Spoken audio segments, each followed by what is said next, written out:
A few people coming in late tonight, and with us, Berto, are you typing or are you talking tonight?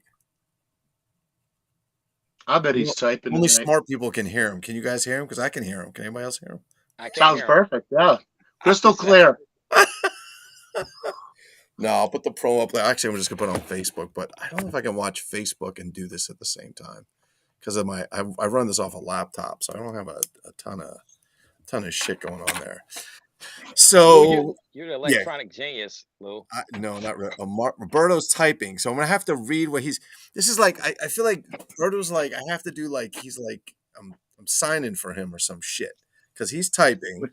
We need an interpreter. Hold on, it's like it's a Berto disaster. Oh wait, hold on, Berto's got a blue. Whoa! I see a blue screen. Berto, what are you? Oh, Berto. Something's coming through. Making some progress. I don't know what he just did, but he's got a blue screen on. Berto, you're showing something. Berto says he's not technically competent, but I disagree. Well, he's got a blue screen now. All we got to do is get him put a picture of himself. So what's funny, Johnny just looked up. It looks like you were looking at Max. All right. I was. So Brady Bunch. Hey. That's what it feels like. I'm telling you. Every time I put this up, I'm like, all right. Well, Max is like my big brother. Yeah. So first of all, we should say happy birthday, Max, because it is his birthday, and he tried to sneak that shit by today and not tell I saw that. Did you see that?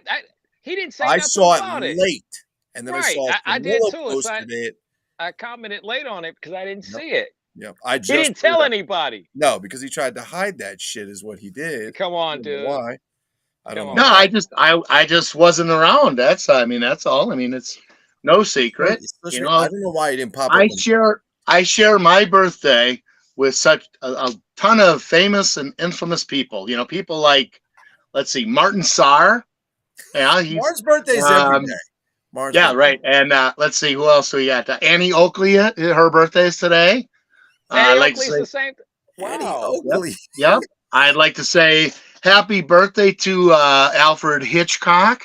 Oh, wow. Get out of here. Yeah, really? Alfred Hitchcock's birthday today. Wow. Well, then there's some, like I said, some infamous people, you know, like Martin Sarr. Yeah, he's got every day. Fidel Castro. Oh, his Lord. birthday I'm not today. advertising that one, Max.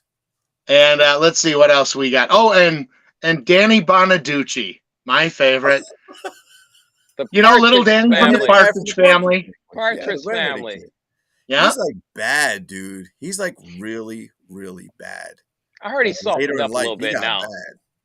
Look, he's just a regular guy, and I mean, if it hadn't been for the bad rap he got for beating up a transvestite hooker, right? Was that what happened? I mean, nobody would know. I just heard he was a bad. Yeah, that was what he was. Well, that's the thing that would make him infamous. Okay. Right. That's his claim to unfortunate fame. That's his claim to fame. Okay. Right. I mean, otherwise, I mean, he's. Who he is. I don't think anybody knew who he is. Back in the day, yes. Because he was a kid, man. He was like, how old was he did that show? 14? 15? No, he was younger. It's like 12 years old. Yeah, about 10 or 11. Redheaded kid. Yeah, and then the only other thing that somebody might get, a little bummed out about it, I think, let's see, what did he? No, it wasn't Danny Bonaducci. He didn't do that. I'm trying to think who it was. Was it? Remember when they had those celebrity fight nights where they had? Yes. Yes. Because they need to bring that back. Yeah. Was he? Did he take on? Did he take on Horseshack? Was that Danny Bonaducci or was that Screech? Horseshack from Walking Back Cotter? No, he beat the hell out of Horseshack. Yeah. And then his soul. Yeah, and then yeah, and then because you remember Screech, I think fought somebody or something. Dude, that guy. Screech God rest his soul. Yeah. Yeah. He died. Yeah, Screech is gone. I saw him. Screech is from Wisconsin. Maybe 10 years ago, I was somewhere and he was doing the opening, like he was doing the intros. And didn't he get like all fucked up in life or something? Like he did some stupid shit or I don't know.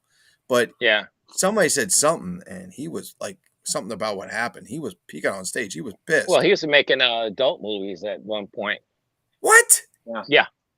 Because his career, because he had nothing after the show. Stereotyped, right? And I think so. Yeah, I mean, I think he lost his house and all kinds of stuff, you know. And no shit. Oh, that's not good. Yeah, I don't know how you ever recover from that. He's like that guy, except that guy got a lot of movie parts. That guy that played his name was always every time. I think his real name is Eddie. Is he that nerdy guy that was like in like Grease, and he was in like a bunch of, but he's always Eddie in a movie. And he's like, it's that guy. But he's like that in real life, I think. Don't be in it. Don't be an Eddie. Yeah, don't be that. That's crazy. Somebody said, "Wow, Hitchcock, the official Leonard Toy News." Oh wow. So is that Leonard Toy News? Is that the like the Chap May figures? Because I got a bunch of that shit over there. The Leonards, I like those. I got the space sets, which I really like. Got them at Ocean Job Lot for like, they were like 75% off, and they're on eBay. I got them for like $17 on eBay for like 180. Yeah. Wow. One of these days, I'm just gonna sell everything. I'd be done with it again for the second time. So I don't know how Berto got the blue screen. He's got that. We're waiting on a few. Oh, wait a minute. There he is right there. I didn't hear him pop up. Well, there he is. The man from Excalibur. What's happening? My birthday brother right there. Yeah, that's right. Happy birthday to my happy birthday, Martin. Yeah. Happy birthday, Martin. And you know what? I'm gonna let Max have the festivities today. I'm good. Martin gets him 365 days a year. That's right. Me and everyone at Sanchez's family share a birthday together. It's amazing. That's awesome. That's pretty cool. Is that Johnny with the beard? No, that's me. I'm Max. I know Johnny's over here. Johnny stole my glasses. He stole my damn glasses. We got the same. Probably got the same. I know people mix us up all the time. People stop me on the street and go, Johnny? Are you Johnny? You guys are like twins. Like that's why I don't wear the hat, because otherwise we're like, it's like, you're the MIB guy, right? I said, no, I take my stuff out of us. The MIB guy. Oh. So Johnny, did you make it down today or no? No. You know, I stuck to my not at all. I stuck to my my original plan. I think we talked about this about a year or so ago. Right around COVID, so it's been like 2 years, because they're trying to figure out if they could make it happen for the COVID year. Yeah. And I think we all were in a chat together, and we said, no, we're not going to do it. It's still, for me, honestly, there's still a lot of bad blood there. And how far is it for you? Holy shit! Oh, excuse me. Who's that? Marty Abrams just came in. Oh no, that's Berto. Hi, Marty. Does he look like Marty?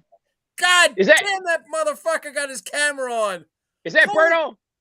That's Berto. He's gonna have a camera and no sound. Watch. I've never seen Berto in person. Oh, he looks just like the Blue Meanie, man, or fucking Mario. I've never seen.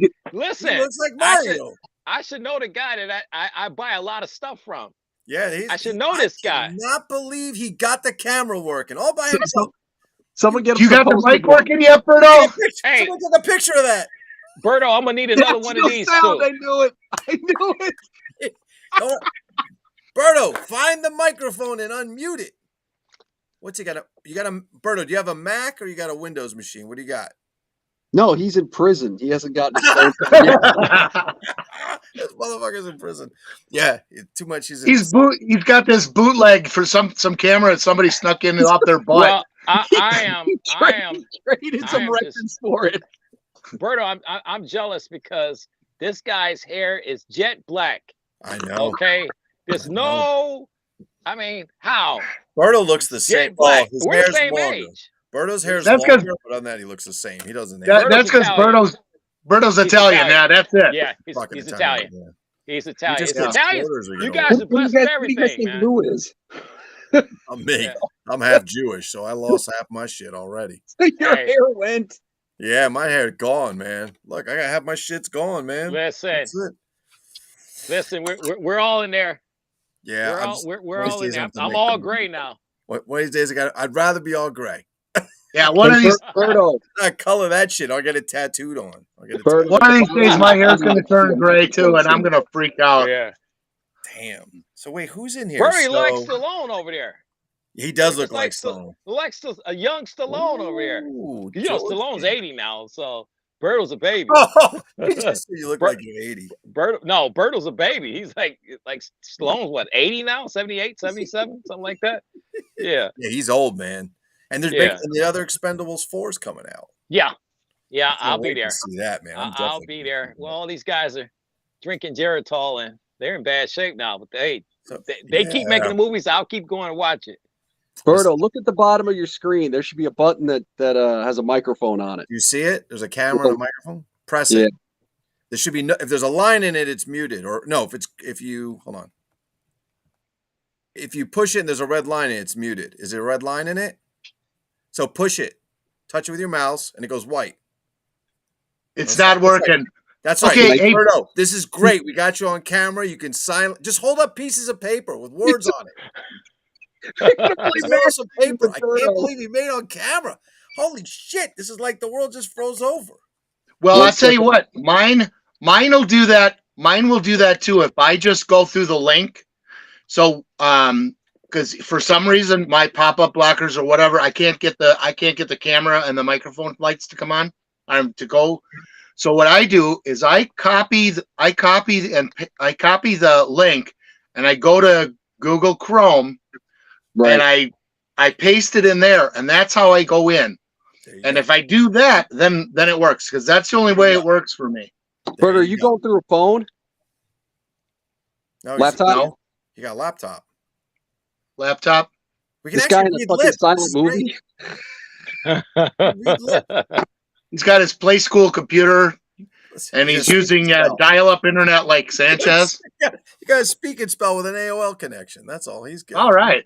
Whatever. You said speak and spell. Speak and spell.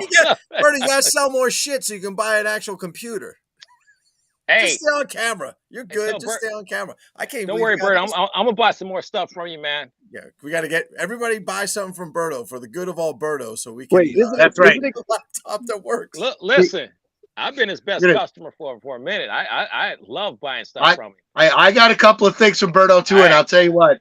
If you're not, if you see something from this guy right here that he's got for sale and you want it, get it, because everything that I've ever gotten from him has been exactly better than I expected. He does a great job of packing, wrapping, and shipping. I know what's going on the whole way. Great guy to get stuff from. Yeah. And he happens to be a pretty cool guy all around anyway. Yeah, he's pretty good. And he fucking makes a hell of a sauce. And meatballs with fucking raisins. You know what's awesome is when he'd come to razor blades? Oh, raisins.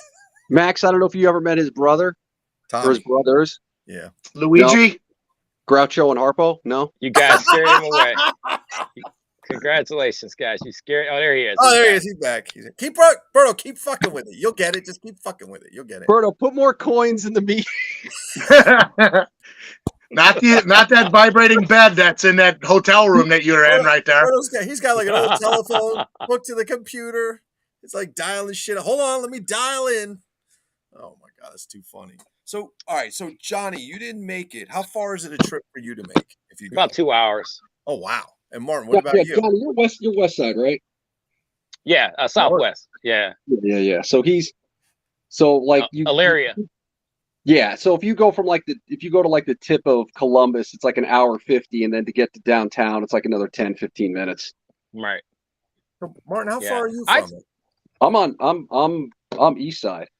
Yeah. Well, listen, man, I'm in fucking New Jersey. East and west is 45 minutes apart. Well, Martin's Ohio, right? We're both Ohio. Yeah, right? I'm up by you. I'm just we're on opposite sides of the river. Hey, But Johnny, my hometown is Lou's neck of the woods. That's my Yeah, he's from Jersey. Can you tell? His accent gives it away. Oh, wait, somebody else shows up every now and then. I'm from Jersey. You from Jersey? How you doing? Speaking of Jersey, it's Brian Sanchez. Is that Brian Sanchez? Sanchez, put your camera on. You can tell because it says BS. It says that stands for Brian Sanchez. There you go. There he is. Hey, love. Hey, look at Sorry, technical difficulties. Berto's above you. Look up, Sanchez. He's right above you. Look up. Look over here. You see him? On this microphone. He's licking his head. He's licking Sanchez's head. He's gotten it all these times. Berto is the Harpo Marx of the group. Oh my goodness. Buck wants to know where his super bouncy balls are. That's an excellent question. That's Well, disgusting. That's we made Coydine, it. right? I think that's Coydine. Gentlemen. Berto's sticking his Okay, I can tongue hear out, licking you. Sanchez's top of his head, and Dean's toy bag's going, "Hello, gentlemen." Berto's like, "Look at the top of Sanchez's head." Oh, so wait a minute. So Oh, one second. So Johnny, you're not in Ohio, or you are in Ohio? I'm Ohio. Yeah. I'm I didn't Ohio. realize Ohio Yep. was that big. I got to be honest with you. I thought it was kind Ohio's of small. huge, man. Yeah. 'Cause Yeah, New it's a Jersey's big small as state. shit. We can get top to bottom New Jersey in about 2 hours. And That was his 45 ass. minutes. That's it. Oh yeah. No. I mean, well, let me rephrase that. When there's no traffic, you can. Right. But take Right. traffic down, and it's forever. I mean, that's another reason why I didn't want to. George? I know somebody said, "Well, 2 hours is not a big deal." It really is when you're driving and you don't feel like going. So I didn't Yeah. have You know what, anything Johnny? to really want to get me there, though. There was nothing that was going to make me really want to go. Well, somebody said they were going to do the exclusive Headless Horseman. What happened figures. to that? Okay, so I don't- I'm So with see, you. I would have went for You nothing. would have gone for that. Well, so Well, the I know- rest of PowerCon wasn't enough to take you over there. No, I mean, it's that's mostly just a another- He-Man that's- thing, or it was, wasn't it? yeah, that's just a convention. It's just a convention, man. And like I said, the last Mego meet was really fun. I think everybody was getting along. It was a good time. But here's the thing: the Mego meet was just that. It was Mego meet. There was nothing else but Mego meet. Well, You right, know? right. Well, Johnny, let's Right clarify there. is that meet we had Migos, we had customs, we had people Yes. selling all kinds of stuff, like you name it. There was some people just put displays up. I think Squirrel had didn't he have the Yeah. giant display with all the? Yes. I mean, Oh, he it had was this. fantastic. I don't know how the hell he carried all that stuff, man. Right. I had to take him 3 days to set up. He had shit Yeah. everywhere.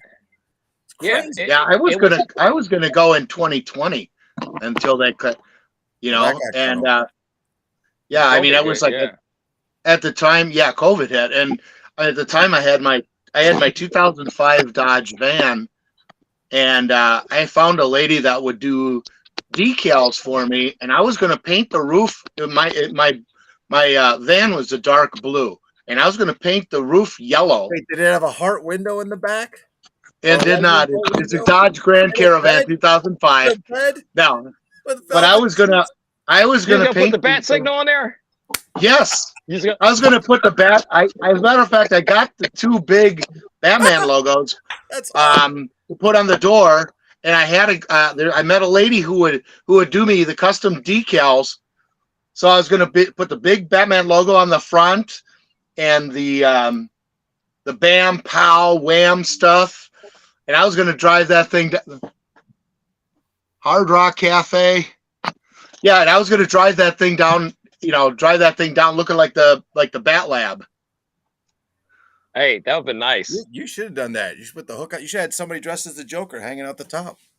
Yeah, the thing is they The canceled Meagle it. So, Isn't that on the old and Meagle? I wasn't going down there just for that. My wife has cousins that live in Cincinnati. So we were going to drive down that Friday and get to as far as Cincinnati, and then I was going to go up to the meet on Saturday for a little while, and then go back and visit with the family, and because I figured I wouldn't stay there all day. I would just kind of go through it like I would any other toy you would show. be there all day. There was a lot I of wouldn't. stuff to Max. There was so much to look at. There was a lot to look at. I mean, I don't know how many tables there were, but I gotta watch Roberto. What, in 2019? Yeah, there were a lot of tables, right? Yeah, it was a ton of tables. A lot of tables. Max, there was so much. It wasn't just like we said, not just like Migos. Like people just brought their stuff to display. Like they bought a table just to show their shit. They weren't even selling anything. Right. Like, literally just put stuff out, and it was nice.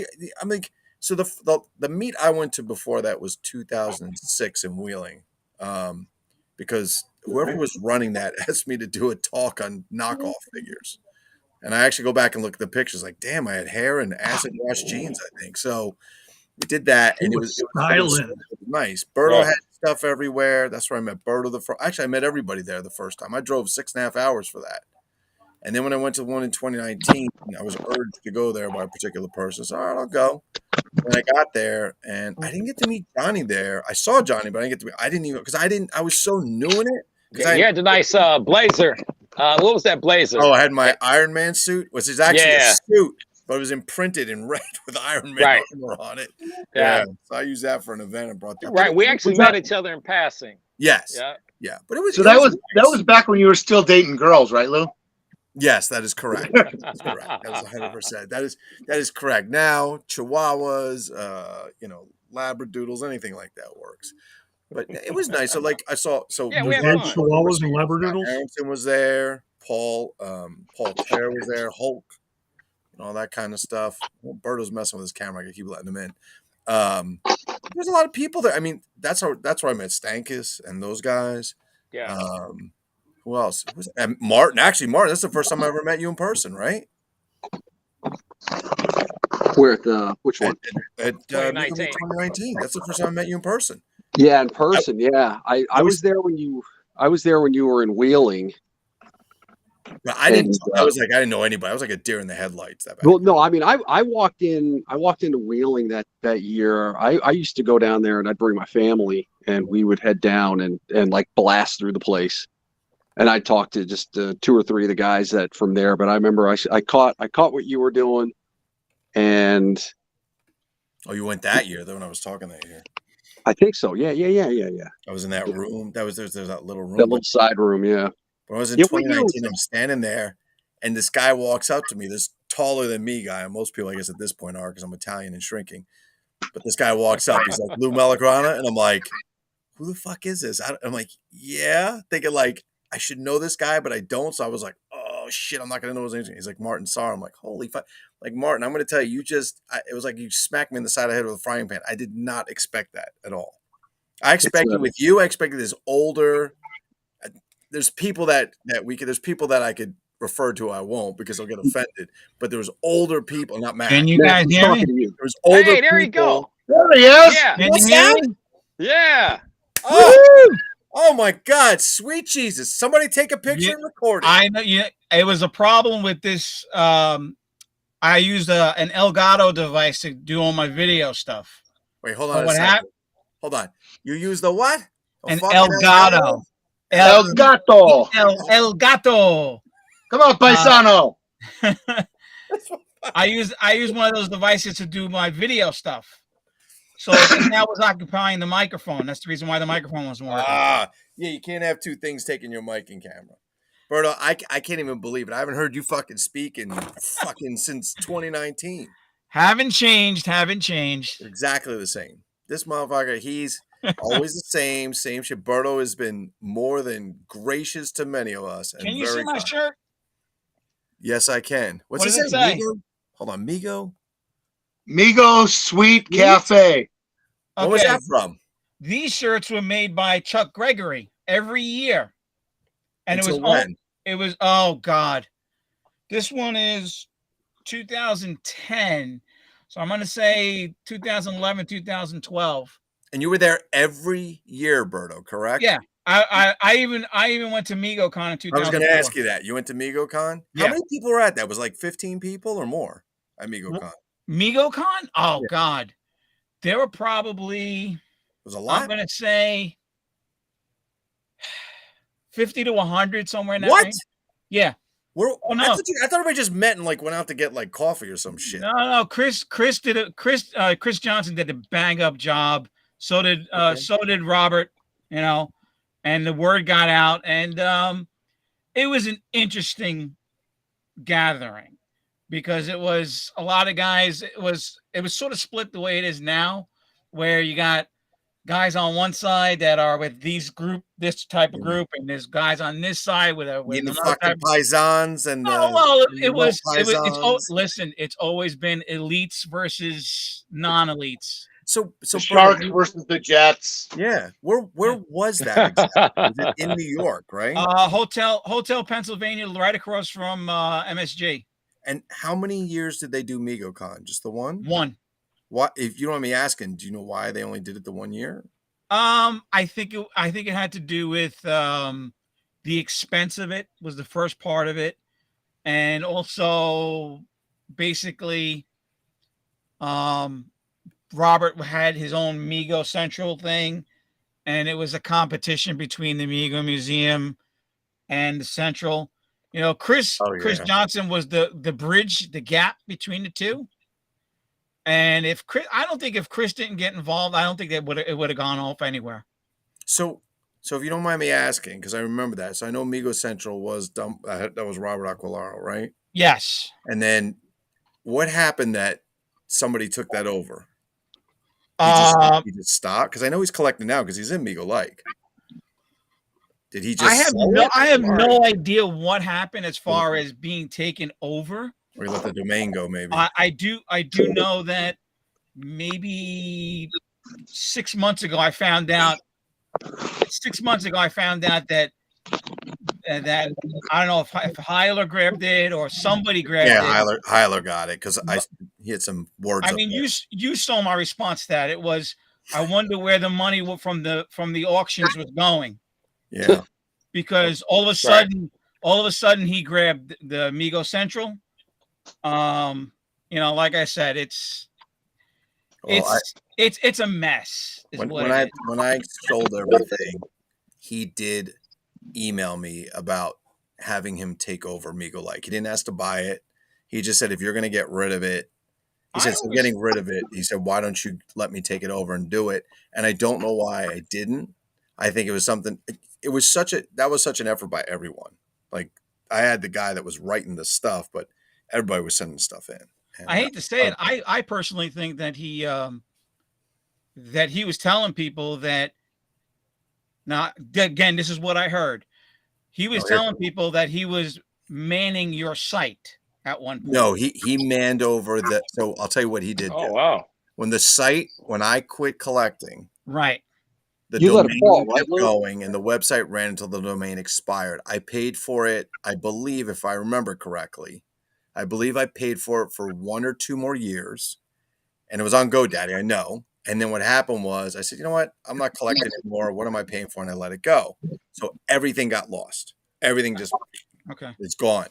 And what he did do before the MegoLike Facebook group that we have, that I think what he did was he put up a MegoLike Facebook, a page, not a group, a page where you can just watch what you can just look at what people post, and then you just say, like or whatever. There wasn't much it wasn't group activity.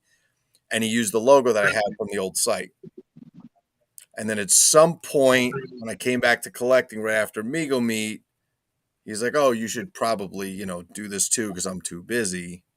But he told me later that he wanted to get out because he was pissed because of my commentary to certain individuals about how they were treating ambassadors. So he's like, you really embarrassed me. And I'm like, I wasn't watching out. I didn't think listen, there's nothing to embarrass when you start banning people the way they did.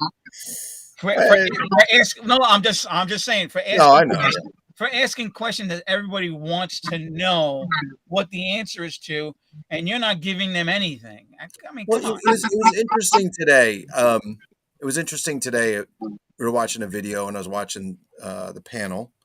And somebody asked a question, and then somebody who was recording it said, the guys and ambassador are going to get a hell of a time because they're going to have to answer all these questions, like when are we getting, Spider-Man, or when are we whatever. Oh, it's only beginning. Right. And someone's response was, well, we'll give out details when we have details. I mean, that was basically it. And I mean, that's fine. It is what it is. But yeah, I just thought you might have something solid. But I know, Martin, you went. Did you see all this stuff, Martin, or?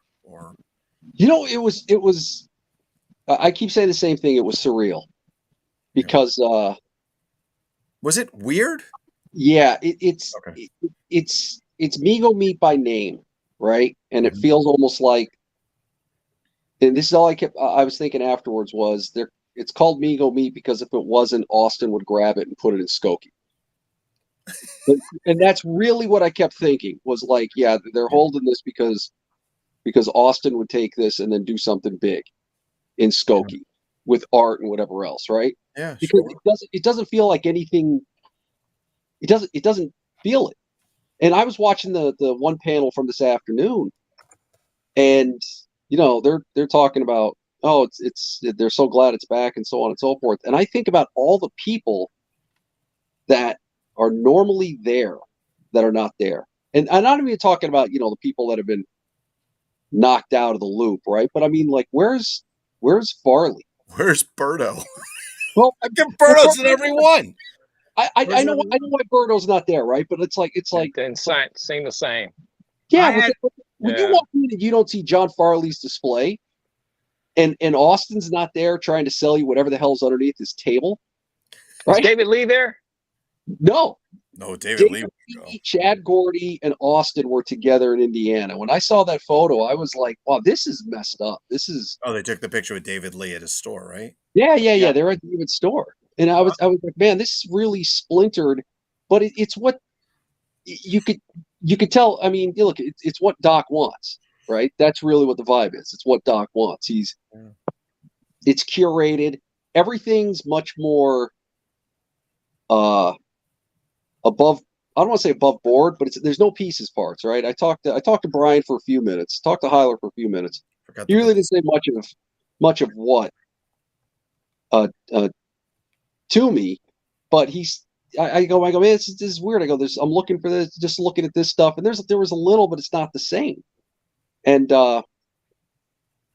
it's everything's like package shooting experience. Scott Pierce still had his stuff, which was moving, and it's not what it was.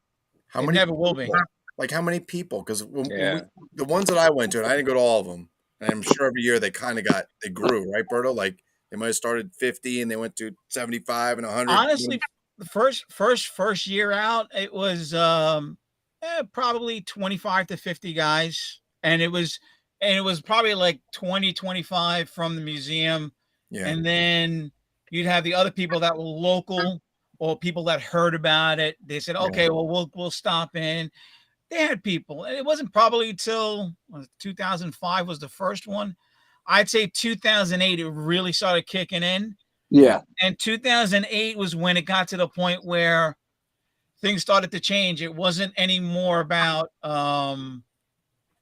figures, the regular figures. It was starting to creep into the customs, which I love, and to me that made the show that much better.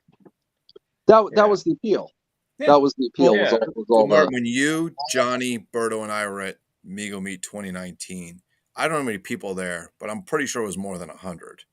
Yeah. Now you're talking about just when you're talking about how many people were there. Are you talking about people that had tables or people that came? Well, people that had tables, didn't have tables, people that showed up. Collectors, Max. They weren't like. Put it this way. They were collectors too. We probably had more tables in Wheeling than they had in Ohio. At this last show? Yeah. Yeah, absolutely. Oh yeah. Because not only when we did Wheeling, you had the chamber room that went in downstairs because it was an old school that they reconfigured for a museum. Yeah. You had the old chamber you walked in, and then as soon as you came out the other side, on the left you were side, in the meet, and there was 1, 2, 3, 4, 5, 6. There were probably 10 to 12 in the main room. Yep. Yeah. And then there was at one point we started taking over the cafeteria that was in there. That's right. And then the back room where they were doing all the panels, we started taking over that too. And that's a good sign. And it was, I have to say, like, I didn't go as many times as you, but the few times that I went, especially the first time, it was fun. You went to the meet, you talked, you got to see people you're chatting with online. Remember back those days, there was no Facebook. It was all it was that in and IRC. It was the old email thing. Yeah, and it was cool. And then you get to talk to them, but then people were hanging out. People were they're going out to eat. Lou, shooting the shit. Yeah. Here's the thing, though, Lou. It is still that way, but it's with who they want. Yeah. Well, exactly. Agreed. That's exactly what it is. It's. I was joking before. I go. It's the museum come to life, and that this is the members' lounge. Yeah. And that's really what's going on. Right? How many people would you say? I mean, there are other people, I guess, who are in there, but like so I thought it was interesting when they did the panels. I don't know if it's because it's bad photography or whatever, but you never. You can hear crickets. You can hear crickets. You don't really see a lot. I mean, you don't get. Berto, I'm trying to be nice. It was cricket. Katsafai! Listen, Katsafai! Trying to be nice. You could hear the phone. You could hear the phone of the girl that was taking the video. No, you Okay? couldn't. That's how No, bad you- it was. No, you Trying to couldn't. be nice. And Berto's just, No, you couldn't, Berto. I'm real.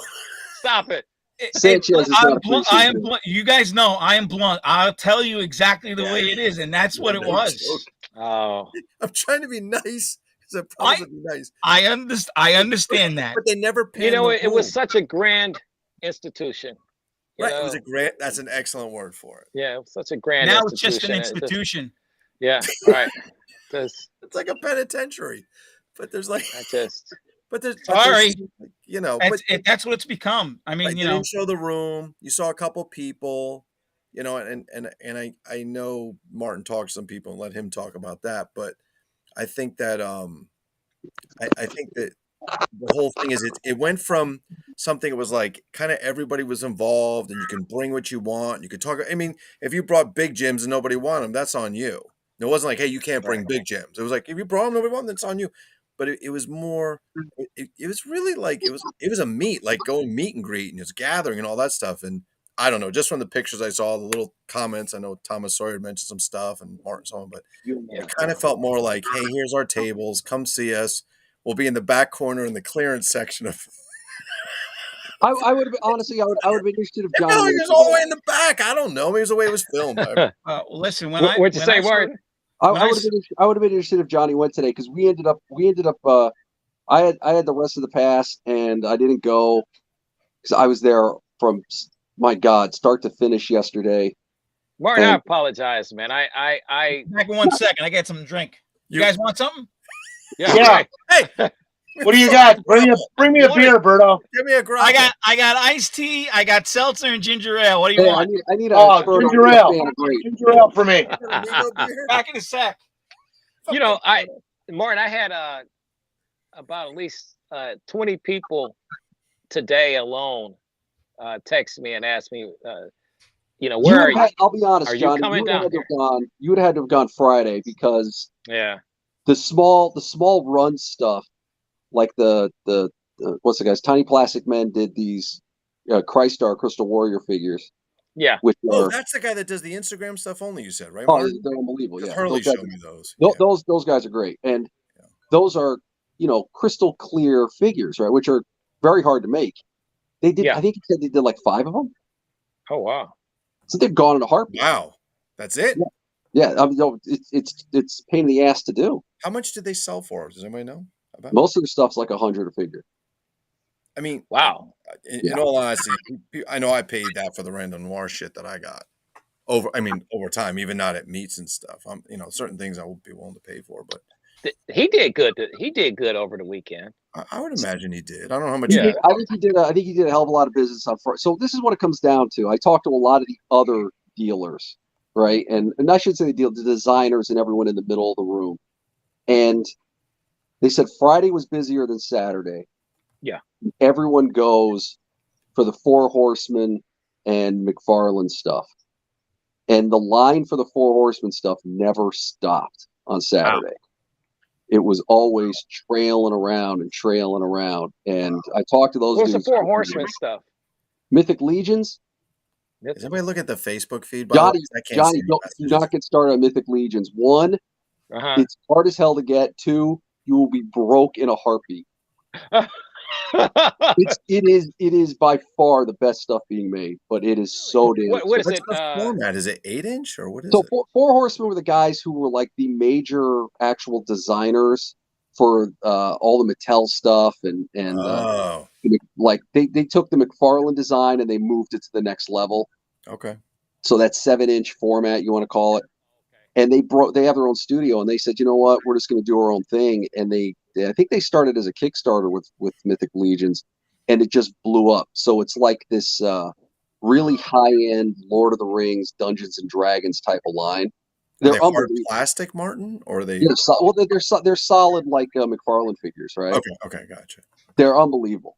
I mean, when they first started coming out, I almost started buying them, and I'm actually glad I didn't because I bet they're not. they had a poster sit. They had a black light poster on the table, which looked like Jack Kirby drew it. And I looked at the guy, and go, how much is that? And he's like 55, but you got to get in line. He goes, I'm running out. And then he looked at me for a minute. He's like, come back in 2 minutes. And he goes, if you want this, he goes, I'm going to figure out how to get, because I was talking to him on and off. And I was like, 55, Jesus Christ. And the stack was like practically gone. Wow. Gone. Yeah. They're making it over fist. So is the place I think the place is big itself. Was it a big? The hall. It's a big hall. So the Columbus Convention Center is where the Arnold Classic, the bodybuilding competition that Schwarzenegger puts on, Right. That's where this goes on, right? Well, then Max would know all about it. So yeah. Max. I won that back in 1863 when it was. It's Max and Johnny Weissmuller going at it. Yeah. Johnny Weissmuller. I blew out my shoulder in 1864, and that was it for me then. But it saved you from going to the Civil War. That's all. Right, it did. So the convention center is the hub of Columbus, right? It's right in the middle, and it's about, how many hotels are attached to it, Johnny? Like 4 or 5? 4 or 5. Yeah, and it's got a huge, easy. Yeah. It's got a food court downstairs. Oh, it's nice. Right, it's unbelievable. It's real nice. Food Yeah. good? Did you eat? Was it a ripoff too at the food court or what? Yeah, food court was all right. I got a little something. I didn't get much. I'm gonna tell you right. I'll be honest, man. I spent more time at the other convention going on there, MatsuiCon, which is this giant anime one. Yeah. Because those kids go so all out with their costumes. I just couldn't stop. And they had the whole downstairs turned into a giant video game room that you could just walk into, and then, oh, dude, I talk to these kids. These kids are like, oh, my kid's age. So I'm standing there talking to them forever, and they're like, yeah, we're gonna be here till about 1 or 2 tonight. And I'm like, wow. You in the hotel? They're like, no, this thing will end around 1 or 2 a.m. because we turn the entire downstairs into a rave. Wow. You see, Roberto, that's where you clean up selling your shit. Hold on 1 second, guys. I'm reading this stuff on the side. Yes. Starch Silicone. That's Buck. That's Buck. Yeah, that's. I want to give Buck. I know Buck since the beginning, man. Man makes the best freaking custom silicone parts I ever seen. Trust me, he said man. You stood up for him when they booted him from the museum. Say it ain't so. Listen, they were. I could tell you, there were 2 guys. There were 2 guys back in the day that when we used to talk, it was a nice friendship, and it still is. Heath was definitely one of the guys when my dad passed away. Yeah. Heath friggin' emailed me. Buck emailed me. Whole bunch of guys emailed me. Yeah. So, like I said, he's one of the old timers that he's just a living legend. He's just a great guy. And anybody that comes across him, he may look scruffy, but he's a good guy. He's my people. He's my people. Exactly. He's a very good guy. He does some really nice shit. Buck sends me packages. As a matter of fact, Buck, I have a package you have to send out. He's like, send me all the parts you don't want. I'm like, and Buck just posted. He just said, remember Ray Miller? Ray is the Micronauts. I did when I used to have the Mego catalogs. I literally scanned. There was one catalog that was all Micronauts. I literally this is when my big scanner was working. I scanned every page. Sent it to him. I was like, dude, he kept asking me, so what can I do? Don't worry about it, man. You're that's your thing. So yeah. I remember him, the Micronauts guy. He bought tons of Shogun off of me too. He's still around? I probably haven't seen him since probably the last Wheeling show. Or the second to last Wheeling show. And that was what, over 10 years ago?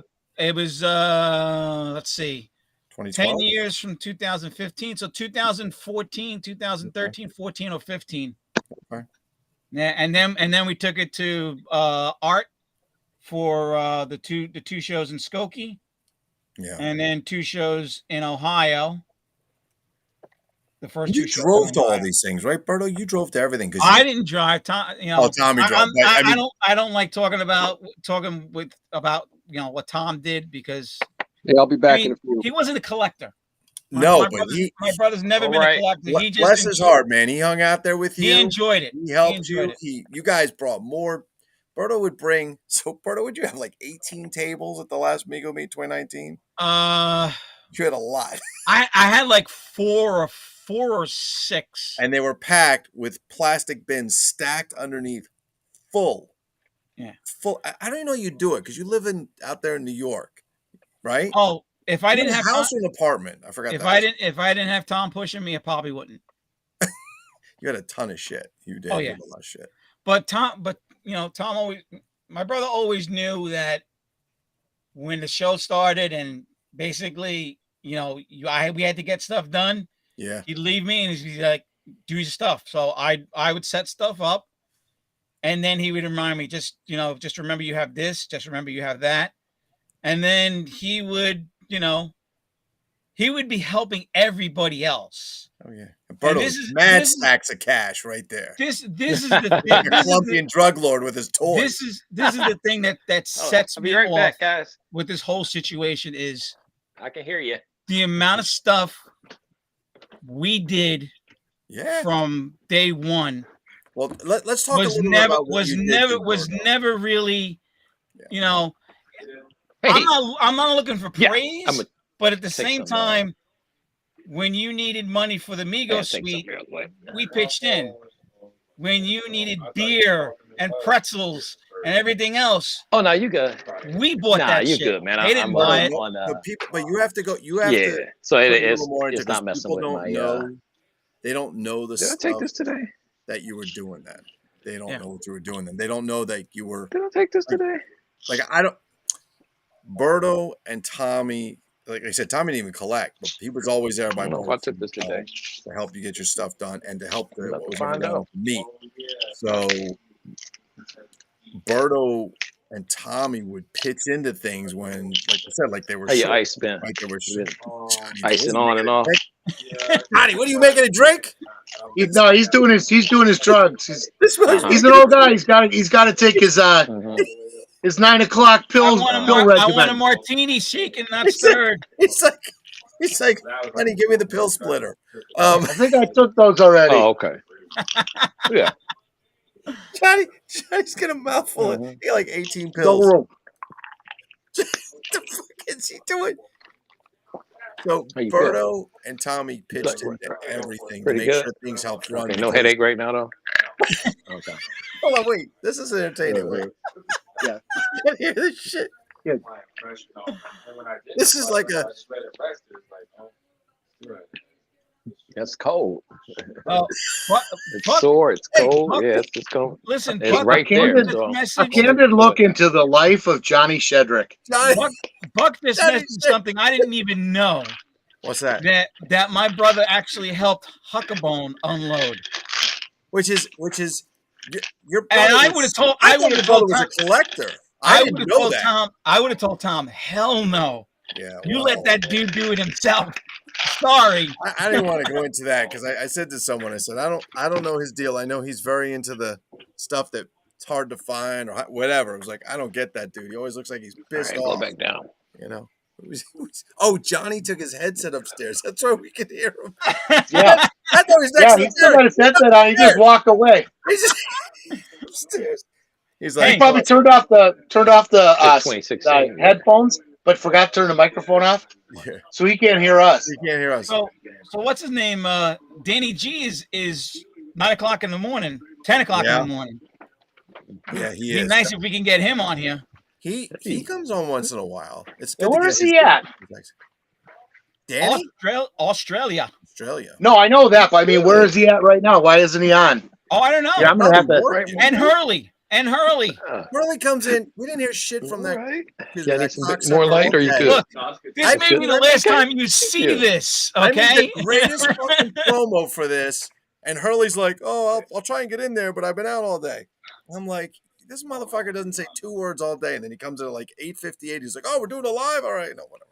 Well, it's not his fault. We just pull shit last. We don't really plan this stuff. We just kind of like. I know. Yeah, let's do this.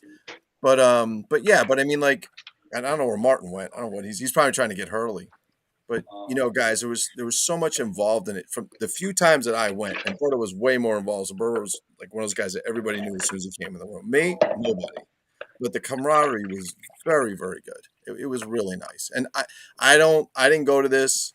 I really wanted to go, and I had a little thing to go to personal, but regardless, I'm kind of glad I didn't, because like Thomas said, it was $40 to get in and $20 to park, and he said that's $60 he could have used elsewhere. Yep. He did get a mitt though. Somebody gave him a mitt. Did he wipe his ass with it? I don't know. Thomas, are you still here? I asked him. I said, "Did you buy it?" He says, "No, somebody come up and gave it to me." No, I think he's on.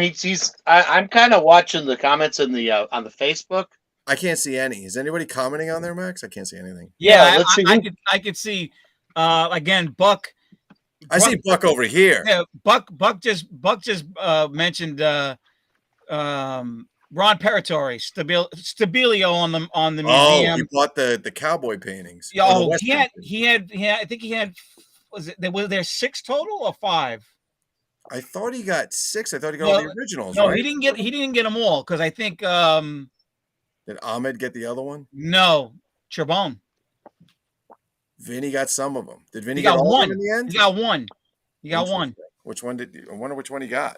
I don't know. I think he got the Paratori got the Wild Bill. Didn't he get the Cochise? I think he had the Davy Crockett. Okay. He had the 2. He had Cochise. He had what's his name? Sitting Bull. Wait, you got to explain this. These are the original paintings. Yeah, by Gray Morrow, boxes, right? Yeah, by Gray Morrow, the comic book artist, comic book slash. So is it safe to say that was a real artist that did those? Oh, just like the one that's making the boxes now. Put it this way, Gray Morrow was on the level of Neil Adams as far as advertising art and comic book art. Yeah. I mean, they were both in the back then. The comic book artists, they needed the side business, so Gray Morrow would do cover paintings for books, science fiction books. Okay. I think there was a character called Perry Rodan, I think was the name of the character. Okay. And that was just what you did back then. It was like baseball players back in the day. Yeah. They actually had a second job. Yeah. Right. Same thing with the comic book guys. I always got him confused with the other Ron, who we don't really talk about. I thought. Oh no, that one I think he still might be incarcerated. What was his nickname? What was his FBI nickname or his police nickname? Oh, the Bandit, the Pillow Bandit, or something. The Pillowcase Bandit. The Pillowcase. Yeah. That was a hell of a story. Well, Lou, there's a couple of them. It's not the first one. It's not the first one, and it won't be the last one. Yeah, that's for sure. But that's a whole. But I used to get him confused. I couldn't keep them apart. But I haven't seen Ron. The last Mego meet we did. God, he probably was at the first like 3 or 4, and the last one. We left for him. Tom left for him more than Tom asked me my opinion, and I said, just give it to him. So when Tom was when he was in college, they had Dave Winfield come in, right? To one of the things that they had at the school, and he had Dave Winfield sign a huge like placard type of thing that had Dave Winfield's picture and when he was going to show up and everything else. We left it with Ron in his room.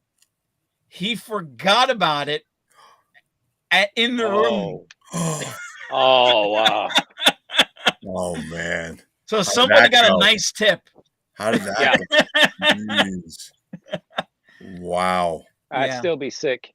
I miss guys like Ron because, Ron would message me or email me at, like 12. No, you write you a letter back then. 12 o'clock, 1 o'clock in the morning. He'd email me, and he'd be like, "Yo, this is an auction I'm looking at.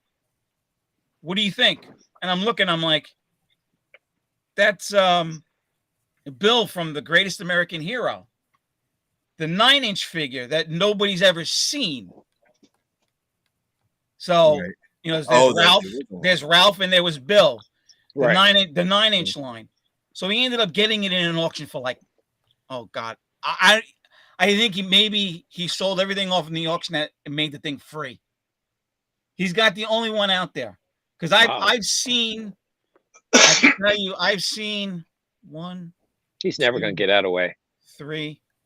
I've seen so 4. happy. I've seen 4 Ralphs, and they were all different paints. So were they prototypes, Berto? All of them? They were prototypes with factory pulled heads. And if you don't want me to ask, because I remember somebody seeing one of those. I remember that, and I remember somebody talking about the Avengers figures and stuff. But didn't those go for like ridiculous amounts of money, like thousands? The ones I saw, one was Bonavita's. Yeah, John. Okay. Because the place I used to work for, Bonavita actually came in one time. I have that just before he was sick. And basically there was that one, and then there was a lady. There was that's the Bonavita book. There was the lady that did the original sculpts for the Greatest American Hero. Are you kidding me? She came into the store with the Pam figure, the Connie Selica figure. Yes. Yeah. And she came in the store with another Ralph.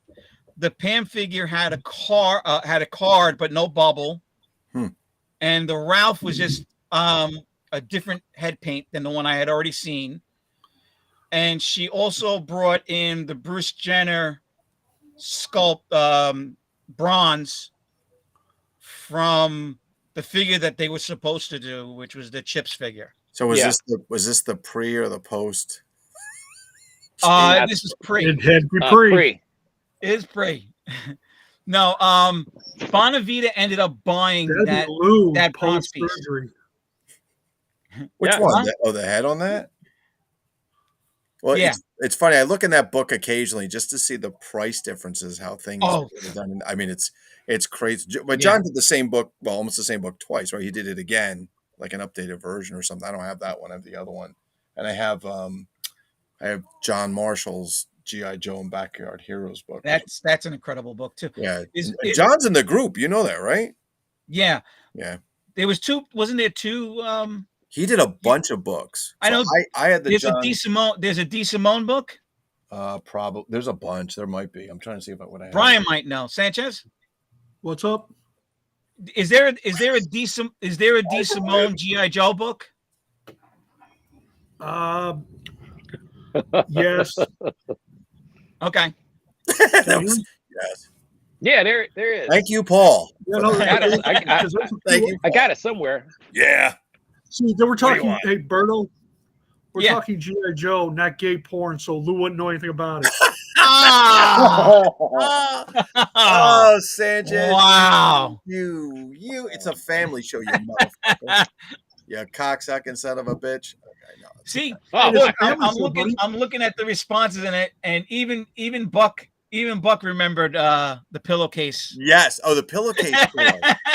Oh boy. There's also another author, Vincent Santlo or something like that. Joe books. Yeah.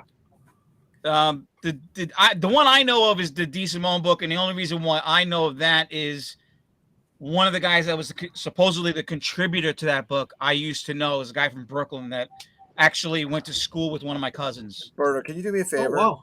Can you please just clear up a debate that's been going on for at least a century? Is Brooklyn with a K or a G? Is it Brooklyn? What? That's a K, right? It all depends. Hold on. It all depends on what part of Brooklyn you're from. There you go, Brooklyn. How you doing? Exactly. Forget about it. Forget about it. That's what I thought when the guy posted the thing the other day, and it said, I guess he put, what did he put? Fuggy the Whale? So Fudgy the Whale? I was like, yeah. Forget about Nobody knows who Fudgy the Whale is. I love Fudgy the Whale. Okay. He's as good as Cookie We O'Puss. got the guys who go to college and when the teacher starts talking about the Falkland Islands. New Yorker goes, hey, teacher, which Falkland Island you talking about? Which fucking island are you talking about? No, we're talking about the Falkland Islands. Yeah, there's a bunch of Falkland Islands everywhere. There we go. Yes, the official NR Toy News put that up. I see people come with their names, and I always want to, always try and figure out, remember who they are, because I get confused a lot. Because Dean Coy is, hold on. He is, I always thought he was Dean Verge, but he's not. Coy is, Dean Verge is on. Dean Verge just popped. Oh, just since we got a minute, Dean Verge just popped on the Facebook group chat, and oh, he did. so did IP. Hold on a second. Wait. Hey, Dean, are you listening? You ready? Mike Dean Powers, Verge. Atomic Man. Was Dean the one that had the problem with the flood? Yeah, that fucking sucks. Dude, Yeah, he's up there in Canada, so sorry about right what's after the happening, fires. Man. Yeah, that sucks. Dean, I'm going to say this. That's why I sold my collection 10 years ago, because this basement that's behind me was full of glass. It was a museum down here. Like, everything was glass cabinets in the middle. It was a walk around everything. And then fucking Hurricane Irene hit. I got 7 inches of water in the basement because there were no sump pumps. I do now. They came in. I was like, motherfucker. And that was it. I'm like, I'm just selling everything. I'm done. And then I bought cars with it, and that was a dumb idea too. But I bought some of your collection. Yes, you did. But I still got some of your shit over here. I didn't remember who I sold what, but I'll say that. I can tell you what I bought from you. You didn't buy my Sipsas, did you? Who bought my Sipsas? I bought one or two of your Sipsas. Okay, so the rest that I bought, like, this was so crazy. When I put them up, you bought some, and then the rest somebody else bought, but people were like not fighting over them. They were like bidding over them. And I'm like, well, fuck it, let's see how it goes. It was stupid money. I was like, wow, this is good. I should do this all day long. But I think the Sipsa, though, I think I don't think we went through an eBay thing. I think that was basically you reached out to me. I contacted you or something like that. Yeah, you did, because I was trying to get rid of some of that stuff. That and the eBay sucked. They were taking male creature figure. You got that one from me? Yes, it did. Do you still have it? No, it's gone. How much did you sell it for? A shitload? I think I paid like $500 for it. I paid a lot less than that from you. Yeah. No, I had to get rid of shit, dude. I was like, I gotta get rid of I know. Listen, I've been like that for the past year. You've seen what I've been selling. Yeah, but I've had three creatures, two male and one female. I think the two males I probably more. Huh? I'm surprised you haven't had more. You get some rare ass shit in your stuff. The female one, I dreaded getting rid of that one because the paint was almost perfect. Yeah. Usually it always goes off on the feet and shit. Yeah, exactly. Usually the ankles start chipping first. Yeah. You know? Yeah. I gotta get some more stuff from Berto. I get some more stuff from you, man. I gotta right now I'm in a flux where it's just like I'm just trying to get stuff where I can take pictures, but I don't know. Hey, Lou, you're a tech person. Why does my freaking Samsung keep turning off? Your phone? Yes. You got to charge the battery. No, besides that. What do you mean it's turning off? Somebody said it was possible that it was an update that was pushed through the system.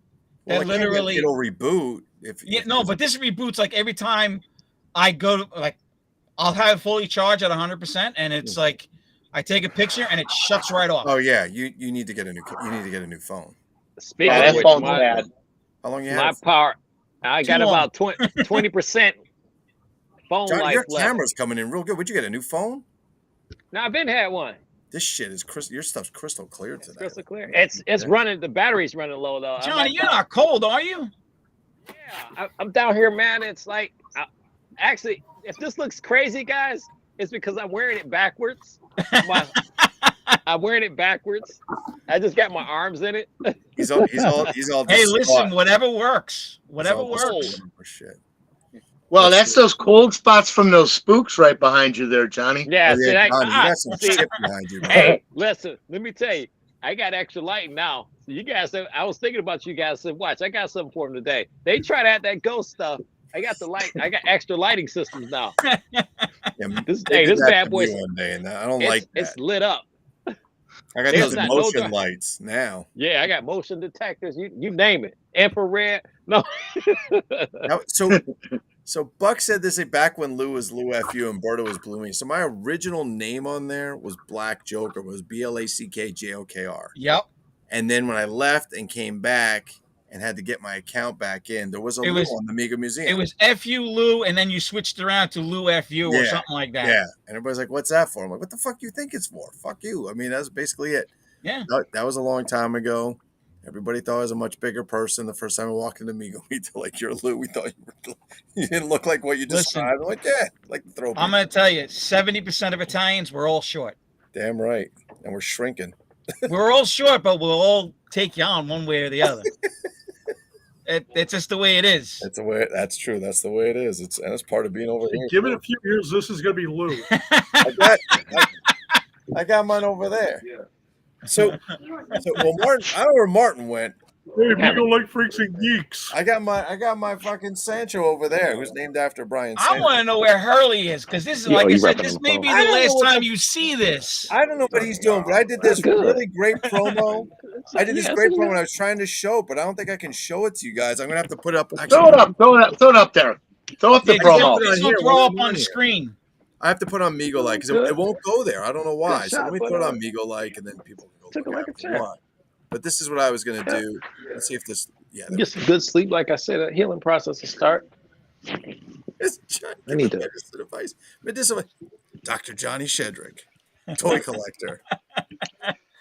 Now you know why everything's MIB. This motherfucker's charging $300 to look at you for 3 minutes. You're good. Next. I just put it up on the Facebook page because I was going to try. I don't know why I can't stop. Your time's up. That's another $300. By the way, that was Dean Coy, not Dean Verge. Yeah, so Coy is Dean's toy box, but Dean Verge is different. I think who did I hook up with an Iron Man outfit? I think I hooked up Dean Coy with an Iron Man outfit. I think. Not positive. Got nailed. What is this? Who got nailed in the nuts by a kid? Who got nailed in the nuts by a kid? Oh, Buck says I wore that outfit when I worked for Keebler and I got nailed in the nuts by a kid. What the hell's wrong with you, Buck? Damn. What? All I know is the 1 year, was it the second year, Buck? I think it was me. It was actually everybody went to a sports bar in Wheeling, and closing time isn't what closing time is here in New York. Was it 8 o'clock? Oh no, it was like 11 o'clock or something like that. Oh, like, are you kidding me? Come to Wisconsin and find out what closing time is. It was me, Buck, and Junior, Merlin. Oh yeah, Riggs. Yeah. Yeah, Riggs is still in the group. We were all at that sports bar. I remember that. That was when that was the first year. What's his name showed up? Holcomb. Paul Clare? Holcomb. Who's that? Is that Paul Clare? Ben Holcomb. Oh, Ben Holcomb. Oh, that was the first year he showed up at Meet, and that's the first year I'm like, yeah, okay. Berto, you got to explain to me because I don't get it. Give me the cliff notes on the whole deal with that because he wrote a book, and I thought that was supposed to be like the great thing that he wrote a book. It wasn't a good thing. It turned into a bad thing. Okay. Because I don't get it. Because I was like, he wrote a book and he borrowed everybody's stuff and took pictures of the meat, and then the book was. It's hard to explain. He had numbers. It's like a statistician. You know, he had numbers and stuff like that, and it was great, and it was done to the T. And he had his little fold out, binder that he had with all the different. This is going to be in this section. This is going to be in this section. From the first year, he had the plan, and I think the second or the third year was him taking pictures. So what happened? Like, what was so bad? Like, it was like a big controversy or something? There was no controversy until Ben started his own Facebook page and basically thought he was Napoleon. Your boy. Oh, your boy. Napoleon. The scallion. Yeah. Never shoot like that again. All right. So. So that's, I don't know, because I was like, oh, he made a book. I thought that was a good thing or whatever. Even Buck just said it. He said, who, Ben? He was an asshole. I don't know him. There's so many guys in there. I can tell you, other than the guys in here, who I know, guys that I really like. Scott Aronson was always really cool. Scott A's the best. He's my brother. Paul was very nice. Paul Wasson. This was a good game. There's a lot of nice guys. There's a lot of nice guys in there. Scott's always been. I actually spoke to Scott for You the got first time after cookies? some years. I spoke to Scott on the Oh, phone. there you go. Good. He was calling me and asked me about Alright. he's like, Johnny, dude. Johnny's like, I think he's watching a Met game. I don't know what he's doing. I think he's watching curling in Canada or some shit. Good, Maxie. Is it the cat or the dog? What is he got? What's he got going? This is the greatest live ever. It is. Johnny doesn't even know. And he's not saying anything. Oh, there he is. He's making Nobody's his way saying back. anything. Nobody tell him. No, no, no. We got Johnny back. I'm back. Hey, my phone is dying, so I'm trying to figure out a way to charge it. Well, usually a cable with a charger on the end of it works well, Johnny. Plug it into the wall. So Wait, Bill Mego too told him the. Oh Jesus! I got Christ. that. Yeah, I but got it, listen, Bill now is on the other side. Wait, what happened? Okay, Bill. I think his name is Bill Richardson. Okay, I think. that's Mego too, or whatever. Yeah. Yeah. He used to live out here on Long Island, Yeah, a lot of people. and from Long he's Island. originally from Texas. He moved back down to Texas, Mhm. and now he's sort of like defending all the crap that's happening in the Mego Museum. So. Oh boy. Do you remember Westwood? Am I the only one that remembers him? Westwood? Yeah. So Wes, all right, so let's see if you remember this. So Wes and I used to email back and forth constantly. Never spoke on the phone, just email. And Wes would hand make shit out of leather. Like he was stamping little leather pieces, knives. He would make it, everything was metal or like Mego scaled stuff. Yeah, You find his name up in the museum, but he like eBay. disappeared. I honestly, that one I don't remember. Yeah, Did I'm he sure used to sell his stuff on eBay? Was it for Probably. like it was like He made did- for like Lone Ranger stuff. Oh, maybe he did because he used to literally he was like Charlie Flat with weapons. He would hand tool shit Yep. like guns and I mean, Colt 45 pistols and I remember that guy. leather. Charlie's a Holsters. really cool dude, by the way. If anybody, Yeah, he was at Mego Meet. That's the Yeah, first he time was I ever great. met him. He's huge. Yeah. Oh yeah, he's about He's like Kirk Hammett on that got hulked. yeah, he's about 6'3". Yeah, he's I'd a say. big ass dude, man, but very nice. Because when he was standing next to Scott A, they were almost the same size. And Scott Scott's- Aronston is huge. Yeah, he's tall. So But Scott's particularly quiet in public. oh, He he's doesn't- always been like that though. But he's Very nice.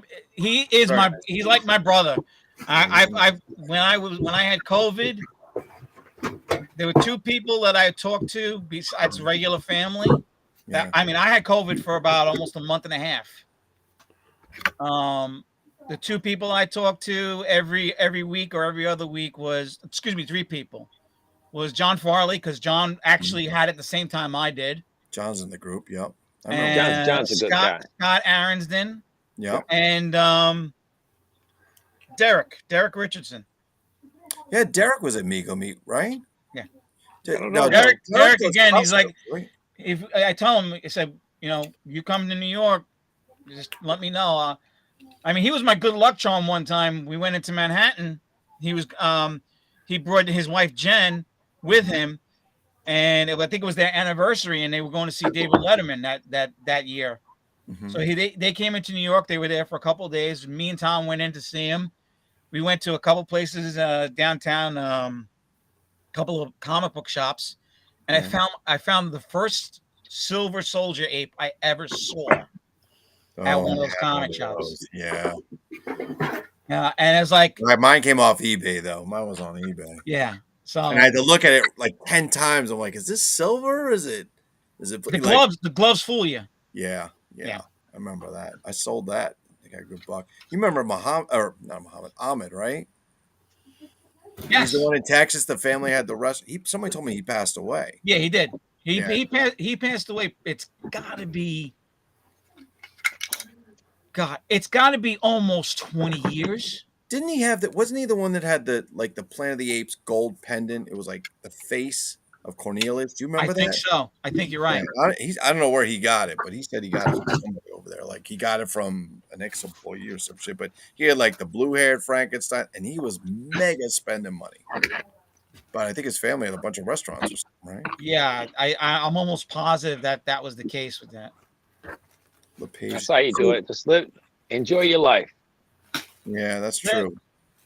You know, there's one regret I have about Mego Meet You didn't go this this year. No, you know what? The one regret I have is that there was a lot of people that follow my channel and stuff that was there. I didn't get a chance to meet them in person. You know, Johnny, you only got 2 people on your channel. What are you talking about? right. those are 2 people I wanted to meet too. You know. No, but no, I mean that's you know what? It's kind of That's the it's one a little regret. sad because so I'm just going to say this because it doesn't matter what I say because whatever I say it goes back as oh he's hating on you and that's I don't really care. But I heard or somebody said maybe it was on the panel. Somebody said something like this was like the best meet ever or something, and other people said it was dead. I don't mean dead like nobody showed up, but like comparatively, it was really less people. And when you take away the customized, you know who it is, Berto. I know you want to shut out. I'm not saying it. I'm not saying nothing either. I know who it is. You know who it is. I think maybe 1 or 2 other people. Let's just say he. And this isn't a. He's playing for the other team right now. So I said today, and I don't mean it that way. I mean no. You mean the Mets? He's playing for he's playing for the Yankees. Those damn Chicago or Bears. as we say here in New York, the Yankees, not the Yankees, the Yankees. Hey. Whoa. That's my team. I knew he was gonna do that. Don't say anything about the Bears because your team's running the ball either. Comics, we suck. All we can talk about is bread and butter. That's it. Well, no, from what I gathered, I had messaged someone. I had messaged one of the people that was there at the meet, and he said that the other person told him that he had asked a question about whether this year was different than last year, and they said that they told that person that the attendance was way down. Yeah, this is what I heard. The attendance was way down. That basically, it was overwhelming in the sense that it was. I don't think it got to the point where that's what they expected. They expected more and they got less, but they got less because of you can't put somebody in a show that's hooked up to your show at the very back of the facility, right, and expect them to say, "Oh, it was a great show." By the time you get to the back of the facility, it's the clearance section. No money left. Right, that's the clearance section. That's right. Yeah, no, but I mean, I'll point to the should have been up front. The person basically says this piece was at the front of the show in a display case because somebody had asked, "Where did you find it?" Well, it was at the front of the show, and it was a Mego piece, and it was a hard to find Mego piece. Right, it's gone. Bye bye. Well, and just to say this, I know there were things there that some people had brought, not Mego stuff, but some people had brought that were Mego variations, we'll say, or customs that some people brought. But everything that was there, is it not the same stuff you can buy online or buy from whoever's selling them? I'm not bringing his name up. That's why I wanted to. Is there anything at the show that you couldn't buy online other than like some of the guys from other companies? That's what the Headless Horseman exclusive figure was supposed to be. And that was supposed to be that figure that you couldn't buy online, you couldn't get anywhere else. You had to go to Mego Meet 2023 to get that Headless Horseman exclusive figure, you know, and that was the build up for the last 2 to 3 to 4 or 5 months. Was this figure? That was going to be it was going to be a glow in the dark one, right? Right. It was going to have the glow in the dark built-in technology features and all that stuff. So everybody was excited about it, you know. And was it there? Look, that probably could have got me there. Was it there? Did you guys watch the panel at the very end? No, the 3-person or the bigger panel? Because it was a 3-person panel. The 4. Oh, I didn't see that one. I saw It was Doc. It was Scott. It was Scott Brown. It was Kevin, and it was Wojo. Mm-hmm. Okay. Somebody had asked if they were doing the auction this year, Right? And they gave the excuse our guy couldn't make it this year. But if you watch the It seemed preview like videos, it's in it. It seemed It's like it, everything that could go wrong did go wrong. But then you think, well, maybe they weren't prepared to begin with. Well, I'll tell you what saved. What saved? You gotta have a backup plan. Yes, exactly. I'll tell you what saved Mego Meat this year. I know you guys don't want to hear it. What saved it, whether it's true, whether it's going to happen, and I think Lou, you touched on this a little bit in our other group. The Marvel, Yeah. the possibility of having Marvel. Yeah. That's got everybody's Oh yeah. blowing up my channel, talking to me, texting me and stuff. This is groundbreaking It's news. It's Right, a but big Joe- old nut. It saved Mego Meat. Yeah, well, 2023. to me, it's and I hate using political talk, which is what a lot of people do. It's a nothing burger. It really is, because they have You don't know what they're making. nothing. No. They have It zero. could be Diaper Man, right? Marvel's but- Diaper. Like you don't know No, if it's but gonna be Spider-Man or that's Lou. They literally have nothing. nothing. And Oh, they Roberto, said thank you. that. But no, Roberto posted that in the group, and he broke it down. He's got about maybe a 1 or 2 minute footage of Marty really breaking that down and talking about it. And he's right. There is nothing. There's nothing tangible. Right. It's just it's the Star Wars mail away, thing where we'll get that. Listen, it's coming. Yeah. But for now, it's also over a year away. Just a promise. Isn't it over a year away? Yep. There's Think just about some the top promises. stuff. You're gonna. It's You putting gotta the look at carrot this out one. there, but it's putting the But- carrot out there so people go, oh, But you know what I that mean? carrot, Exactly. But see, here it is. But here's the whole point: is they come up with the fact it's like, oh, well, it'll be later, 2024. They're dangling that carrot in front of you. yeah. But what has Mego done so far? They dangled that headless horseman in front of people like Did Johnny. anybody hear the Well, yeah. comment on the Last last four or Because five that's panel? what you want to hear. You want that Mego exclusive. You want that in your little collection. Yeah. If you And that's all listen to the- fine. I'm not knocking it, but here's the whole fucking Boy, point. I know, Brian. You're Is right. they Brian, go, you're 100% hey, right. this is available. Then they take away and go, oh, no, it's not available. We can't get it done. But did you listen to the Disappointed. comment? If you listen to the 3 panel, besides the terrible camera work where it's like this, there's somebody, I think it's Joel, says, yes, we can do whatever we want with the license or something. I don't want to paraphrase. Yeah. I don't know. He said something, they have the license. And then the person holding the camera says, so what you're telling us, Joel, is that if we keep supporting you and buying your stuff, then we'll get the figures that we want. So you're talking about a year or something away. So, okay, that's Yeah. fine. So keep buying, I don't know, Facts of Life or shit that, so you can Right. get the stuff that you want. That's to me was like the same thing with the tops because they got everybody all excited. And, They did. and then they basically clearanced them everywhere, which sucks.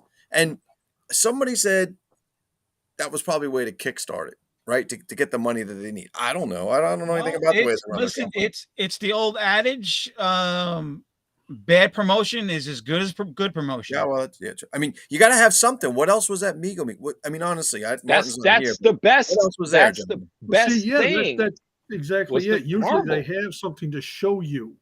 Yeah. Oh, that's Usually, that's the it's comment. okay. Like Piece of paper. 2019, like 2019, you guys went and Yeah. Joel, Joe the pulls up bandless out of his body. pocket. Joel pulls out the Ace Frehley head. It was So also the the kid- bandless body year, which took 3 years to get. Yeah, I know, but hear me out. Mhm. But he pulls out that just to satisfy the crowds going, we want it, we want some. What are we gonna get? What are we gonna get? Oh, hey, look, I got this. Right. Oh, Crazy. And they doesn't went matter nuts. how lame it was. because you're going to get people who are going to go, oh, I can't wait for that. Just like with the Marvel announcement, they're going, oh, I can't wait. It's going to be the end of 2024. Nobody knows what they're making yet. They don't even know what they're making yet. Yeah. Well, But you're gonna be end we of know what they're 2024, making. They're making Dr. That's- and you're Birdo, not I going to heard. get your figures to probably sometime in 2025. Yeah, They're that making news the pig though. from Spider Universe. Seismic proportions. That Sure. news yesterday was seismic, Oh yeah. and Yeah, I it think was. that was strategic on Joel's and Marty's part. Yeah. That was strategically placed at the right time, at the right place. And look, but Brian touched on this in our group earlier. Look, half of this stuff we saying, well, we don't know what they're gonna make. Some of the stuff is already made because it's already in stock. Yeah. It's just old Well, yeah, stock. a lot of it is. You're getting Doc's I don't know. I said Yeah, I said it Yeah, before. I because you're gonna took apart an Al Bundy figure. The shoes of Doc Migo. It says That's DM what you right said, on the right. You were inside saying of the that. shoes. The bow from the Yeah. Legolas is Doc Right. Migo. So Doc's Nobody getting knows paid. stuff. Doc's But The getting Why? bow paid. from the bow from the tops Green Lantern, Green Green Arrow. Is it? Yeah, Yeah. that's Doc Migo. They're, Yeah, they're well, stamped Doc Migo's- DM. No. Yes. Yes, there is. No. Johnny, open the package and see. No. Yeah. No. There's Boy. DM on them. The Legolas was. The There's, bow. Johnny, Hey, you have hold to on. you have to Hold open it. You have to open it, Johnny. you gotta open it, Johnny. Hold You on. Here, can't Johnny, I'm smell gonna it. say, You can't smell I'm it gonna through the say- package. Johnny's like, I'm gonna save you the time, Johnny. Here you go. Out of the box. he opened it for you. No, Max, you just got the one that was short, so they threw. No, it well, on. Doc did different colors. So Guys, every time you open a package, this hurts Johnny just a little bit more. Every time you open a package, an angel dies somewhere. what is it? What is it? It's a million paper cuts. What are you doing? No, Stop but it. listen, it all really does end up coming down to this. They basically said the Marvel thing, because they know they have people online Yeah. that don't watch videos, that don't read whatever's being written on the screen, telling people, warning them, hey, this is a year and a half down the road. Nobody took that Nobody into looked at that. consideration. They just heard, They have the blinders on. and they heard Marvel. That's all they heard, Spider-Man. which has That's- already been done. Look. Okay, Hey, I'm going- quality. I'm going through a Go- couple of the comments here before we get too far. Some of the comments on the Facebook page here. Brian Sanchez, come out of the dark. You look like Mick Mars over there. Minus the hat. Wait. Dan Cohen says Paul Clark said it would only be characters Is this that better? will sell en masse. And the guy that was doing the camera that you were talking Yeah, about, I know who it was. I just didn't bring. you know who it is? Right. Okay. We all knew who it was. He verified who that was. The voice is so distinct. It like Pretty obvious. Okay. He said that they somebody said that they showed the next wave what the next wave Brainiac would look like, and he said that was look cool. Oh, good. Yeah. And Now, is the finished product going to look like the prototype? We're going to have another Wonder Woman disaster. we'll see. We'll see how that turns out. Anyway, let's see who else has joined us since Marcus Aurelius is out there. Mark. He's watching. So Daniel Cohen, Danny C. and let's see. I think I saw Tony May jumped in. Oh, Tony man May. himself. Yeah, Terry Jackson is on. He's on the Hold on Facebook a second. side. Hold on a second. Let me do this Jackson. right. That's not Terry Jackson. That's Terry motherfucking Jackson. That's who that is. TJ. Well, that's what that stands for, right? Hey, Absolutely Hey, right. Terry, my condolences about your pops, man. yeah. Yeah. Oh hell, yeah. Oh, and IP is out there. And earlier when you guys were talking about the flooding and all that stuff, keep in mind, didn't IP lose a bunch of stuff? Yes. When that does- Yes. This place Yep. got flooded. A pipe broke. Yeah. Yep. Chad I hope I don't say it wrong, but Chad Bellini. Chad Bellamy. Bellany. Okay, Chad Bellany's out there. Dean Verge is still in there. So a couple of guys. Hey, I what's did send them along. I did send along the chat link, the chat.restream.io/FB. Yeah, So for guys that are just click that and you say accept, and Facebook will let your messages show up. That's not yeah. So I sent that along for him. Roger Gilpin just jumped in there. Roger. Hey, Roger. The Gill Man. Who is Mego Custom God? Or Custom God? That's Lonnie, Oh, isn't it? that's Lonnie Fisher. Is it? I Yeah. think that's Lonnie Fisher, Yes, right? Lonnie Fisher. What's up, Lonnie? Who's the 70s toy lover? That's David Alexander. Okay, Oh, that's what I David thought. Alexander. I believe so. Hey, it's should David know. Alexander. Man, this is like a fucking quiz show. Get me my fucking prize. I'll take. Well, I'll take one Marvel Mego, please. I want to answer Lonnie. I want to answer Lonnie's thing. Oh, Lonnie, Doc Mego is not only a part of New Mego Corps, he is half of Mego Corps. Just to give you a heads up. Because this is stuff I've heard. I've known Doc for 20 years plus, and this is from people that I have heard. What's up, Lonnie? That I used to do toy shows with. He is half of Mego Corps. Wow. He's partners. Okay. Wow. Ooh. All right. Well, so you know what that means. But here's my thing. Okay, nobody buys them. Yeah, and we're talking. Okay, you guys, to go back to the big announcement, of course, obviously being Marvel, and for me, I mean, I go along with now. I'm not a Marvel guy, right? Pretty obvious. You're marvelous, Max. You're marvelous. I am marvelous. I'm a DC guy, but I will tell you this: I have the vintage Marvel Megos, and I had them once, sold them, regretted it, went back out after them. Okay, so I've got Spider-Man, I've got Iron Man, I've got Thor, I've got Hulk, I got Captain America. I got that Daredevil set that came out, the Diamond Select, whatever that was.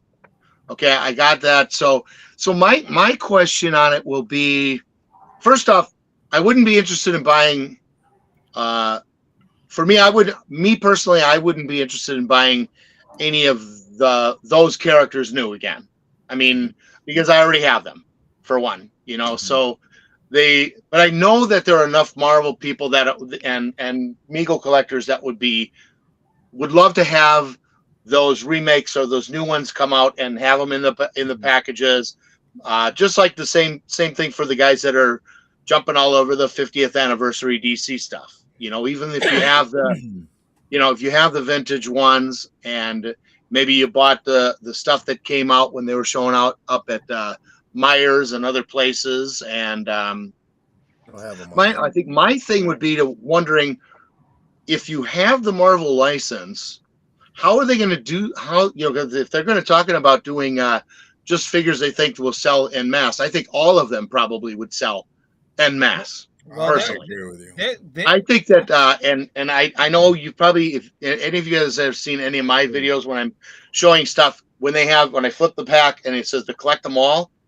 Now, look at Brian. What the fuck are you Ryan Brown over there. Can you get your guitar? I'll start playing Jolene Blue for us.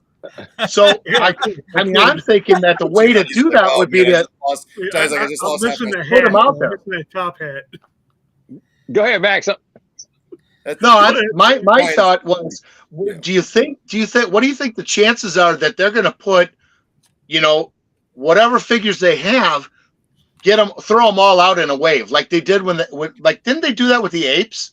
No, when you're going to find out what sells and what doesn't. Well, I hear that they're making. This is just what I'm hearing. In a year, that could change, right? But they're gonna do the 50th anniversary. So the vintage ones, the retro ones, I guess. So Spider-Man, that would be the smart thing. That would be the smart move. So it's going to be packaged like that. They're going to be in the 50th anniversary. I heard Okay, the Oh, top that makes is going to be box. shit. yeah. Now that would be the way to go. That'd be the way to go about that if they're going to do those characters. Go reintroduce all of those characters the way they did it the first time, and then if Right. they were going to expand, I don't know if they were going to expand into other DC lines like X-Men, and do some Wolverine and That's a you tough know. one to do. That's a tough one to do. Okay, so from what I gathered from the Marty thing was that it's not going to be available in stores. They're going to The be Big Lots, right? It's no, And no, then no, when they no, go on no, Big no, no. Lots? Big lot. The Big Lots is going to be the Big Lots thing. I think is just going to be clearance. Yeah. Okay. Yeah. Big Okay, Lots has a lot of other stores. So Shit, the these Marvel stores. stuff, from what I understand, now I could have been hearing it wrong. I don't know. The Marvel stuff basically is he said right out front, he goes, "We're not making this available, in a store or whatever. You're only going to be able to get these online." Okay. And Wow. there's only going to be certain people carrying it. But that's okay, Berto, because Ah. they have a Migos store on their webpage that hasn't been updated in 3 years. Yeah, but here's the thing. Here's the thing. Is it going to be Topps Volume 2? Or is it going to be we're going to make figures? Because Topps Volume 1 was, you guys have heard me about the whole thing with Doc. I had conversations with Doc when Doc still had his custom laboratory in the building I used to work in on the weekends. Yeah, when Okay? he's pouring plastic for phasers So, and communicators. Doc's thing That's some tough work. that he basically pounded in was the fact that China wouldn't do anything, and it could be from a part to a figure. They wouldn't touch an order unless it was 10,000 pieces. Right. That's why when they did the Topps thing and they say, well, it's made to custom. No, it wasn't made to custom. They had 10,000 pieces that they know they were going to make. It's probably still sitting in somebody's garage. Well, here's the thing. What happened with that? The largest number was Spock, I think, was maybe 2,200 pieces.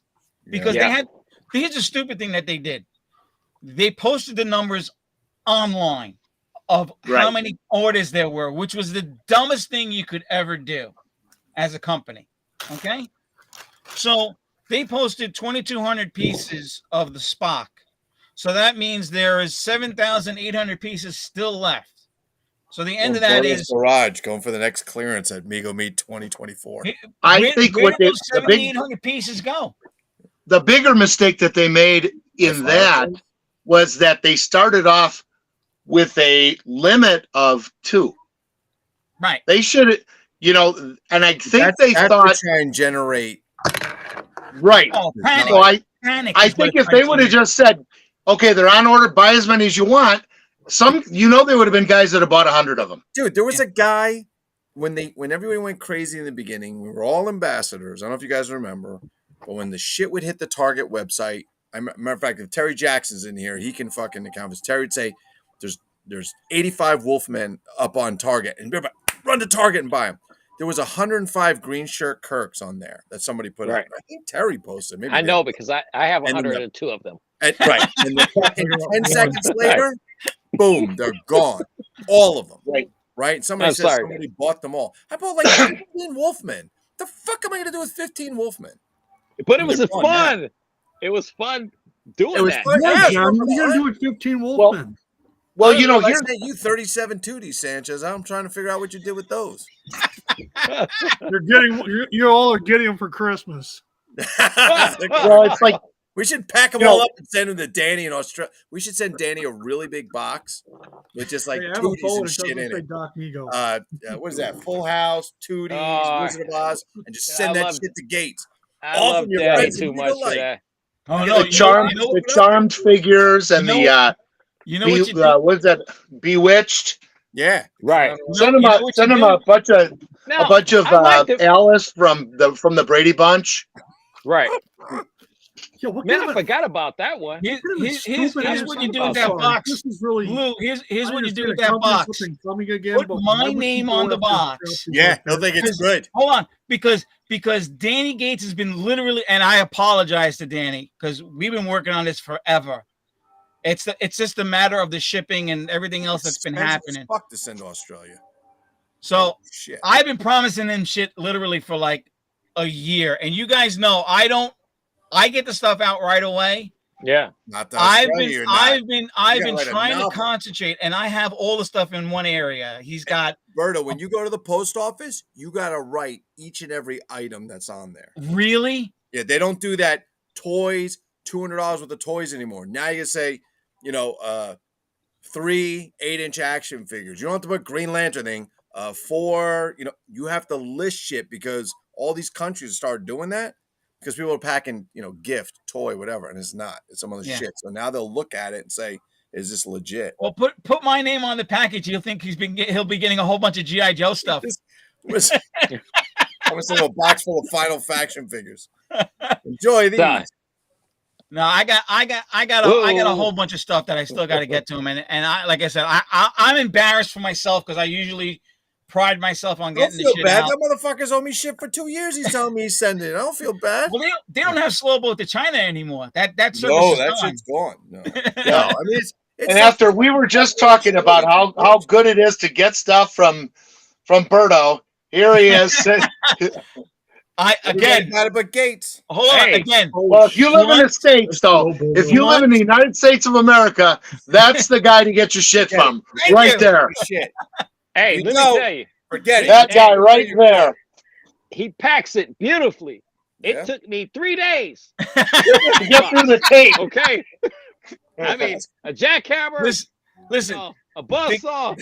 The key, and I tell this to everybody that my key to shipping is if I shake it and I can hear it move inside, it's not done well enough. I agree. Right. Period. I have. And also, I believe that Berto owns stock in like 3M packing tape company. Oh, and bubble because wrap. Every box. Look at this. Oh, it's Here's what I got sitting here. He wraps it in brown paper and then wraps the entire box in plastic in Okay. You know what that's like? It's a work of art. It's a work of art. That is a work of art. It's a work of art. I mean, it's fantastic. I mean, listen. But your stuff is coming right. Once you get inside the box, you know it's okay. It's okay. It's easier to get that little little token. It's easier to get that token from the continue to have fun. From the Raiders of the Lost Ark than it is to get into one of these boxes. All right, Johnny. Or is Johnny out of here? Sanchez. Brian's gone. All right, Brian. Sanchez. Where's Hurley? Hold on. I'll be out of here in a Oh bit, my guys. God! Speaking of which, well, somebody must have heard he was getting a Danny box. G. Hey, Danny G. I know that guy. Good day, mate. Look out. We were just Look talking out. about How's it going, fellas? You just missed the whole thing. We just did 10 minutes on you. All the way from Adelaide, South Australia. His ears must have been burning. Yeah. Hold on, I gotta get some Australian. No, I was just apologizing about how I haven't gotten your shit to you. Oh, that's all good. That's all right. That's all good, man. That's all good. No dramas. Oh, and by the way, here's my shirt. The real Mego meat. Nice. Mego sweet. Nice. Wait, hold on. You guys didn't see the back. What you got on the back? Oh.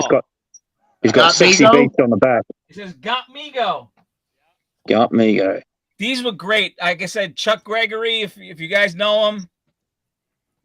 He's a Boston dude. He's a Boston dude, and he used to do shirts every year. We used to have logos and everything, McDonald's logos, the whole 9 yards. Nice. When are we going to get a MegoLike t-shirt? Oh, and speaking of which, MegoLike, somebody was asking about a MegoLike meat. Salami? No. No. Ham? Prosciutto, right? I don't know. Some kielbasa. All right, so I'll say this. Let me say this because I'm going to dispel some things. This year, I said I was going to try and put something together and I would pay for it. And as I told one of the other groups I was chatting in, my business partner did a real big fuck up. And she wiped out her finances. She got back in a sec, guys. She got conned. So that money went away. So we didn't quite be able to do that. So Everything's fine now. Let's just say that it took me a few months to put foot to ass and take control over my own company again. But yeah, I apologize. We couldn't do that. We couldn't do that this year. I apologize for that. So MegoLike, the MegoLike gathering is going to be in Milwaukee next year, right? During the Burger Festival. Yes, that would be the perfect. Yeah, 200 fucking pound burger. No, well, everybody can. An acre back there if you want to set up. Well, if everybody converge on instead of Milwaukee, everybody converge on the metropolis of Coloma, Wisconsin. And it'd be like Metropolis. more people would show up in your town than live in the town. That's yeah. why Well, there's small. Let's see. Well, I think the sign for Coloma says 448 population. Really? That's and it? I live in the suburb of that town. Wow. Man. Wow. I can hear the banjos from here, Max. Yep. Max, Yep. We can. I could put you all up in my backyard. I was about to say, you might as well come stay with you. Well, you could do that, Johnny. Just come on up, man. I got plenty of room. I am definitely coming up to hang out with you, man. Can you see that? You gotta come. Yeah, I mean, look, I got 2 spare bedrooms. I got plenty of room, couches. You want to bring a motor home? I could hook you right up there too. Like whatever you want to do. Like Cousin Eddie from Max, vacation. we gotta stick together. We're the two oldest guys in the party right now. So right, the old guys gotta stick together, right? The rest of these young right. guys. Goodbye, Lou. I get the water. Absolutely. I got. Hey, Berto. Well, I gotta get in good with John. So when he's playing for the Bucks over here, I can get an autographed jersey or something. Right. Hey, listen, if he gets drafted by the Bucks, I'm moving out there to Milwaukee. You ain't right. Speaking Right of on, Bucks, man. Right on. Johnny. If he gets drafted by the Bucks, the last place you're going to want to be moving to full time is Milwaukee. Hey, Now listen. I'll help you out. You won't want to be in Milwaukee, but I'll help you get right. That rookie contract, we'll be That's okay. right. We'll be That's fine right. in place. So just watch it when he comes. just outside of Milwaukee. Look, I'll show you. It's location down here, man. So wait. I'm going to tell the truth because everybody's been waiting. Mom's crossing his fingers for the Cavs. The MegoLike meat. We're going to call it MegoLike meat. We're going to take out the likes. It's going to be Mego Dash meat, so we don't infringe on any copyright. It's going to be a power con next year. We're going all the way in the back for a special area. No, We'll have a nighttime gathering. MEAT. Yeah, So- MEAT. That's right. And when I'm filming, it'll be like Martin will be on the panel. Maybe we could do it at one of the. We could do it at one of the ag buildings at the. We could do it like at one of the ag buildings at the Chicago Toy Show at the Kane County Fairgrounds. Can we do it in a place where it smells like cow shit? Well, maybe we get the Rabbit Building or something. Get a section of that. Or all right with that. Buck is still in here. He'll probably remember this. What do you got there? Mego Meet 2008. It was like one of the giveaways, auction type of things. I didn't pay for this. I have no idea how this got in my freaking tote. You still got it. Whatever. Motherfuckers stole it. Look at he stole it. What is that? Clock. It's a clock. That is cool as hell. Who the fuck made the clock? I have no idea. Danny, He stole that shit off the wall. And You stole that shit. You in the corporate Mego and stole it. It's got the logo here, and it says Mego Meet 2000. It's 08. What time is it? It's Mego time. It's time to buy a Mego. Wait, does the clock work or did it break? Oh no, it's got a battery. I didn't put any batteries in there. Fucking you open it and the hands fall off the clock. The sad part is generation don't even know how to tell that time. That type of time anymore. It's not digital. There was actually something somebody said before. We were talking a little bit earlier, and I forgot to mention this. So, and I don't know what he did and didn't sell, but I know Scott Aronson went to the show this year and took a table, and I know he made some Mego Meat exclusive because he's been doing them for the last actually quite a few years. Electro Man. Right, he made the Electro Man. Electro Man. I sent him the big one that was in pieces for him to do, and I told him I want one. So Scott, if you still got it, I want it. If you sold it, I'm coming down to wherever the fuck you're at, in South Alabama or whatever you are, and take that shit. No, but I don't know Roll if he sold them Tide. all, and I don't even Roll know if anybody Tide. else saw them yet. I told him he should let people know, so I don't know if he's going to post it or not. But that's something that he made an 8-inch version of that giant Electroman figure that Ideal. I was Oh, I was man. gonna try and hook him up with a guy that I know that does he did the group, the Gorillas. Yep. Okay. Yep. A friend of mine did a couple of like homemade casts, and he put like electronic parts in it. Oh, and that's right. Yeah, I told me she gets some. And I was trying to hook him up with this guy because he knows how to put like the electrical eye, the whole 9 yards, and it just never materialized because of COVID and everything else. You know what actually is a good idea? We could have MegoLike meet in Australia, and Danny, the custom figure could be a Ranger parade. She's got a whole bunch of. That's Oh, gonna no, scare not the kids. That's gonna scare the kids. I'm gonna make Danny just fall the fuck off. You ready? How about a Rolf Harris custom, Danny? You're a dickbag.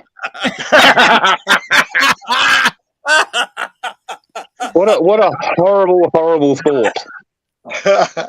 And Buck just posted.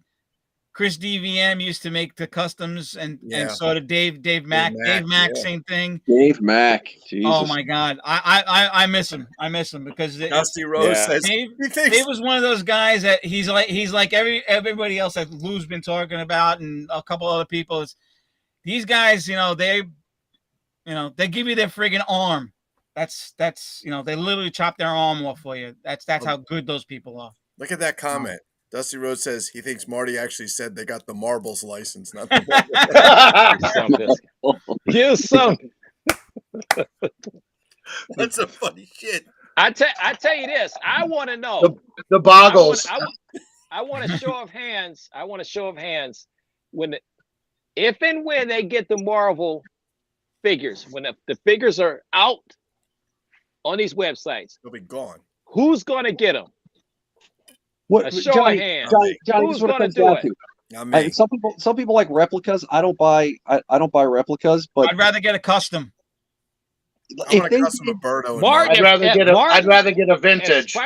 If Spider-Man is out, if I would Thor get is a out, vintage just home. the way it was back in the 1970s, it's right there for you. The guy who said it's our group right is there run by for a you. bitch. Johnny, I have our it from group is run by a bitch before I bought Amigo. Johnny, I'll tell you this: a Doctor Strange, I'd pick up. A Red Skull, I'd pick up. A Doctor Doom, something new, I'd probably grab. But you would take, so basically, you would get one if they had that out. If those were out. Sorry, guys, I'm just reading the message. I just got. Yeah, if it looked good, like I think that Green Lantern they put out in that last run looked pretty good. I like that. That Green Lantern was fantastic. You like the bulge in his crotch. That's all you liked on that damn thing. And the Flash was good. Yeah, right.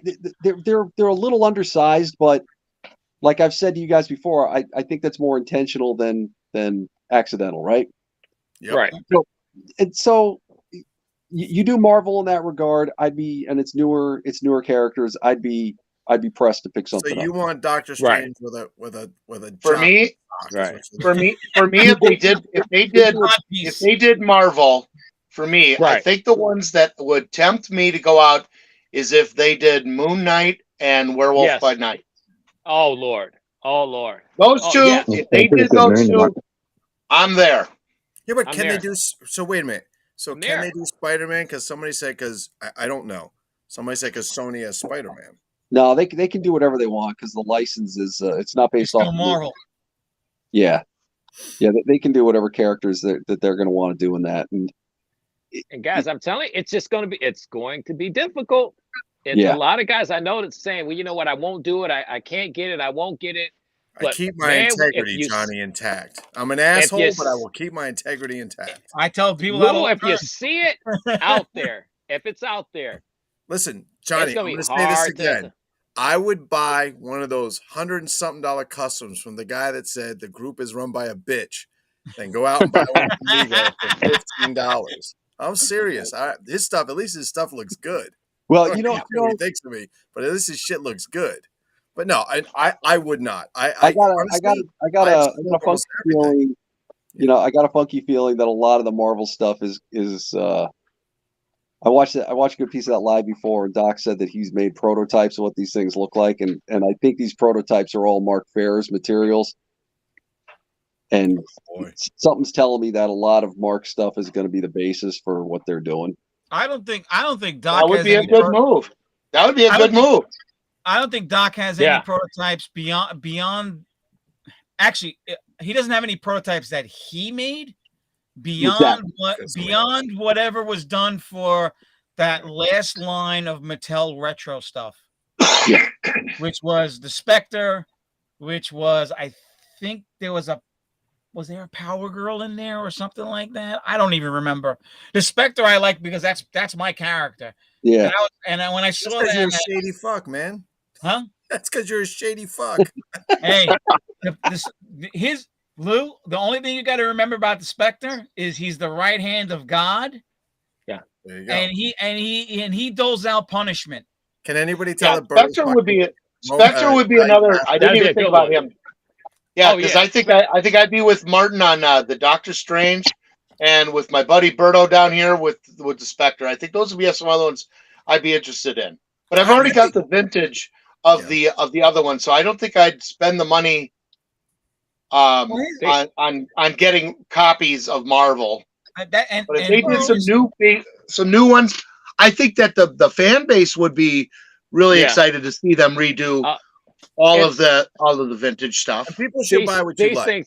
These things are going to sell like hotcakes, guys. I think you're right. It's going to be their biggest seller. Will they sell the 10,000 mark? So Johnny, it's what Max just said is right where I think all of us are at. You can't start by doing the shit that you've already done before. Oh, right. Agree. But you know they will. Everybody has. I understand they want to reintroduce the stuff, but you can't. Right now, it's okay. We have Thor. If you're gonna do a Thor, do a Walt Simonson Thor with a beard and mustache and everything else. Do something different. Don't give me the shit that I've already had. I said that in my video that I did last night. What are we gonna get? Are we gonna get the vintage or the modern? Do you want the modern stuff? Do you want a modern Spider-Man? Do you want a modern Hulk? There's talk that they're going to redo Hulk's body, so you won't get the actual 7-inch Hulk. Doc already had doing a bigger Hulk instead of that. Making Hulk smaller than Iron Man is silly. Else, right? So, how long has Doc had that body? He's had that giant Hulk body for a while. He's had that for a while. Okay. So which body are we talking about? The one that when Doc did the enlarged Hulk body. That wasn't him. It's he did. No? He did. That was FTC. No, he did one. It's all white. No, he tooled one himself, I think. He has. He had one on the website forever. See, I never. The one I remember was the FTC. You know, I know about that one because was it Austin or someone was buying it and they were telling me that it's a bitch to die because it's solid white. It's solid white. Yeah, I never saw that one. I do remember the FTC, and it's possible the FTC was a copy of Doc because, I told you guys this story. Space 1999. I was there when Doc was casting the heads for FTC to reuse for their first lines out the door when they were redoing Migos. And I remember him bringing it out, and he was telling me, these guys in Rhode Island, I think they were at the time. Yeah. These guys in Rhode Island, where they want to do their own Mego figures and blah, blah, blah. And he goes, I'm just sending it to them. I just recast it. So when FTC came out, the bad part about FTC was they were using third-generation copies of the originals. So when Mego came along and said, well, we're just going to copy the originals, so you're doing second-generation copies of the originals. They're closer to the original heads, but because they're doing lasers, the laser version of it, but you're doing copies of a copy. Yeah. So that's what everybody. When people start talking about it, it's like, well, it looks exactly the same. No, look at it closely, and then you tell me it looks the same. You can see where all the carvings that when they recast it, you could see where the detail is missing in the nose bridge, in the eyes. You can see all that stuff is gone. So Yeah, you I think know, that's what happened with some of those Spocks and Kirks. They kind of Yeah. got watched. And I like okay, I like Doc's MC Sulu and Chekhov. They were fantastic. here you go. Yeah. Speaking of MC, Terry Jackson. Okay, mark this. What is today? August 13th, 2023. Terry Jackson says Marvel will be all the DST MC releases. I'm calling it. That's what he's saying. Yeah, and I agree. And And he he's also probably said right. Doc left. Mattel RH Wave was Robin, Supergirl, Spectre, and wait for it, Doctor Fate. Yeah. Okay. So they're basically redoing one of those sculpts again now Right. for the 50th anniversary figures. They probably took Doc's sculpt that already existed on Dr. Fate. So I'm just giving everybody a heads up that that's probably what you're going to get. Yeah. Well, let's see. I mean, Look, if that Time will tell. if that Firestorm in the photo looks like what it is, that's a hell of a lot better than the FTC version. Yeah. Yeah. The only problem with Firestorm is that his head looks like Mr. Softy. It does. We're gonna. Hey, we'll see. Yeah. We'll see. Yeah. But I'll be honest with you guys. I'm excited about the Marvel stuff. So Johnny, I didn't. Go ahead. Johnny, they said when I was watching the stream before, they said the Big Lots figures. Did you hear about those? Yeah. That they're going to be out next month. I told you just before Christmas. I said it in one of the posts. I'll be at Big Lots. Isn't that surprising? I mean, what figures are going there? What are they going to send there? But I'm gonna get a part-time job there. I'll let you guys know. It's back. It's gonna be back stock. It's gonna be back stock. That's what it's gonna be. Yeah. Well, it's they've taken back stock and they've changed some of the costume parts and they've changed to try and make, like, what did they say? To try and make Batman and Robin look closer to like if Mego based it off the TV show, but not Adam West and Burt Ward. So like, I guess I mean, in best case scenario, it may look like the opening credits for Batman 66. All right. You know. Well, Johnny, when you're working there, pick me up one of those. Either way, Johnny doesn't have you covered. I got you. I literally have a Big Lots. Hey, not even a 2-minute walk. Yours a little closer. Mine's about maybe 15 minutes. Mine's about 15 minutes away. Yeah, like I said, I think I posted it in the thing. You know, if this stuff is not out by the beginning of September or the end of September, they're missing the Christmas wave, which is what they want to do. They want to sell as much crap before Christmas as they can. Yeah, absolutely. Yeah. I love that one, Max. This is FTC. This is FTC. They did a fantastic job. Yeah, 66 line is fantastic. Yeah, this is FTC's 66 Batman, and I think Do you have? I missed out because no, not of this, because you know what happened was when these were coming out, they were coming out like that. Right, and they did such a variety of stuff, but at that time when these were coming out, I was kind of staying away from anything new, retro, remake kind of stuff. I was kind of staying away from some of that stuff because I was focused mostly on vintage. Yeah. And so I was late into the game, and by the time I thought, you know, maybe I should start grabbing these, a lot of the characters were beginning to get sold out, you know. But I thought it was really interesting that because they started off with their versions of the old Mego stylings, right? And you know, with all the ones that they did, and I grabbed one of the Batmobiles.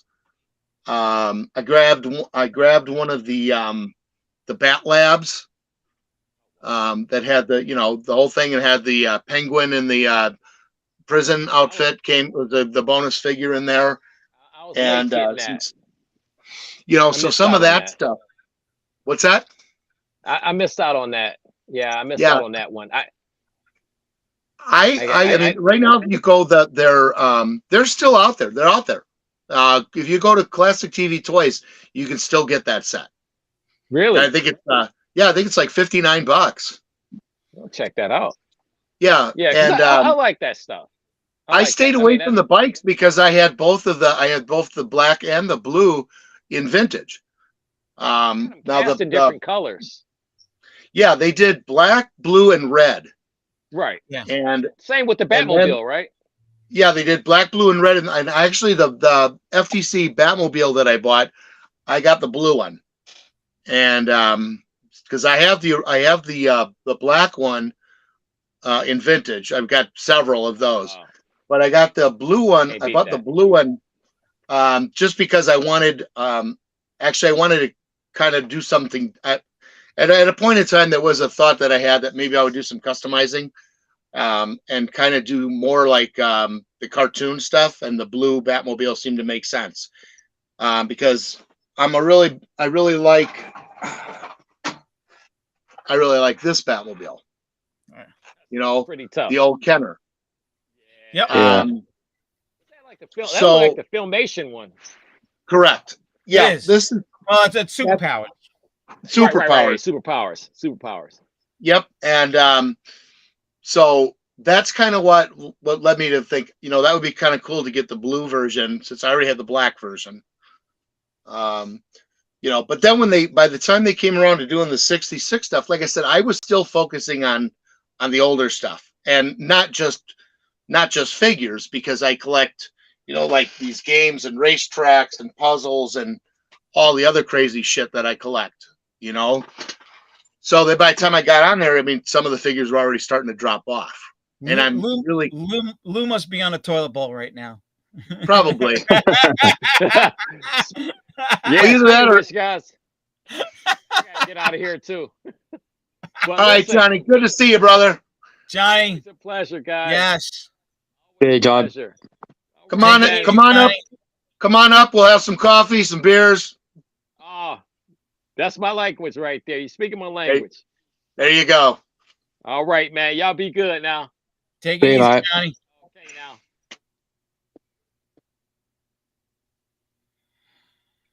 All right. G. Oh, Yo. Lou just messaged in on the Facebook chat. He said on the crapper. No, he says looks like a Ragger roundup, and then he says he's picking his kid up, and he'll be back in 15 minutes. Well, so we'll be looking. If you hear, you know what happened. Yeah. You know He what said he's happened? going to pick up his kid, so I guess he's got to. So There's a code red mess downstairs. Clean up on aisle 5. That's it. Get the mops out. All right. So what do we talk? We could talk about Lou. Nah. Nah, Yeah, well, we could. good. Nah. Nah. I did actually pick this up just before yeah. I'd had never really seen them, so it was like 95 by Galoob. That's And you was that a? Oh. It's Galoob. So, but I think what's his name came up with that. Wasn't that what's his name? Marty. yeah, that's it. So the Blitzkrieg, whatever it's called. Does it say Gentili Entertainment or something like that? Oh, it probably does. I haven't had a really good look. I just picked it up like just before. I need the torch. I need the torch to have a look what's going on. But these guys, I didn't realize these guys come with dragons and all sorts of stuff. Yeah. That they sit on. So there's some sort of like magnet. There's a magnet in there, and they sit on a dragon. In his rectum. Yeah, right in the back door. But yeah, I'll have to have a look. I know it'll be here somewhere. Yeah, I'm not 100% sure, but I'll find it. I just thought that was cool. It was, oh yeah, there you go. What's that? Oh, it's just numbers. I have to have a look, but what's the logo on your hat, Danny?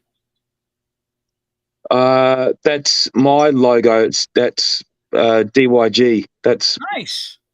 yeah. That's yes. The middle name is York, so it's DYG. York. All right. York. Nice. Yeah. You know what? Hey, First did you generation see? Italian. First You see generation my? Italian don't have any middle names. Oh no, See, no middle names. Nope. I got my logo. Shit. Nice. There you go. The Maxi, the Max back. Merch. All right. Original art. We gotta start getting that going. Some Max merch. Max Everybody merch. else is doing it. Might as well. That's exactly right. And then one of these days, then for one of these PowerCon MegoLike meet things, I could set up my own booth and with 8x10 glossies, and big poster, meet Max.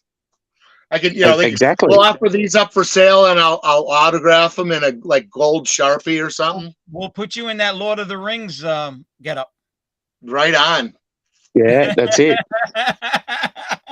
You could do every hour. You could change your outfit, mate. There you go.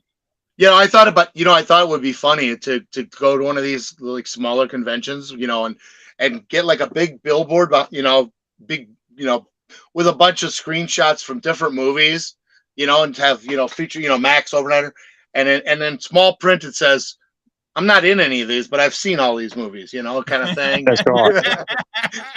I look like these characters. Has seen all of these movies. Yeah. You want my autograph? I've seen all of these movies. I like Lou. Did Paul Shelley check in? I haven't seen the man from Revere Beach. No, I haven't seen him. I'm not sure what's going on. I hope he's all right. Yeah. Well, maybe he got that Docon figure. He's probably bidding. He's bidding on that Docon figure. Yeah, he's watching the countdown. Online. He'll be messaging later, looking. If he gets one of those where you have to restring them or build it, he'll be looking. He'll be looking later on if he grabs one of those for advice how to restring those. I'm sure that's what that'll be next.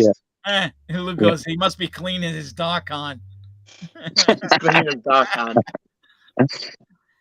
I gotta I think Rich ended up getting a Gamma 6 set recently. Did he? Oh yeah. It's nice. I saw pictures of it. Okay. It was I only saw the auction pictures, but yeah, it's nice. It's nice. Cool. The box, I'm probably gonna have to help him out with getting the tape off the box. I know Danny probably knows, and I know Max, because you've actually had to do this. We had to get old tape off of old boxes and stuff, the goo gone, or the hair dryer and stuff like that. The hair dryer. Yeah, I actually practiced with a couple of boxes that if I messed them, I wasn't too worried about it. But I took them all apart. Tried to break them off at the the glue points and put them between some cloth and took a steam iron. Steam iron, some of those creases out and got them kind of where they're damp and then let them dry. And I waited them while they dried, kind of to press them out, and then refolded them. And they actually, matter of fact, I think I can get my hands on one of them. I think right here. Max, you're like Danny. You need a bigger room. Yeah. Yeah, that's it. With all the stuff I've been moving, it's just a matter of now I actually have space.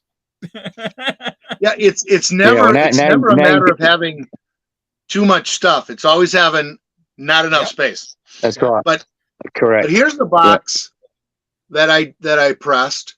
I remember. The Domino's box. Yep, the Domino's box. And as you can see, you can really see the creases that are there. But I think I got this box really pretty square. Flat.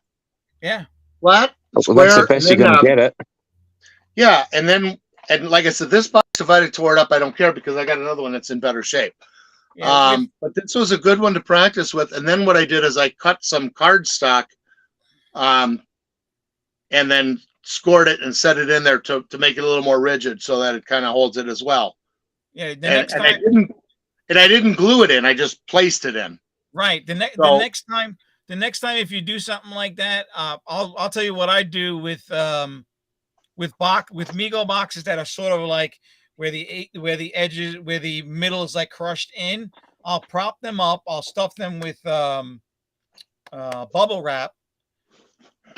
Put a bag around it so that it keeps its rectangular shape. Let it sit for a week or two.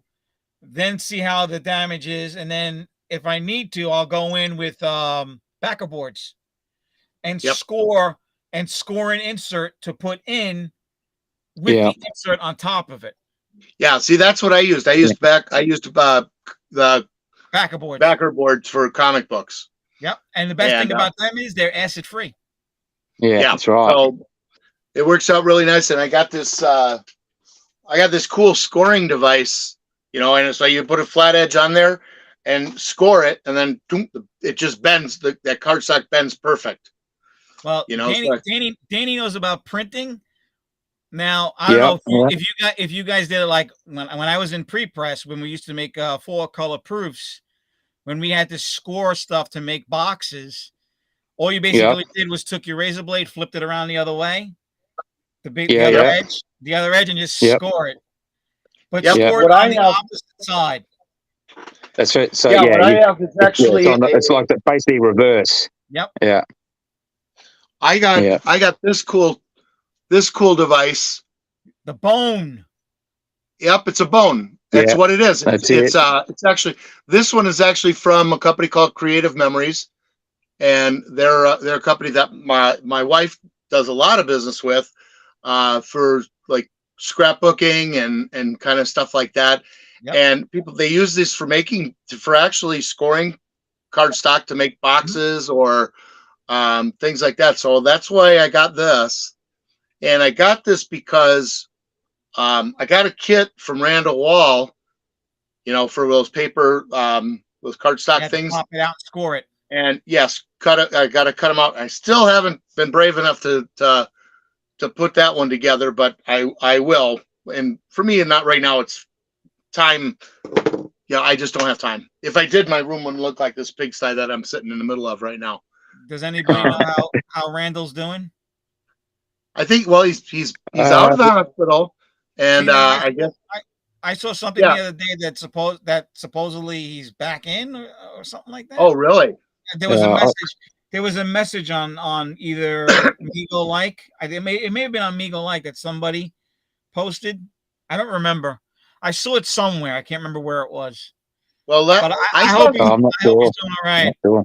Yeah, I saw some posts from him that he's kind of doing all right. And I haven't talked to him or spoken with him for a bit. So I don't know. I'll have to check. I mean, maybe when we get done here, I'll check around and see what I see from him. But But yeah, I'm hoping. I think he's just taking baby steps. I think it's just baby steps of getting better. I think. Yeah. Well, he's posted some. He has been doing some posts and of some stuff. Like pictures and some short videos and things like that. So I know I've been seeing some of that. So okay, he might be home. Yeah, he may be home. I'm not sure. Yeah, I hope he's doing all right. We're all getting old, but what he's got, listen. I know what I went through with COVID, and that's like COVID on super steroids. Well, he had didn't they say he had some kind of flesh eating thing, right? Yeah. A gal that I know, I used to work with her. She and her husband both got it. He got this flesh eating, what is it? Something necritis, whatever they call it, right? And she got it on her face. And it was. And I'll tell you what. I mean, that woman is probably the strongest person I know, because despite all of that, she stays very positive, very upbeat, and she had to have she lost her eyelids. I mean, you know what I mean? It's like, Yeah. Jeez. How she maintained, I guess, a good strong family backing and the support system that she had and all of her friends and Martin knows where. Yeah. but she's an awesome person. Hey, Berto, Wow. Yeah. what was the color printing process you used to do? Well, we did 4-color, but we expanded it out to like depending on what the customer wanted. It was 4-color, the cyan, magenta, black, and yellow. And then if the customer wanted like electric blue or some really weird color that wasn't in the spectrum, you'd expand it to 6 colors at the most. But this is early pre-press, like just before 2005. Now, were you doing posters or what kind of stuff were you printing? I started off as a driver, and then I moved inside, and I was making 11-13 plates, 40 by 60-inch plates, and then they moved me around because they wanted me to learn the entire thing. And then it was from the plates, it was over to 4-color proofing, 4-color color keys, outputting film. The only thing I didn't know in that whole place was how to strip in, because we at that time you were doing full flats of negatives. We would do output film for, stuff back then. You didn't get computer files. You got, this is what I want you to do. Here's a picture of the item, and then you output 4-color film from that one picture, and then the process would start. So from that 4-color process, you'd bring it over and do a 4-color key first, and then you would do a 4-color proof. The 4-color key would be sent to the customer. They'd do their corrections. They'd say, this is too bright, this is too dark, this is missing type or whatever. So I did everything across the board when I was in pre-press. I just didn't know how to do stripping and material. So what was the final products? I mean, were they boxes? Were they poster?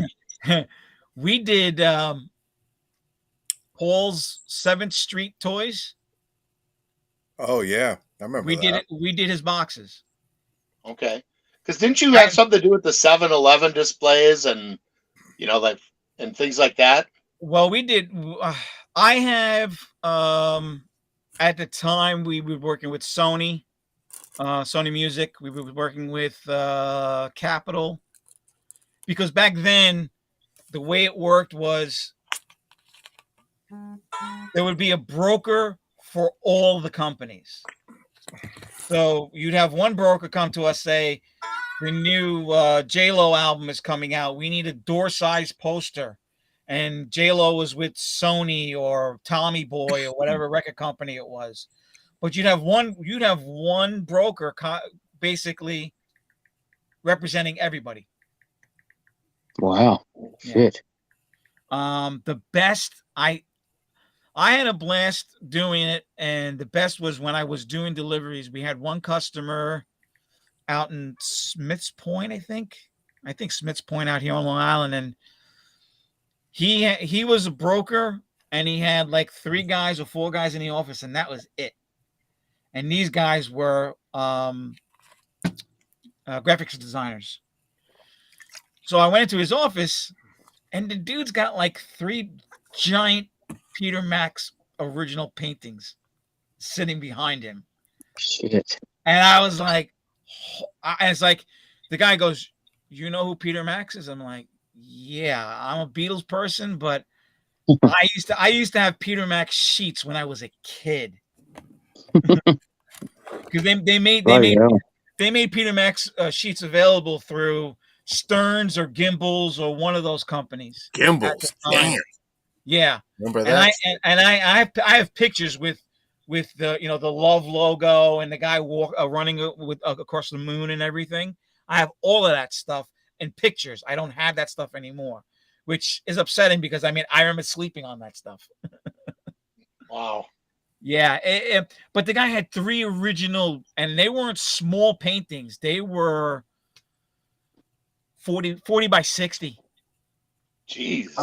Almost as tall as Gates. Yeah, it's almost as tall as me. Almost as tall as me. I'm I'm sure Guinea, you know. For those of you that are not from New York, Guinea means Italian. Yes. Not like New Guinea, like New Zealander or something. No, the term Guinea came basically when I think they were doing the Suez Canal or something like that, and each ethnicity was paid in their own money, and they were given slang terms. So the Italians was said, "Oh, he gets 5 guineas today," because that was slang back then for Italian people. Do you guys know where when they call Italian people wops? Without papers. Yeah, stands for without papers. They used to come over here with no papers. Yeah, so they put WP on them. Okay, Exactly. what about Dago? What about Dago? Where does that come from? That I really have never found out what that comes from. Which way did I never took offense to any of that stuff, but I really never took offense to that because I had no idea what it meant. Neither did I. It makes no sense to me. You know, I used to have guys in the printing company that they used to make jokes like, he goes, what does a flat tire sound like? Wop wop wop wop wop wop. I take more offense when somebody calls me a ranger than when they call me. Now the Italian, the Italian tire, when they go flat, they go wop wop wop. Yeah, go. There you go. But crazy. Yeah, I wish I would have kept. I did keep a lot of stuff when I was in printing. I have a Darth Maul stand up that we did output film for. I still have that. That thing's probably like 5 feet tall. A couple other things here and there. You put all this stuff, Berto. I mean, I know, like you said, store, but did I ever send you outside of Mego? I don't know how you store it. Like, did I ever show you a video of this basement? Yeah, I think I saw photos, boxes or Tupperwares or whatever. It's a fully finished basement that we have. We got it done probably, I would say, 30 years ago. Forget about it. And my dad had his own room where he would do dry cleaning stuff because my dad was a tailor. Yeah. You know, it's the old immigrant story. My dad came here from Sicily, and it was he worked the garment district during the day. He worked the pizzeria at night, and then from 1 o'clock in the morning until about 3, he'd work on clothes he got from the dry cleaner. Yeah, and that's the way you did it. It's crazy. So yeah. So let's change that. MegoLike Meat is going to be over at Berto's house. All he's gonna do is open the door and have people walk through like an estate sale and just buy shit out. I've been wanting to do a show out here, but it's not that it's not doable. It's just there's a lot of people that are, and I found this out like the last 2 years in Wheeling. There's a lot of people because the last 2 years in Wheeling, they were already discussing moving the show. So, but you got a lot of guys that are afraid to come to New York, and I'm like, there's nothing to fear in New York. There really is. Are you in Brooklyn? No, I'm on Long Island. I'm like Long Island. Okay. Here's the thing: Brooklyn and Queens. 2 bridges. Brooklyn and Queens, they're part of New York City, but I find it funny that they're actually on Long Island. Okay. People don't realize that they're on Long Island. It's not. It's not ridiculous. part of Manhattan. Well, the traffic's crazy. If that's the case, then I have been to Long Island because I spent some time in Queens, Jamaica. Yeah. Right across the street from the Queen County Hospital. Right there, like right off of Utica Avenue, and I know it well. Yeah, I know it well. It's some shit. It's like I said, but at the last 2 years we were in Wheeling, it seemed like the surveys that they were doing, not surveys, but they were asking people, And I started asking, like, well, would you go to a show in Jersey or would you go to a show on Long Island? And people were afraid. I'm like, there's nothing to fear in New York. I'd go to Jersey as long as it wasn't fucking north of where I am, because the traffic. Well, I wouldn't go to Jersey because you got to go right to go left. So it's exactly 100%. Fucking, you can't make a left here anywhere. Everybody drives like shit. If you want to know the damn truth. Jug handles, and I don't mean jug handles. You'd be better off having a show in a place like in Pennsylvania that wasn't like heavily trafficked, like Philly or something, and getting people there. Well, they talked about doing with Zolo at one point too. Yeah. I mean, I spoke to that guy once. I don't know what the hell. He called me up. He's a good guy. I think I messaged him and he called me up and he went batshit on that organization that we were talking about earlier. Right. Because he said, I think he said, what were his words? I have it in email somewhere. Like, there was a lot up to do the show and then they just bailed last minute. Yeah, well, here's the other thing. Yeah. When he showed up at Mego Meet, there were a lot of guys that were not particularly nice to him. Why is that? Because, well, he came and his family is part of that business. Mm-hmm. So when he came to Mego Meet, he brought his mom, he brought his dad. I think his brother was there.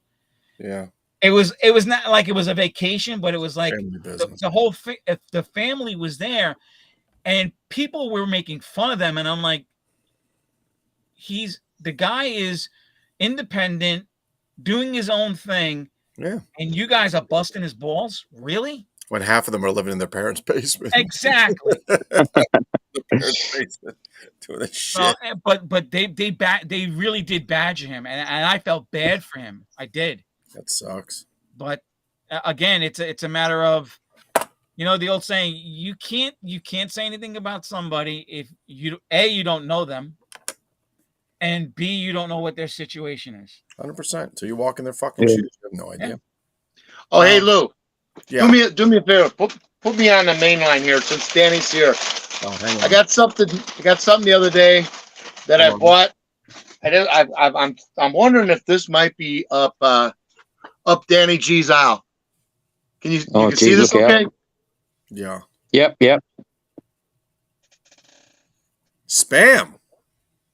Oh, that's cool. Danny loves spam. He loves spam. I like tin ham and spam.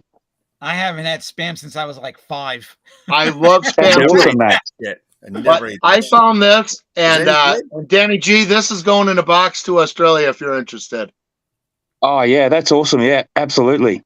That's cool. Yeah, he's like a beanbag, squishy kind of guy. I saw this at an antique store in Toma, which is about 45 minutes west of me. But I saw this. I said, I gotta get this and send this to Australia if he wants it. Yeah, that's awesome. I love that kooky advertising stuff. That's awesome. I know you did, and that's why I picked it up. So this will be heading your way. Hey, mate. Oh, thanks, mate. That's awesome. All right. Danny, if I can ever get one, there's a guy on YouTube called what the hell's his name? The something picker. Like he's a Southern picker. He has a regular show, and he's got this. What? Berto, what?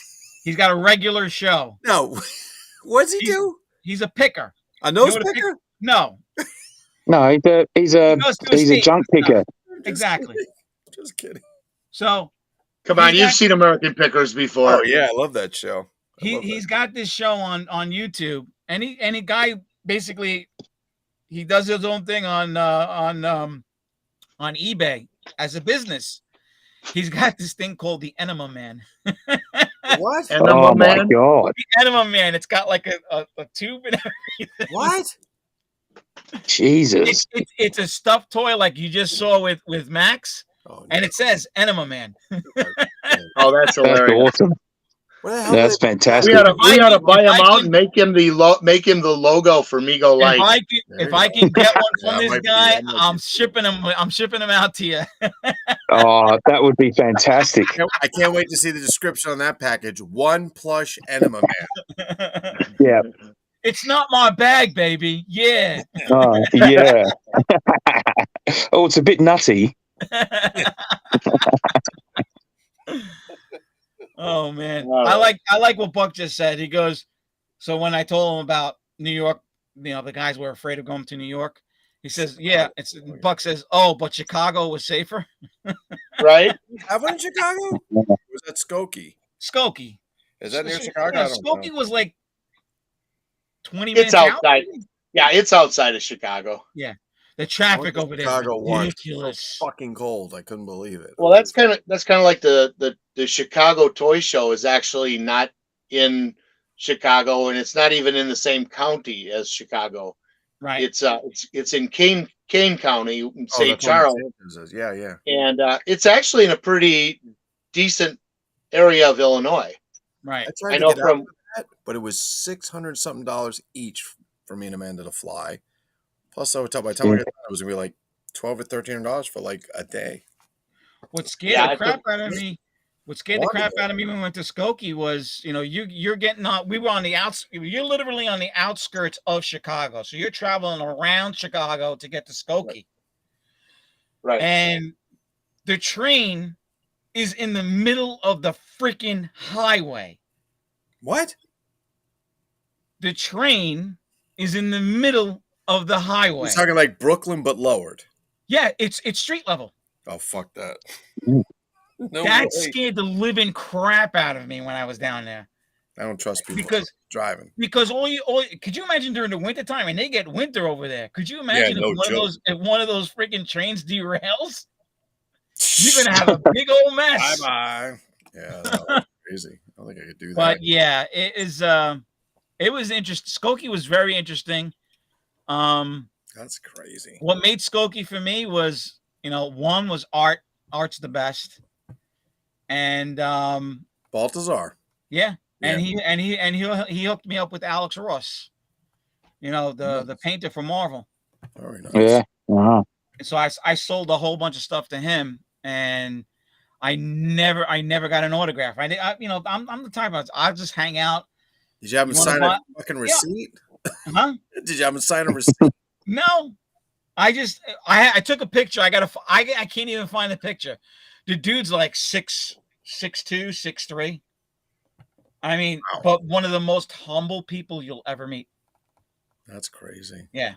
Hey, Johnny Shepard is watching on Facebook. Say hi, Johnny. He plugged in. Where's Hurley? That's what I want to know. And all I see is Martin's Excalibur face. Yeah. Is he around? He's falling asleep. He's sleeping. There he is. He had a long day yesterday. He had to deal with a lot of bullshit. Long weekend. Long weekend. Yeah. Martin, so Martin, you said, I'm going to ask you, when you went to the show, who recognized you? Anybody? Hold on 1 second. Yeah. Uh-oh. It's like I'm changing my face. I'm putting on No. He's gonna put some clothes on. He may come back with a no. He may come back with he's in his gym jams and his robe. He may come back as more. I was watching Always Sunny with my daughter. She had a long day, so I was chilling with her for a little bit. Cool. Anybody recognize? Yeah, I mean, besides Marty. Yeah, that's there's the one about it. I think a few people did, and maybe they didn't put name to face. I think one or two guys did, but for the most part, I know a few people. It was sort of like, oh, I remember you from before type of thing. Yeah. But Marty was the one who actually remembered me. And that was funny because he's probably got the least amount of memory of anybody there. Yep, most likely. It's he's old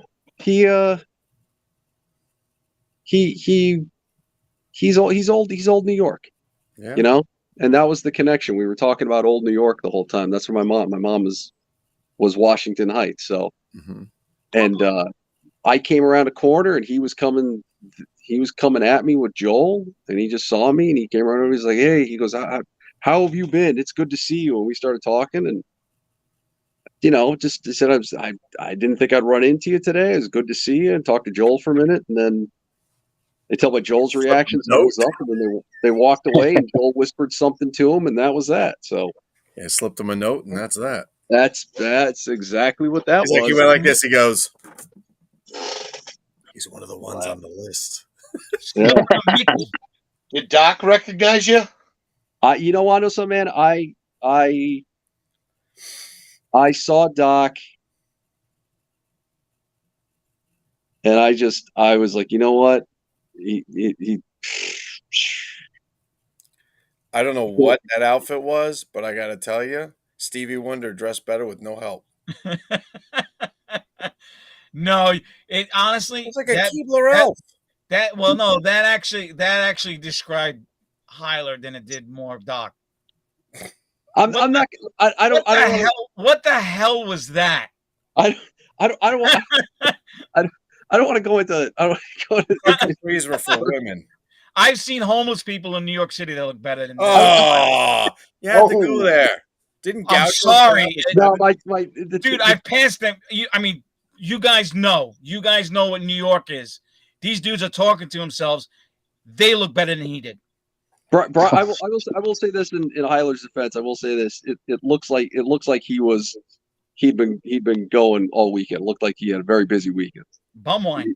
Yeah, he looked like he looked like he was busy. Oh, shit was Doc just the donation bin. You could tell, especially you, Berto, out of all of us, you could tell Doc's been through the ringer. You could just tell. Yeah. I mean, it sort of surprised me when I saw him. I was like, wow, man, this guy's I will say this. This guy's really gone through some shit. Well, you've been through some credit. Suspenders are classy, so I'll give him some credit. Suspenders are classy. I'm not sure about in that instance, but suspenders are typical. Danny's wearing suspenders right now underneath that jacket, and that's about it. Well, listen, that's it. Exactly. You guys know my position on the whole. The dude shouldn't be flying. If he was flying, there's no. If he has, and I believe he does. If he has the heart issues that he has, the dude should not be flying. You don't need to be 4,000 feet in the air in a pressurized thing. Here's my thinking on it, right? In all honesty, is if you're going to announce the Marvel license, you're going to take the gamble on the flight, right? Yeah. You're not. Yeah. Well, if you want credit for it. Well, it would have been nice if they actually had some pieces to show people. No, that's sketch, a diagram. Listen, announcing it doesn't mean anything. Right. I'm going to make an announcement. I can announce I'm running for president. Right, doesn't mean I'm going to do it. I'm just going to make an announcement. I'm going back to ambassador. And I want to be your vice presidential candidate. Max, you're in, man. You're X. I always wanted to be the vice president. Never the president. Right here. I have the license to own South Adelaide, Australia. Just want everybody to know. I don't have any paper. I don't have anything to show you, but that's what I have. I don't know, man. With those giant jellyfish, I don't know, man. Yeah, look out. They'll get you. I just look at the whole don't forget the drop bears. I just got to say, I just think that whole Marvel thing, and I just think that the issue is going to be the timing is going to be. I mean, they are. That was the thing about PowerCon, where that was what was so fascinating from like a sociological experiment. Oh, Jesus Christ! Gonna get you'd go down to MatsuiCon and it was like Logan's Run. No one was older than 25, right? Sure.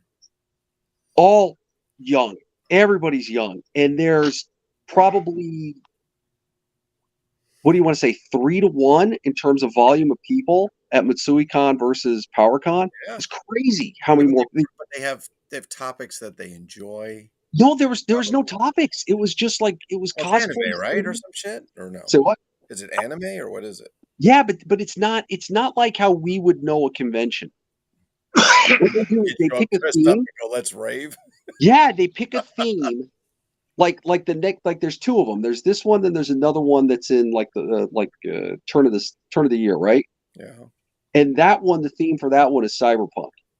And I was thinking to myself, man, I wonder if I can get down here just to see this, because you're going to have a few thousand kids trying to do cyberpunk in one building. That's going to be insane. Wait a minute. Look at this comment. This is awesome. Who the fuck is Rumple Foreskin?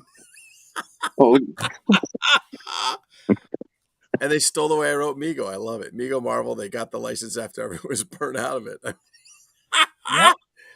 Is this my long lost twin brother? Fantastic. I love that. I think that's Sanchez. Oh, is it Sanchez? I don't know. I'm just guessing. It could be. That's so, yeah, but you could see how young they were, and then the PowerCon crowd was about 35 that to young. 40, Really? 45. You know, that's because it's the 80s crowd. Was the beggar there? The beggar? Oh God, Martin, don't make me say it. For the Mego stuff? Yeah, the one that begs for Migos, was he there? Oh, the kid? The young no. one? Oh, so okay. So you did, so nobody under 35. All right. Right. Yeah. Oh yeah, no. So let's make it clear that he's a legal adult. Well, hold on. The PowerCon crowd was like 35 to 45. Oh, 35. Okay. And then you'd move to the Mego crowd, and it was easily 50 and over. Easily. Berto's like 50 and over. Plus 40, 45 up easy. And so when you look at the timing on things, it's like I go back to like, we've talked about this before when we were down at Wheeling and they were having the Marks. Back in a sec. 50 and over is calling right now. Yeah, what are they called? Johnny Well, that's when they had the Johnny Con. Yeah. Right? Yeah. That used to be really big. Now it's not. Yeah, because people get out of it. We're getting older. What are we gonna do with this shit? It's retirement and death. Right. Yeah. And then Captain Action had the same thing happen to it. And now, no offense, the 12-inch G.I. Joe's is going through something like that. And it's like, well, this is next. Of course. And you get to see the pattern. And I'm like, man, we even talked. Sorry, Matt. I'm sorry. Go ahead, Danny. I did see a lot of people at the Joe Lanta. There was lots of people there, but you do see that the demographic is definitely changing there. Yeah. Yeah. I mean, their window is still there, but see, the G.I. Joe window is different because it's been around. It has so many variations, for decades that it's such a big volume that you're dealing with. But we also and plus stuff gets handed down from dads to sons or big brothers to smaller brother, type of thing. So it sort of kicks off that way. But you could definitely tell from the footage I watched, there was lots of people there. You could definitely tell the age groups dropping down. Yeah. But even so, the Mego group, it's outside of this group of people that we know, friend or foe, whatever you want to call it, it's small. There's I said this before, that Toys of My Youth, 1959 to 1989. Countless times, I should say countless, many times I've seen people post things about, oh, that's a really cool figure. Didn't they make that G.I. Joe? Didn't they make like an 8-inch version of that? And I think his name was Jackson or Action Jackson. I'm like, oh yeah, that was a Mego. And what's a Mego? Like outside of like the Mego community, like nobody knows. It's not like G.I. Joe. It's different. It really is. I think what's interesting was they were talking when I was watching the stream. They were talking about how this, some of the guys from some of the other exhibitors came to the suite, I guess, at one point, right? Yeah, that was interesting to me because when I would talk to these guys from these other companies, I would get this response from, I'm not going to name the companies, but the one guy looked at me and he's like, oh yeah, that back there. He's like, what exactly is that? And this was from one of the two large companies there. Yeah. And I'm like, well, I go, this is what's going on and everything. He's like, he's like, yeah, so they're in the show. And I'm like, yeah, I go, but it's like, he's like, but it's its own thing. And I'm like, no, it's part of you guys. And he was confused because he was looking for the exhibitor's table. Yeah. And that's Wojo. Yeah. And like Berto said, the layout for Wojo's table doesn't make any sense if he's the exhibitor. But even so, like, Martin, you were there. I think I saw one tablecloth. Was there a tablecloth? It's not even a tablecloth. Everything's flat down, and then Right. You can't Flat see down. what Let's just open boxes and we'll have a garage. You know what it looked like when Berto was selling shit in his front yard? He just had shit laying on tables. Except Berto actually put shit up on a fucking rack. These guys I had a made comic everything book flat. rack and everything. Right. if It's like, he's the exhibitor, prop it up. yeah, if he's the exhibitor, display it. And I don't. Yeah. So that was the weird, because the guy's just like, yeah, and I could tell the confusion, and I was like, well, yeah, we were. I don't know. It's Well, like I said the other night, to me, it's you can't afford pegboard. You can't afford a pegboard display that goes straight up. I mean, why are you even doing the show? The Zika, Craig, and the Zika display was like an exhibitor's display. I ended up talking to them for a bit. Who said they're doing like every time they see me at a show, it's like going, oh, actually, I'm not gonna say who it was, but there's somebody in our group and somebody runs a pretty good. Actually, I'm not gonna even give a clue, but they were at Mego Meet. You guys know who they were. They were a couple, right? Right. So they have spoken. Oh shit, was that them? Yes. You know who I'm talking about, right? That's them. Yeah. Yeah. So they had been to other shows. Gates and Samillo, right? Yeah. And they had spoken to them. And the one of the shows that they went to, one of the representatives was there. We'll just say it like that. And the stuff was on it. It was like in my basement, just thrown on, put on a table. And they said, and they spoke to that person or maybe Joel or whoever, and they said, it's not a garage sale. And it wasn't a show. I don't think they were selling. They were actually, it was like a toy show, like where they're supposed to show what's coming. Like, you should be displaying this. Like, so I'm going to say this. I'm in a different field. I'm in IT. I'm going to a show on Saturday. I go to once a year. I don't have one banner. I bring 5-6 different banners. They have my company's name plus companies I represent. I've got tablecloths. I have shit for people to do to get them to come to the table, games, whatever. Stuff is all propped up. We have shit to give away. Like, if these guys, so here, let's give it away. Prepared. Right, prepared. So let's give it away to them. If they were smart, put something on the table that's going to make somebody come over. They're walking around handing out oven mitts.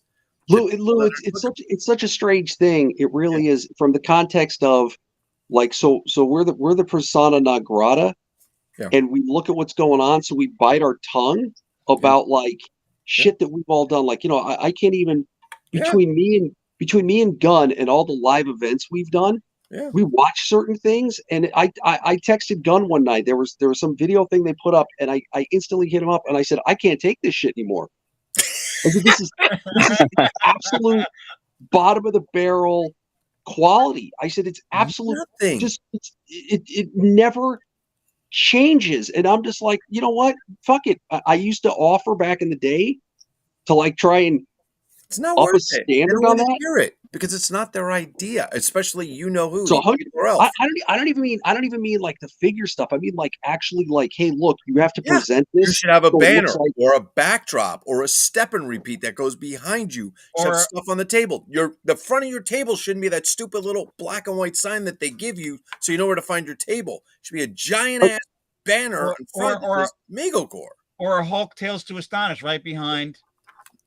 Listen, if you were smart, I can see that right here. You would get somebody to fucking dress up like 2 of their goddamn action figures and stand at the goddamn table so people would come over and go, oh, there's where they are. I mean, it's great that they have Marty go. Don't get me wrong. I think that's wonderful, and he's an attraction.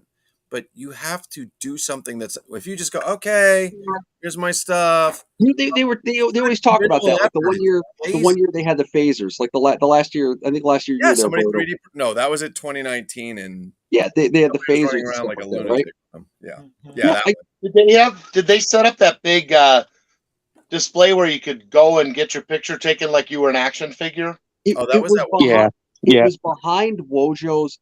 It was the backdrop, not the backdrop of Wojo's stand, behind Wojo's stand. I had no idea it was there. And so people could just walk up and get their picture taken like they did. You don't. I bet you had to pay for it. No. You had to be aware. You had to be aware of what you were looking at. But it's just, I can't. That's the only reason why you would put it behind the table, though, is if, but it wasn't behind. No, it wasn't behind the table. Like Wojo's table is a square. No, it was like behind the back where you couldn't see. And behind the backside. So you had to go behind. You had to walk this way, go behind his table, and then turn around to look at it. Okay. Well, And that'd be like if you knew you were even allowed to go back there, right? Instead, there's this open spot in the middle with a guy who's in charge of the whole thing, and there's absolutely nothing in his space. Why that couldn't have gone there? Did you say somebody was sitting at the table with nothing at the table? People were sitting Doc. at a table with nothing on it. I must have stared at that. I must have stared at that for like 3 solid minutes, and it felt like a half an hour. Wasn't it Doc and Koval? It made it. What is the point? Dead center. Dead center. To the wall. Dead center in the middle of everything. 2 guys. Yeah, that's real appealing. 2 guys and nothing. That's real appealing. What were they doing? Playing dominoes? It's like on one end you had Jason's display, which was really nice, and even Heiler's thing was laid out where it's had a lot of color, and that was on the other end. Top. Oh, did they have the Mego cock table? That. Everybody else gets that. Yeah, was the Mego cock table there? No, there was no knockoffs. There should have been a cock table. They just had a big sign in front, cock. No, it was he had a page. Look, he actually had banner stuff. If you see the video, if he actually had banner stuff, I mean, he did. There's work put into it. Well, it's like so. In other words, he set up the way that a couple of the guys that set up like they've done this before. Excellent. And it sounds like the other ones just kind of took some stuff and threw it out on a table like they were at the flea market. So you walk in, this is what you see way down here, you see Jason and his stuff, which is all ordered. Then you look over here, way over here, you got Heiler, who's like careening right into the edge, going into the back area. And then in the middle, there's a vacuum. Wait, can I ask you a question? Wait, let me ask you a question. Did anybody even think to put like donuts on the table so people would walk over and get something to eat? We used to do that at the plumbing supply. Yeah, like put donuts on it, maybe something like some crawlers, something. Yeah, it just anything. looks like it. Look, and the reality is because I do shows, and you have to know your audience. You have to know what attracts them. So if you're not, I've never heard. Table, it's a garage sale and it's minimal effort, so it looks horrible. It looks bad. Like I have to. I'm going to say this. It should be like, hey, check this shit out. It should be up high so people know where you are. I mean, fly a fucking balloon or something. So we're giving stuff away, right? That's what we said. Listen, give it to them because next thing they'll be flying a balloon and won't have any air in it. I'm going to tell you right now. Laying on the fucking ground. I'm going to tell you right now. It'll be a Dollar Tree tablecloth that somebody took a big fucking paintbrush and put an MC on it. Craig from Zico was in the middle of the exhibitor stuff, and he looked like he belonged. Yeah, I mean, you want to. Jason Schiermeyer should take a page from what Zico was doing, follow what they did, and do that. Yeah, of course. And he would have been 10 times better off. The guys who did the medieval stuff was cool as well. Oh, I mean, that's what I'm saying. I mean, you know what the weird thing is? The Super 7, I don't know if Super 7 either sold out everything on Friday or they didn't bring anything. Because they had like, here's our prototypes. And I'm like, what the flying hell is this? Maybe their packages didn't make it through the airport. I don't know what it was. That was a really weird display. So either they sold out of everything on Friday or they just were like, hey, look, these are blown up versions of our reaction figures and we don't really give a shit because everyone's here for Full Horseman. Let's say this, and I don't know if you knew this, Martin. I know Berto probably knew. Even when we did Mego Meet 2019, Kevin was printing giant pieces of paper with like Mego illustrations. Do you guys remember those? Some of them were on the wall? The Action Jackson stuff. I have one. And he printed like, I don't know, 50 of them or 75 or whatever. He didn't even use them all. Like, it's like, when did you do this? Oh, when I was at work. I have one.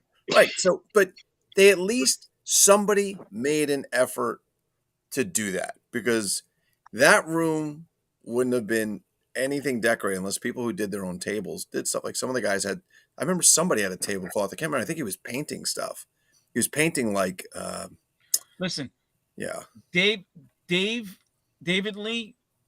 Oh my God. He took the whole wall. Listen, the dinosaur. You guys know I'm not a huge fan, but David did an outstanding job. Yeah, you know what he's doing. Everything was up on pegboards. He had the whole wall. And I was like, this is the way to do things. Oh yeah, he did his shit. Yep. Yeah, Jason follows a similar pattern, except everything is boxed, but it's all clean. It's very organized. Mm-hmm. And the little plastic man had a really well laid out. Jason, I met Jason first time. I met Jason before I met David Lee, New York Comic Con, and I think I've posted the pictures before.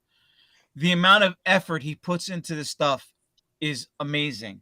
Yeah, there's a shitload. Yeah, he did these Captain Action scenes, dioramic scenes that were just freaking out of this world. And I took pictures of it, and I even sent them the pictures. I'm like, you know, dude, you guys, and David Lee was nowhere to be found. See, Jason, you know what's funny Jason about was that? the only one manning the table, manning the whole situation. And this was New York Comic Con, which is freaking huge. Berto, what's funny about that in Wheeling? I never met Jason. I only met David. Yeah, he was the only one that was around when I'd pop by the table to buy. Remember they did like the Type S Micronaut and stuff like that. Jason only went to I think 2 of the Wheeling shows. Okay, if I'm not mistaken. I'm just saying, like, you go, like, yeah, there were other tables on the side and whatnot. Like, there was these 2 ex-WWE guys there. I felt horrible for them. Wow, I hate that. Nobody. As long as one of them wasn't Virgil, I'm okay. Virgil, no, that poor guy sat at a table and nobody came. They're like mid 2000 guys, whatnot, and they're still active, but they had no traction, none. You feel bad. And I was like Scotty Too Hottie or something like that, or somebody like that. Yeah, it was Cordona. I can't remember what his name was, but yeah, and they were trapped, and I was like, this is a night. What it was, so I went to a comic show at an Elks Lodge the weekend before, last weekend, and it was like $3 to go in. So I'm like, all right. I mean, it was okay. I actually bought a shitload of comics just for fun, but it was kind of like they just put out tables, and some of the guys had some stuff. None of them had any banners from their stuff. I remember Danny told me about it. It's over here in New Jersey, 20 minutes from me, and Danny told me about it from Australia. Like, it kind of reminds me of that. I mean, at least those guys, they had activity and they were engaging people as they came to the table, but it reminds me a little bit of that, kind of like almost like a cafeteria. I'm seeing this cafeteria with like tables just laid out and people just slopping shit on it, like Max said, like a flea market, like an indoor flea market. And like, even somebody said, so I posted a comment, I don't know if you guys saw it, when they were doing one of the videos and the camera's like this, and somebody said, oh, this is really great, but who's holding the camera? It looks like they're using a cell phone. Why are they doing that? It's supposed to be a professional organization. You can't get a decent camera. You got somebody around. Even when Marty was speaking, they're using a cell phone. It's 10 feet away. Now, unless you've got a $50,000 cell phone, you're not picking that shit up with the mic because the cell phone's not picking up noise over that phone. Look at the last panel. Look at the very last panel they did. You couldn't hear anybody. No. Get them a fucking microphone. Speak into the microphone. Yep. Like, get speakers that work. I mean, and this was the advantage. This was the advantage that MegoCon had, and then Mego Meet had. You had what's his name? Michaels. The one that used to work in Manhattan. I don't know. Can't remember him. The one that falls asleep. He has narcolepsy. He has narcolepsy. Oh, that would be me. Well, he used to be a video guy. He worked for Troma.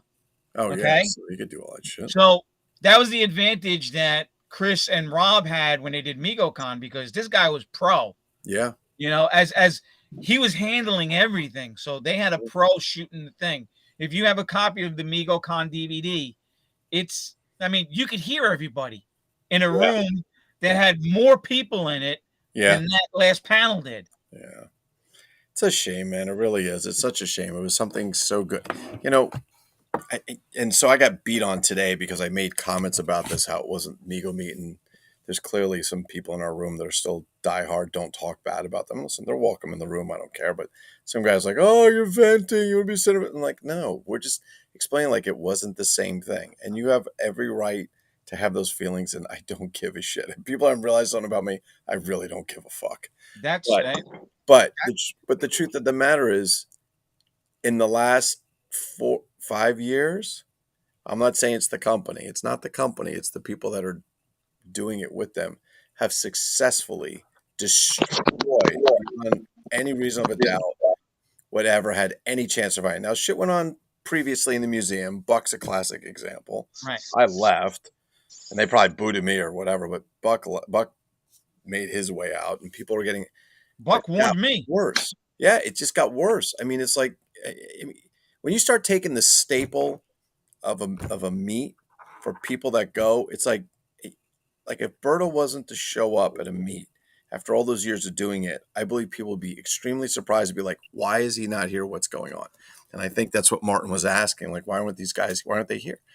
Well, this is how it should be. I mean, for somebody to go up, for the Keebler Elf to go up and say, this is the best Mego meet ever. So I said this morning to one of the groups I was talking to, was like, the one thing I give him credit for, he tells what he believes is the honest truth. Mm-hmm. That's how I always felt about the Keebler Elf. It's like, he might be wrong and he might not be intelligent, but he really believes that. So I got to give him credit for being that honest. After hearing that, now I know he fucking lies like the rest of them, because there's no way in his mind he could 100% say that was the best one. Maybe it was the best for him or for some of those guys that nobody's here to compete with them or give them problems. But he gave the excuse, well, it was well lit, and you saw my response. It was well lit. It was, hold on. There was plenty of air for everybody. Hold on. That show would have been well lit with the sun in the middle of the freaking room, but you still didn't have any product to show people. Period. It's the same product you can buy online. Why would you pay an extra? No, I'm talking about new product. If that's what this show was supposed to be about, you have no new product. No new product. It's all the same shit. I saw Killer Clowns, which has been available for a year. Right. I mean, it looks like they unloaded somebody's basement or garage. Yeah. Well, didn't they talk about some of the new that new Nighthawk and all of the Brainiac and all? Yeah. Didn't they talk about that? I mean, those are things that are coming up new. I know. Did they have pictures or sketches or something of them? Because I think I've been seeing some pictures of the new ones coming out. The new, but I don't know. Did they debut that stuff at the? They had nothing. They had nothing. They use the word. Listen, you can go out and say whatever you want, and they can say we have maybe they do have Marvel. I don't know, but there's not a sheet of paper. There's not an example. There's not a drawing. Nothing. And that's okay. Listen, they could do whatever they want. Maybe they don't want to show that. That's up to them. But if you're trying to drive people to purchase, like to say like, oh, it's only 2 available per customer, that's fine. If you're fucking McFarlane, you're making 1,000 figures and you have 50 million fans. Right. Different. But you're a community of 5,000 people. And that's generous. That's generous. Okay. Agreed. And you got to sell at least 10,000. And there's 80,000. Exactly. There's 80,000 Mego groups, right, or related to, and it's all the same goddamn people. Yeah. I mean, like I don't know. I'm in Mego universe, and every day I'm like, wants to join. I'm like, that's the same guy that's in that group. He's in Gilpin's group. He's here. And that's okay. There's nothing wrong with that. But it's not like you're like, oh, we got 5,000 ambassador and we got 2,300 in the real We Are Mego, because God forbid Roger Gilpin makes a We Are Mego group, and let's just say some individual doesn't think that that's appropriate, so he's going to make the real We Are Mego. Thanks, Mr. Third Grade. That's really big, And they don't. It's not like you're adding people. It's all the same people. And like I said, outside these groups, nobody knows who the fuck Mego is. Nobody. Yeah. By the way, that guy Michaels I was talking about, that was John Michaels. John the guy that he was the one that he was. I mean, he worked for Trauma. Yeah. So I mean, But listen, if you can't afford to pay someone or rent a fucking decent camera to stream, they're not even expensive anymore. Right. And you're here, go get your cell phone. Okay. Honestly, whoever had that, put it on a tripod. Right. Get off the fucking iPhone 3. I mean, yeah, put it on a tripod. It's like, I'm like, does this guy have Parkinson's? What's going on here? It's blind. Oh, Jesus Christ. It's the Doc-On room. $17.99 on eBay. Now they show up. 3 huh? hours and 8 minutes and 41 seconds later. Well, I'm gonna call it a night, guys. What an honor it is to All right, be in the Max, same room with the actor Joe Spinell, star of Godfather 2, You fucking got on camera and video. and William Friedkin's Cruising. Rest in peace, William Friedkin. What, is your camera Max. broken now? Because Berto figured it out. Berto figured out the camera and the microphone tonight. All on my All own. on his own. I was watching this whole thing and I was like, is that Saddam Hussein? Is he alive? Is this bunker? Like the wood paneling and like When the he came on, we thought he was Freddie Prinze from Chico and the Man. He's in his bunker. Max, take it easy, Max, Max. happy birthday, Max. Yes, happy Thank you, guys. birthday. Yeah. Oh, What hey, number? What number is it? Happy birthday, Max. What number is the 63. birthday? You look good for 63. 63. You look good for 63. 63. You look every day of it. I know, I do. I earned every bit of this. Every wrinkle, every gray hair, You did, everything. That's all right. Have a But nice anyway, cold it's one, been Max. Happy great. birthday, Max. It's been great, guys. Have a good one. I gotta go Max. too. Take it easy, Max. I gotta shoot. I gotta get going as well. The battery's just about gone. Oh no, Aussie's they gotta get out of here at the battery last excuse. minute. Well, I see how it is. I show Yeah, up and we've got everybody a- leaves. Rich comes in, everybody runs. We start like knocking everybody off. It's the Who Darkon. is that? Paul Lind? Who is that? That's Paul Lind. Of course it Is is. It's always Paul Lind. Oh, jeez. Too funny. Yeah, but So- you know what? Getting back to what we were talking about before. Listen, Backwards. Doc, when I was working in the same building with him, he'd come to me because it was a Mego guy. He'd say, "Hey, Rob, this is the new Doc Mego body," and he pop it on the and I test it out, and you're looking at it, and it's like, wow, it's got good weight. It's not going to fall over. He was prepared before he said anything. They have no preparation whatsoever. Agreed. They've had 7 months to get this thing together, and they couldn't even do that. Yeah. That's all that needs to be said, really.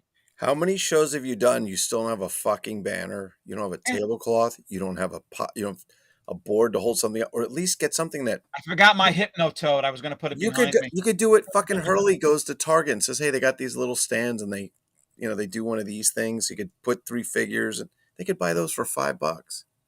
No, instead they've got Shaky McShaky hands running around. Well, why his hands are shaking. It's because of all the drugs. Oh God! Sorry. You mean Rich is not on drugs. What do you mean? Paul Shelley might be. Paul Shelley's on drugs. Paul Shelley enjoys a nice piece of hard candy now and then. Yes. But I do not. He has to take Valium because he can't I find a fucking prefer a dark. nice, a good Werther's original. Wait, so Hurley, did you see the response to when I said Paul Shelley was looking for a Darkon? We have such good members that somebody actually went out, not realizing, went out and posted you a link where you could get one. Oh, where is it? So I oh God, I can't believe you didn't see it. Hang on. No, Rich, you gotta get the link and go to it and say it's sold I out. gotta put it up here. Hang on. It says I'm going. I know, right? Like, I went to buy this and it's gone. oh, there's a big blue siren like flashing, and it says, "Ladies and gentlemen, may I have your attention, please? There's a Mr. Paul Shelley who's looking for a Darkon figure. Anyone with knowledge as to where Mr. Shelley can find one or two, please contact Mr. Shelley directly. I repeat, there's a Mr. Paul Shelley who is looking for a Darkon figure, blah, blah, blah. Thank you for your attention in this urgent manner." And somebody literally posts, like the first post was, Walter McLeod's fucking awesome. He posts the link to the White Elephant toys for the Darkon. That is somebody who cares right there. I give him credit. So he cares for that. That is not an original Darkon. That is a reproduction. Well, then somebody goes vintage or remake. Yeah, it's too funny. No, it's too funny. No, I can't believe we got Berto on. Holy shit, he got on. And when I saw that, I said, I was like, "Who is this guy that's on with them?" Like, Jesus, are they all going to be murdered? Like, it's Ron Murgo, ladies and gentlemen. It's a Long Island serial killer. The Pillow Bandit. They didn't catch the right guy. Oh no! Listen, that's been going on for years. That's crazy. So that's crazy. So, Martin, what else besides what you've already reported? What else is How were the hot going dogs, on? Martin? Anything that you think of that was really strange? You know what they should do, Berto? In all honesty, and Martin and Rich, they should have a little hot dog stand and give out free hot dogs. Get you over to the table. Vienna? It was no fucking Sabret. They're giving out Sabrets. They can't afford Sabrets. It'd be Viennas. There's Sabrets with a Z, so they come from the Dollar Tree. No, I mean, I think they sold a lot of their exclusives on Friday. But I think like exclusives? Well, I know the Tiny Plastic Men guys sold all their stuff on Friday. Oh, you're talking about I thought you were talking about Mego. So yeah, is it like a Comic-Con, Marty, where like when you go to a Comic-Con, the other dealers go around and buy all the good shit before the people even come in the fucking convention. So there, I want to say that there was a Thursday setup. I'm not sure, but I think there was, and that's where you're going to get those guys are going to trade amongst each other, and then everything was early on Friday. It started at 2:00. Wow. So people don't work. So then everyone's rolling in for the Four Horsemen stuff. Hold on. 2:00 is early? Fucking people gotta work, Berto. No. When the show's here in New York, 11:00 the doors open. These motherfuckers are out there at 5:00 in the morning swapping and shit and buying shit from each other. Oh, okay. No, I'm just saying 2:00 to me, that's late. Yeah. So they got rolling. By then, I don't even have the meatballs done. And the raisins. And the raisins. So like if Jason, I think Jason brought that snow gore, right? Yeah. I think that I believe was sold out. I don't think I saw that in person. And I think all their exclusives did well, right? To be honest, I think they did. I could see that. And because you're going to get the people who, your early bird, your Friday people are there strictly by exclusives. Yeah. That's why they, you go look at the photos for the Four Horsemen line, they're out the ass just for that reason. Yeah. I saw that. I was like, holy crap. Yeah, that stuff don't end with them. So I think in that regard, it's but like I said, for us old timers, you're looking, and I don't want to just smack them around just to smack them around. I understand the setup of the facility would tell you, well, it doesn't allow itself for that. But then when you go down certain lanes, there are people that would have fit exactly in at a Mego meet. There was one table, it was all odds and ends, 80s vintage toy stuff. Some of it was under like Berto. Some of it was set up like yours, under the big wooden boxes, the shadow box stuff and stuff like that. And I was looking at this and I'm like, so this place isn't just all exhibitors. You can set up this way. You can have people that are dealing this way with quasi vintage. Sure. They would be, as weird as it sounds, they would be much better off integrating into the entire show. Much better off. Oh yeah. But they want to be with each other. And it's have a barbecue in somebody's backyard. You'll do. When I was standing around, I'd see Scott Pierce and even Scott Brown and whatnot. These guys, they were talking, they were dealing with people that are coming up, they were going back and forth, so they weren't being. And Berto, God, Jesus, Berto, you know exactly. That's the best thing about you being on tonight. I could say this stuff. It wasn't like, remember the times you go into Wheeling. If you were an outsider going into Wheeling, sometimes they would look at you like it was like you were ascending into the cave of the Morlock, and who is this person from the surface world? No, they did it. I could tell you. Jesus, the first 2 years I went, it was like if you were not on a first name with these people, they were like, "What the?" It was nuts. Listen, what Martin just said is perfect for what happened in the suite one year. You had two people, boyfriend, girlfriend, husband, wife. I can't remember which. Guy did some freaking killer, and I mean killer customs. Nobody knew who this guy was. They had never seen him. They had never seen him on Mego Museum. Dude, I think was either from like New Mexico or California or like the middle of the country somewhere. He came in specifically for the show. Me, Tom, Paul Claire, all the regulars said, "Come in, blah blah blah blah." Yeah, that's Paul you Clare. had that one side that was like, "Why are you inviting these people in?" Yeah. Yeah. It's like, because this is what we do. We bring people in, especially we didn't even see what the guy had. It's like we're just being hospitable. And it's like, yeah, grab a beer, have some pretzels, sit down, relax. And that's the other thing about this Migos suite was it was stale. You went to Wheeling, you had that disgusting freaking whirlpool tub in there. But Ripple? But see, Martin knows that thing you didn't want to get near. They put ice and beer in there one year, and it was disgusting. I was like, no way, man. No way. But we had Wait a second. All those people were in a hot tub together? No. Waddling around. Like... No, but Martin remembers that. Open sores on their feet. You didn't want to get next to the tub. You just didn't. If you had one of those sprays that illuminated shit, you just didn't want to be in there. Hey, Rich, there were people coming out of that tub like they were Flipper, and they were drinking water. Oh, look at Lou's face, like, oh God. You know whose room that was, right? Every year, the Migos, the first 3 years, that room was probably the last room that was like sold on that block, and it was usually Ron Paratori was one of the guys that was in there. Not the Bandit Pillow. No. That was the Western painting guy. Right. Okay. Right. Just making sure. And I think Paul Clare. Now, when Paul Clare was in there, you think about maybe something was going on, but yeah, no.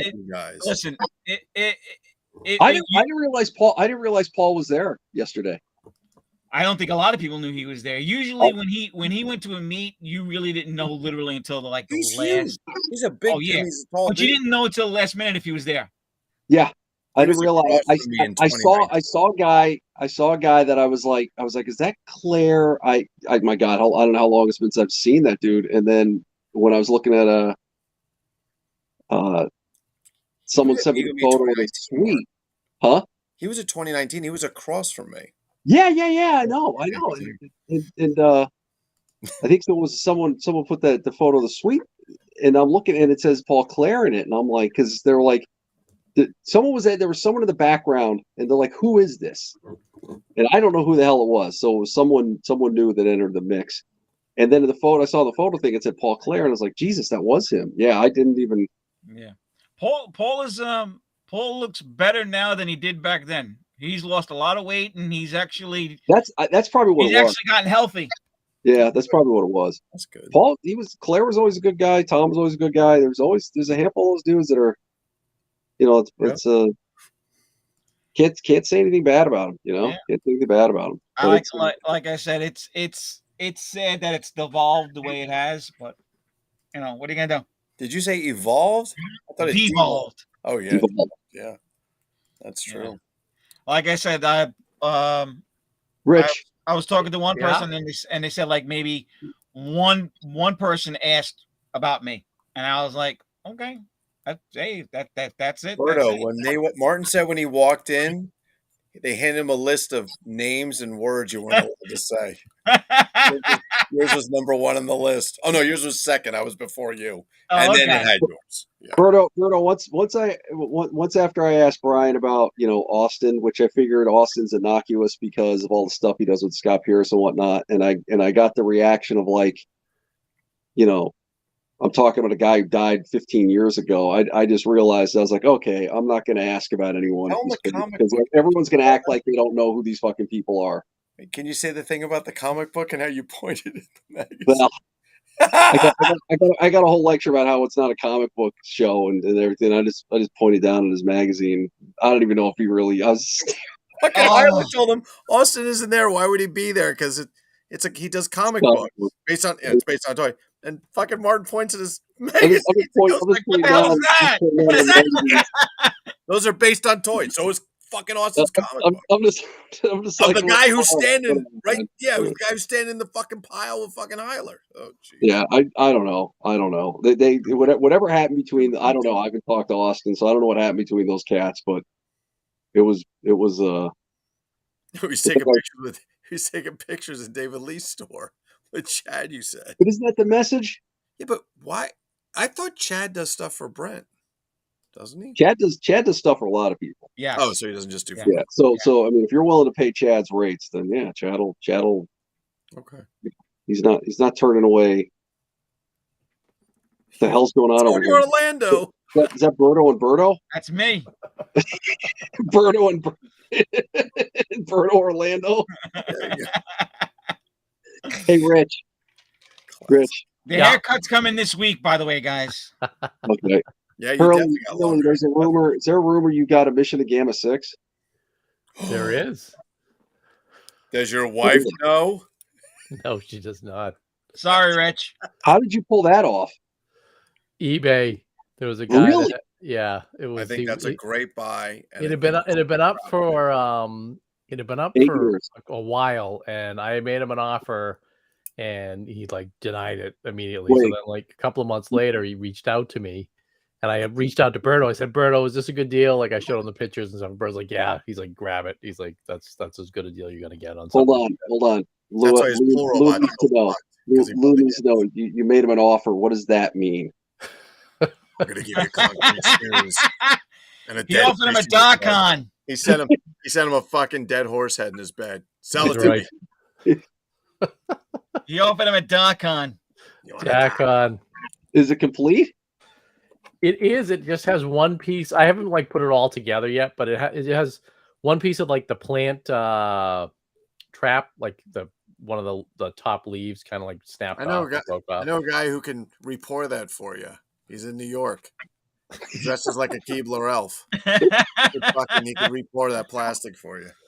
But it's got the glove. It has the instructions. The box is a little worse for wear. We're gonna work on that. Yeah, but hold on, let me see. I don't know if I can upload Rich this through thinks it's got the right glove. Boy, it's a real stretchy latex. No, I look a living Playtex glove, right? Isn't this glove supposed to have 5 fingers? This one only has 1 with a little. And it's the middle one. It's a fucking green Playtex dishwashing glove. Oh, the guy lubricated it. Was the guy's name? Ribbed? Wait, wasn't his eBay name Dr. Shitfinger or something? Is that the guy's eBay name?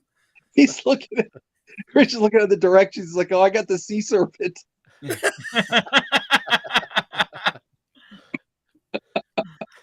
Oh man. But I had that when I was a kid, man. I've been looking for one forever for a decent The sea price. serpent? No, whatchamacallit, the You were the only person I ever knew that had that as a kid that I've ever met.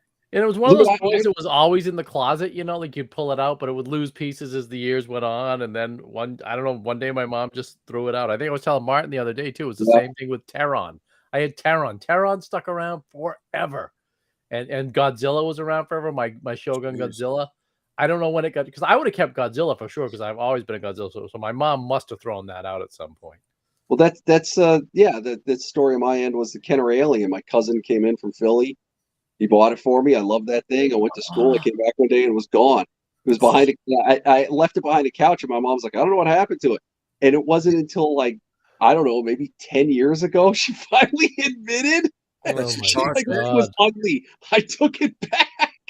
No. That's awful. Wow. Admitted. Yeah. Holy shit. Oh yeah, no, the Gamma 6.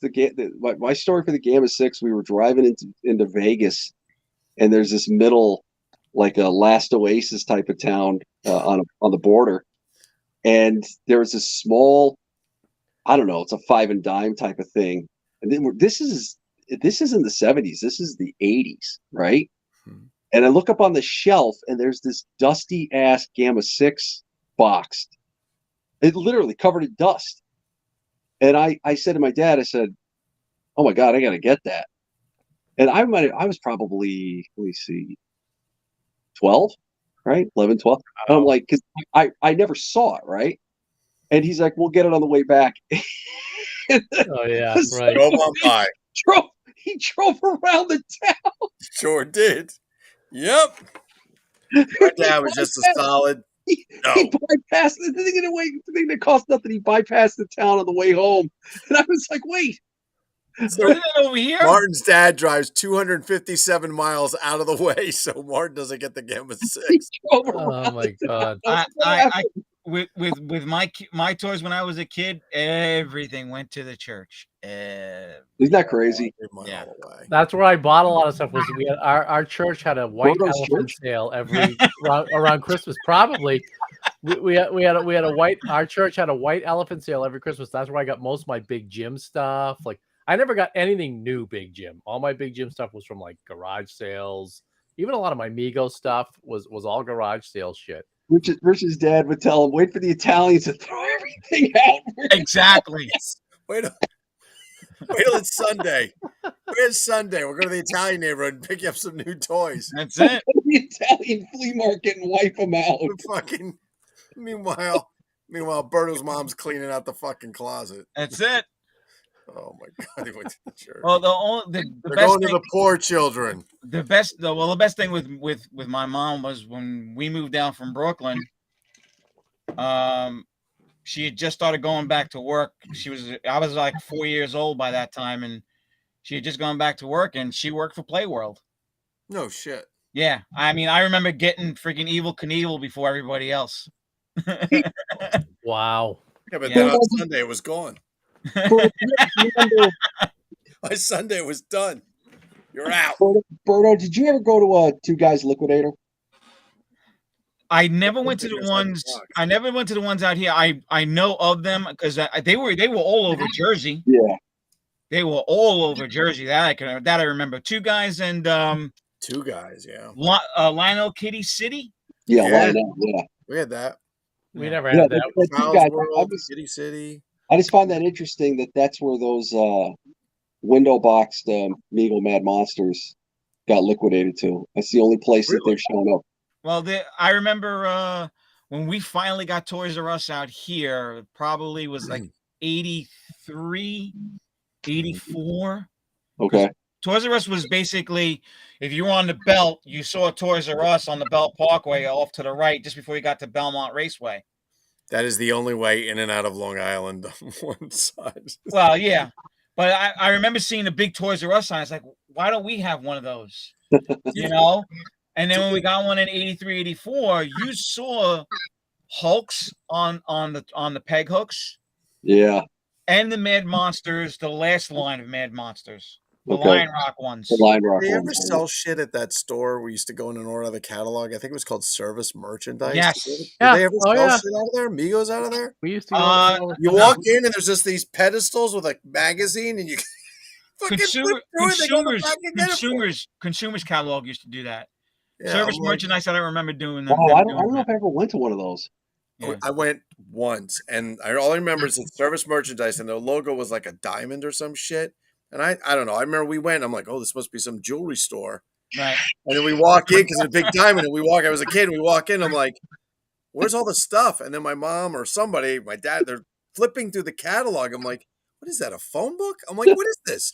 And then you go through the catalog, and I don't know if you write it down or you tell them. You had to write it down on a little card. Right. And he goes in the back and gets your shit and rolls it out. And I'm like, what kind of a store is this? What was the point of that, right? Like, well, it was so bizarre. But it was really bizarre. But did anybody sell toys in that? Or was it just remember, Toys R Us used to have that same policy when they opened up out here. The policy was you filled out a card, like if you wanted a video game or if you wanted something that was behind the counter, you filled out the card, you went to the customer service desk. They sent you to another thing that had like this, I don't know, plexiglass bulletproof window. And I'm like, yeah, That's like I got a gun and I'm gonna that shit in Jersey. I mean, really? And you wonder why people don't want to go to New York for a fucking con? Exactly. Welcome to Meagle Meat. We got 12 feet of glass for you to talk to it. Oh my god, that's funny. Service Merchandise was the weirdest fucking place. Like it's it was so bizarre. It was like I can't. And they used to get all the exclusives later on. Right, but what did they sell there? Like they sold vacuum everything. cleaners, everything, toys. You wanted a TV, they had TVs. You wanted a dishwasher or a washing machine, toys. they had no toys or anything. No, they had toys. They did. At the very end, I was managing Circuit City in 90. Oh, they were still around then? 97. That thing was around until the 90s? I thought they were done in the 80s. Oh, yeah. Oh, yeah. Mid 90s. No, they had it up here for a while. Berto's right. It went out in the mid 90s. We had the biggest thing we had up here was Child World. Child World was huge. They were based out of Quincy, Mass. Is where they started. Right. And they were everywhere. And then Toys R Us came in the late 70s here. And then you just had the independent toy stores. Like the one I went to a lot was there was an amusement park called King's Castle Land, and they had a toy store at the end of it. And that's where I got all my Mego Mad Monsters and stuff like that. Like that was really cool. There you go. There's Buck. Says I got my Knights of Darkness. You got Zem 21. Yep. Surface Mart. I didn't realize they sold that. All I know is I thought we were going to a jewelry store, like I said, and then there was nothing in it. And I'm like, what kind of a fucking store is this? There's phone books all over the place. And then they just whatever the order comes out. Service merchandise at least 95, 96 because they had exclusive. They had exclusive Power of the Force 2 stuff. Wow. Yeah, I don't remember that. Holy shit! Because I was buying and selling it at shows. I don't even remember that. Oh my god, that's crazy. Yeah, they had the Leia and Hoth 12-inch figure. That was their exclusive. Mm-hmm. And I think one of the Stormtroopers, the variant Stormtroopers, like a Snow Trooper or something like that. I bought them because nobody really went to service merchandise. So I was like, okay, I'm doing a show. I'm bringing this. I think that's where Rich's exclusive Mitch of the Gamma 6 Sea Serpent came from. That's crazy. I think the coolest thing Service got though back in that time period was I don't know if it was Galoob or if it was one of the other companies. They were doing like gold-plated slave ones. I told you it was a jewelry store. They would do, but these were like. It sounds like it started off as Lou. Yeah, they were doing the micro machines in silver and gold. Wow. Yeah, but it was plated. I mean, it was plated. I was looking at the articles up by Rich at one point. Was it 2 weeks ago or so? The last Christmas tree shop closed. Yeah, I bought. We only started getting them in the last 4 years. Yeah, but they went all Bed Bath and Beyond style. Like it was, they went more like Marshalls and Bed Bath and Beyond when they used to be. They were kind of like a closeout 5 and dime. Like they were big. They were big lots for New England. Yeah, they were only on the Cape. They started out on Cape Cod. Section sucked. I could tell you that. Berto, if you ever run across a polybagged, I guess mostly like 80% of it was, 90% of it was Falcons. But if you ever run across a polybagged Falcon with a sticker that says 39 cents on it, they used to have giant wooden bins in the back toy section of Christmas trees. And it would be hundreds of Falcons polybagged that said 39 cents, and you'd have to dig through, and every now and then you'd find like a Mitzelplick or and that's heard of that. You have no idea how many Falcons I used to have because I would just go to the store and be like, oh, I'm just going to get another one. They don't got anything else. And the bin next to it would be bootleg Mark's Marvel Superhero. Really? Yeah. And it was just because the store was divided. What is it, Rich? It was divided into 3 sections, right? The first one was like the actual Christmas trees. Right. They had Christmas tree decorations, but then they had a lot of stuff like they'd have like home goods. Here's some, and then it would be beach stuff because they were on the Cape. So you had a lot of beach toys. And then there was books, like coloring books. I get tons. I used to get tons of Treasury editions there as a kid. Like, those DC Treasury editions and stuff like that. Those were always Amazing World of DC. Yeah. Those were big, giant stacks. And then the 3-packs, the Whitman 3-packs were always there too. I thought they were just a ornament shop that I used to see in the mall. Like you'd walk in around Christmas time. No. They call themselves the Christmas tree shop, but it was It was like a Woolworths kind of, you Well, know. no, now we have it, but I go there. I would shop. Now they're done. They're fucking gone. Started by an Armenian couple on the Cape. What was it? Started by an Armenian couple on the Cape. I had no idea too. Oh no shit. An Armenian couple of Cape Cod started, and they lived above the first one. And then when they started building them out, they would build them like some had windmills, and they were all built like Victorian or colonial, like the actual architecture. Oh shit. So I don't know what's going to go into those buildings, but they're incredible. Ours is strip mall. Ours is all strip mall. It used to be the Sam's Club, and they moved that, so it became a Christmas tree shop. They have one here at like a Tanger outlet, basically. That's it. Yeah, no, the original ones from the 70s or you've got restaurants and shit. Those that I heard they're going to be the new Mego headquarters. One in We'd only go there in the winter. We'd only go there in the summertime when we went down the Cape. That was a big deal to go to the Christmas tree shop. And like my addiction to cinnamon cones comes from that place. Christmas time, if there's not fucking cinnamon goods, scented cones, it's like, well, it's not Christmas. That's too funny. Oh my god. Yeah, but you know what's weird? I had to look up those polybag. I was like, why the hell? Recently I was like, why were they all polybagged? And the closest I found is someone had sold a former boxed, was it a Montgomery Ward or something, Falcon? Mm-hmm. It was polybagged. I found it on an old eBay auction listing, right? So I'm wondering if that's what it was. Is like these were, Montgomery Ward or whoever wish book figures that didn't sell, so they got liquidated, and Christmas Tree Shop picked them up, and they're like, we're not going to keep in the boxes, so they got rid of the boxes, took the figure in the poly bag, and slapped the 39 cent sticker on it and put it in the bin. That's the only thing because Mego wouldn't sell them to them like that, would they? Just polybag it and move it, or would they? No, FTC does it. Oh, that's today. Because I'm thinking like the mystery man, Oh, that's that, yeah. Wasn't it? The astronaut? No, he's talking about the one that I think it's the Thunderbirds, the Blue Angels or whatever it was. Yeah, he's where it's the Bruce Wayne head. Yeah, with the blue eyes. Yeah. I thought they call it the mystery astronaut, don't they? Or no? No, yeah.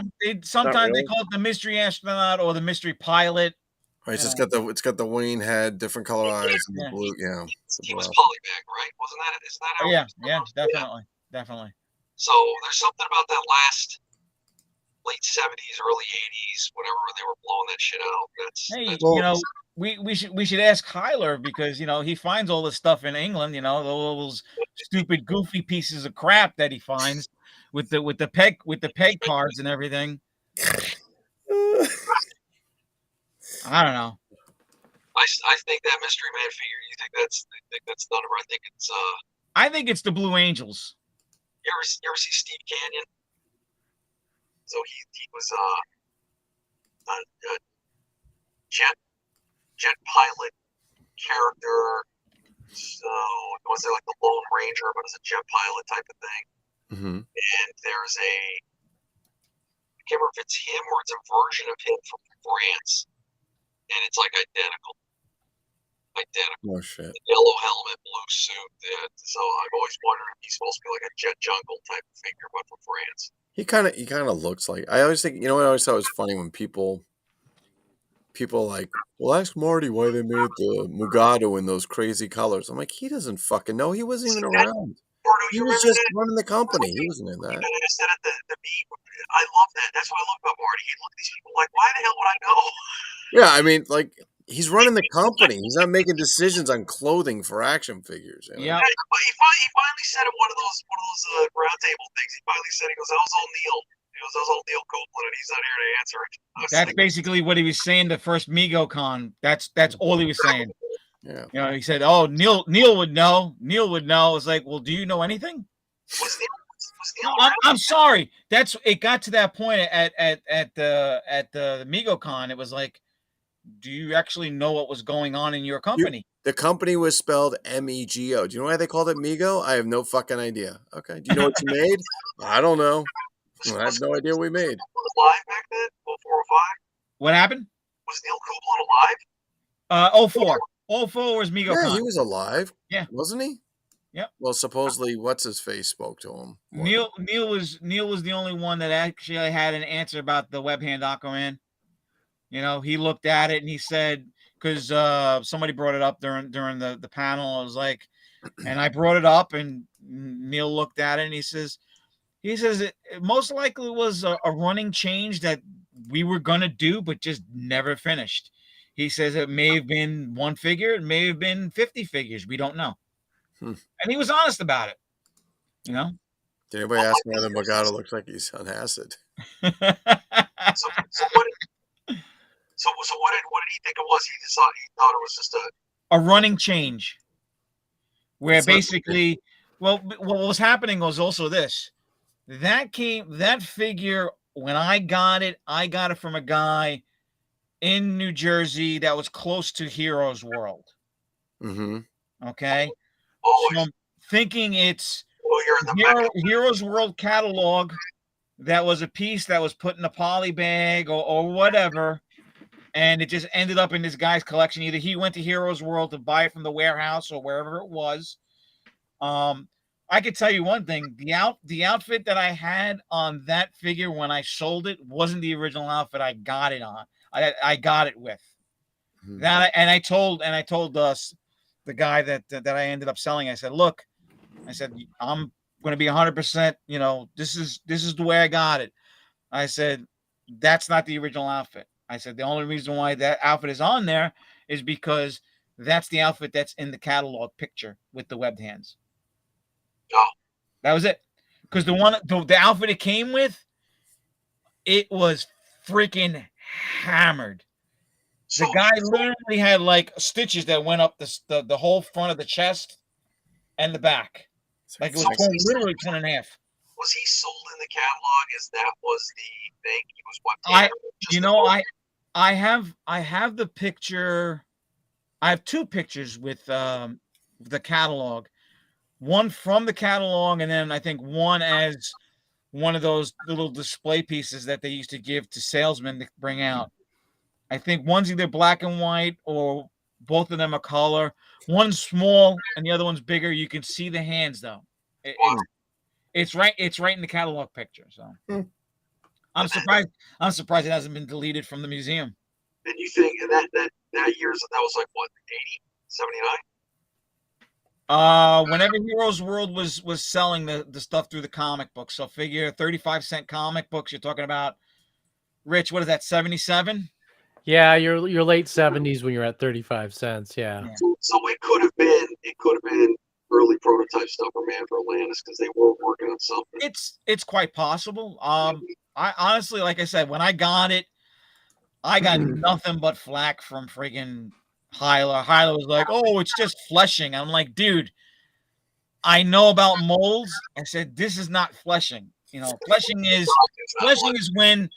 when the mold is not. It's overlapping certain areas." I said, "The fingers are splayed. You can see webs. You can see stuff between the hands, and the hands are not exactly like a Mego Type 2 hand." Flashing's always rough. It's always it's uneven. And he kept insisting on it. He's like, "Oh, it's fleshing." And this was when we were on the old mailing list, Lou. Yeah, that was a long time ago. And he kept insisting that's what it was. Then when I showed him the picture, but if he had the catalog picture, yeah, he kind of finally realized that it was real. And then, I mean, I had gone after him. I'm like, "Dude, man, I don't know what you're talking about fleshing." I said, "But you have no clue what you're talking about." I said, "You don't have the figure in front of you." And then I think like one of the Mego meets in Wheeling, I brought it down there and people looking at it.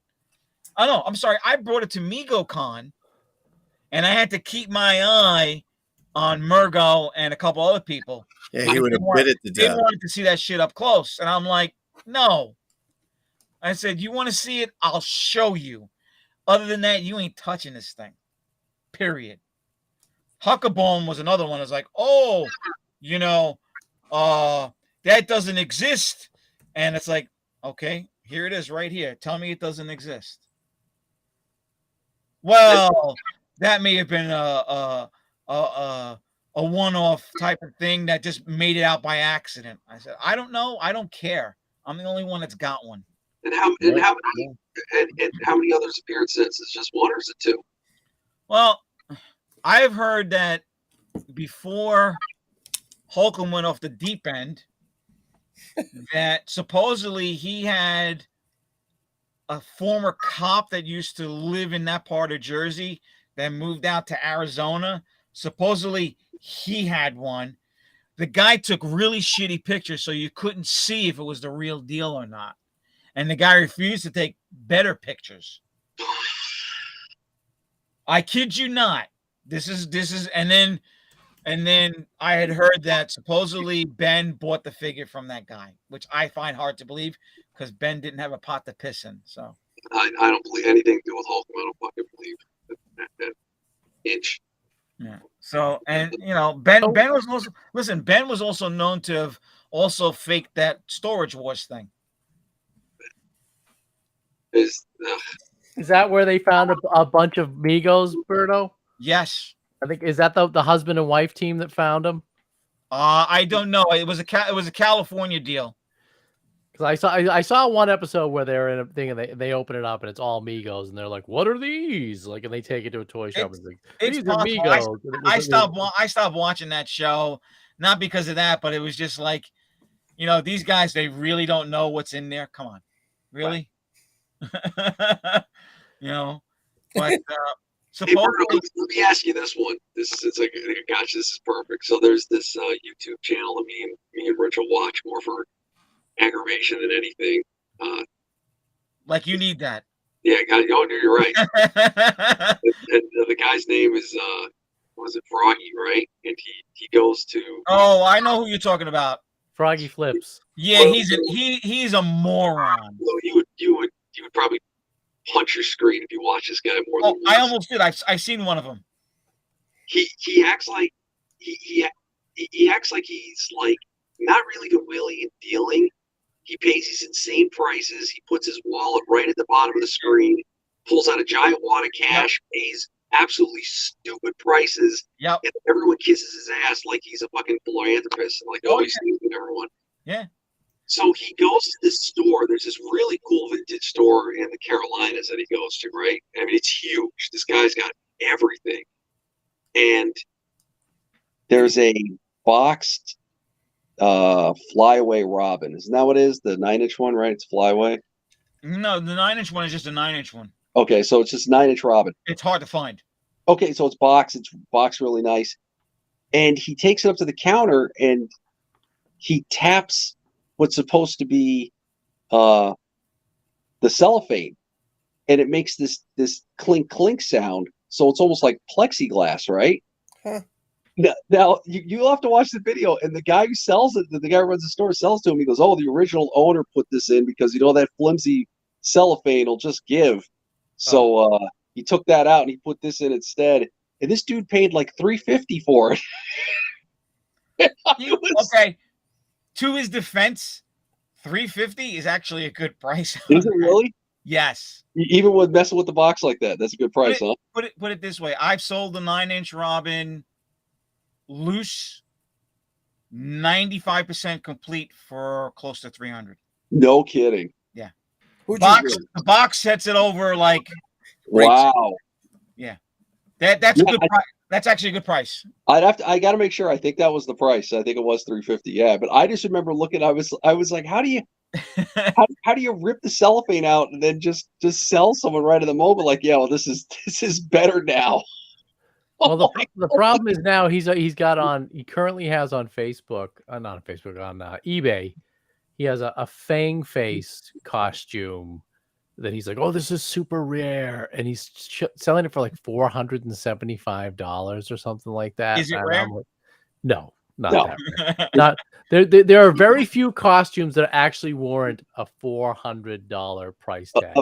They go crazy because people go crazy. Like once a year. Yeah, it's not that rare. Yeah, and there are ones that are now that are going over $400 because there are people that just don't know the game and they want the stuff like right away, so they're driving up the prices ridiculously because they're like, I need this, and they pay like $500 for it. And it's like last year someone shit their brains out, and they turned the Bewitched costume into some be all end all, which shows up twice a week.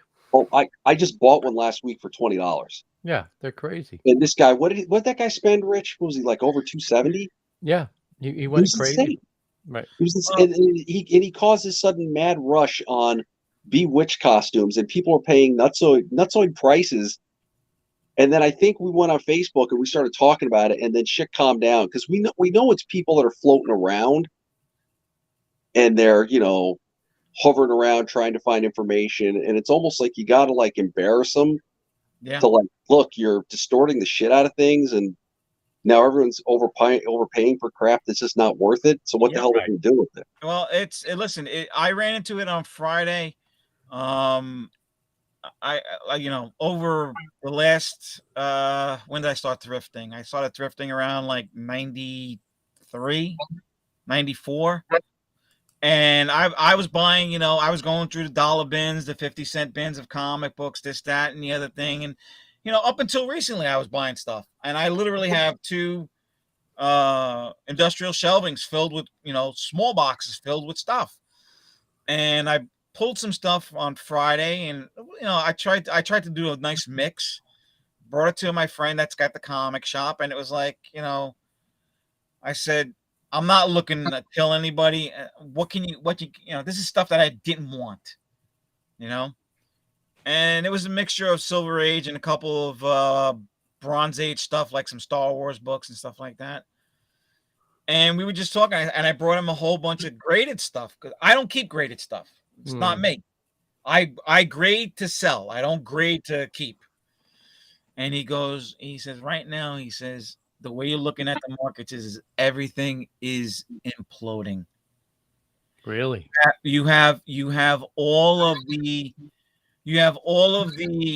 financial geniuses out there that they basically created these portions of these investment companies that are just strictly collectibles. He goes, they destroyed the market, and then these YouTubers are destroying it even further. Really? Yeah. So hold on. He said, so there's an arm of these investment firms that are just buying collectibles. Oh yeah. Yeah, that's like the Bitcoin guys is what it is. And that's the other thing I brought up to my friend. I said, so what's happening now just between investment people, pop culture collectibles. I've heard it for legitimate art, but oh no, it's a real thing. Wow. Yeah. But I told him, I said, so this combined with the fact that the Fed is probably going to regulate Bitcoin in the next 6 months, and those people are going to be crying when that happens, the Bitcoin people, because now all that money that was not there to begin with really is not going to be there to begin with. And they're buying, and we know the game on how it's done. It's okay. I got 40,000 Bitcoin. I'm going to pay $5,000 for a book that's worth $1,000. But the reason why I'm buying that 5,000 book is because I'm making it physical now. Right. And I can turn around, and even if I sell it for $2,000, I'm making money. I said that combined with that is, it's time to sell, guys. This is what I'm feeling. It's time to sell. And I'm not saying like sell your collection. I'm saying anything you've upgraded. Like, I know you guys have probably upgraded figures and upgraded this and upgraded that, as long as you've been buying stuff. Your upgrades, get rid of them. Seriously, just get rid of them. It's not worth holding on to them, because in the end, whatever you upgraded, even the original piece that you paid a little bit for, now that price is coming down. It's not going back up again. That's interesting about, there's a book that I've been looking at for a while, and just a few months ago, it was insane what it was going for in just a rough condition. And there's one floating around right now, and the price is not gone nuts. Right. And I was like, well, okay, is it the time of year or what's changed? So it sort of fits what you're talking about. Yeah. This sort of fits that things are beginning to deflate in that regard. And again, it's a few different combinations, but it's also, like I said, people don't have free money that they can spend now. So it's it's like a giant whirlwind, and you're looking at it and you're like, wow, this is, Well, yeah, that's when I was at the convention last week. I'm going down to the comic booths and I'm looking at the stuff, and you see the same routine books on the wall books every time you go to a convention, and they're graded and what they're going for. And I noticed this time, I'm like, well, the prices are still unreasonable, but they're lower than they were. Last 2 years of conventions, those books were fucking astronomical. The prices they were asking, how much? First Ghost Rider, first Moon Knight, how much the first Rocket Raccoon come down to? That's still probably a bill, but but it's taking a dive. Yeah. Oh God. Yeah. I got a pristine copy that I should have gotten graded. That thing's I bought it from the stand, and it's probably I bought it from the stand, and it's been. Did I get on the stand? I must have. Yeah, it's been bagged and boarded forever. Well, there is an actual other first appearance of Rocket Raccoon. He appeared somewhere else before he appeared in the Hulk. Yeah, magazine. You are a liar. He appeared in Satana, the magazine, the black and white magazine. Yeah.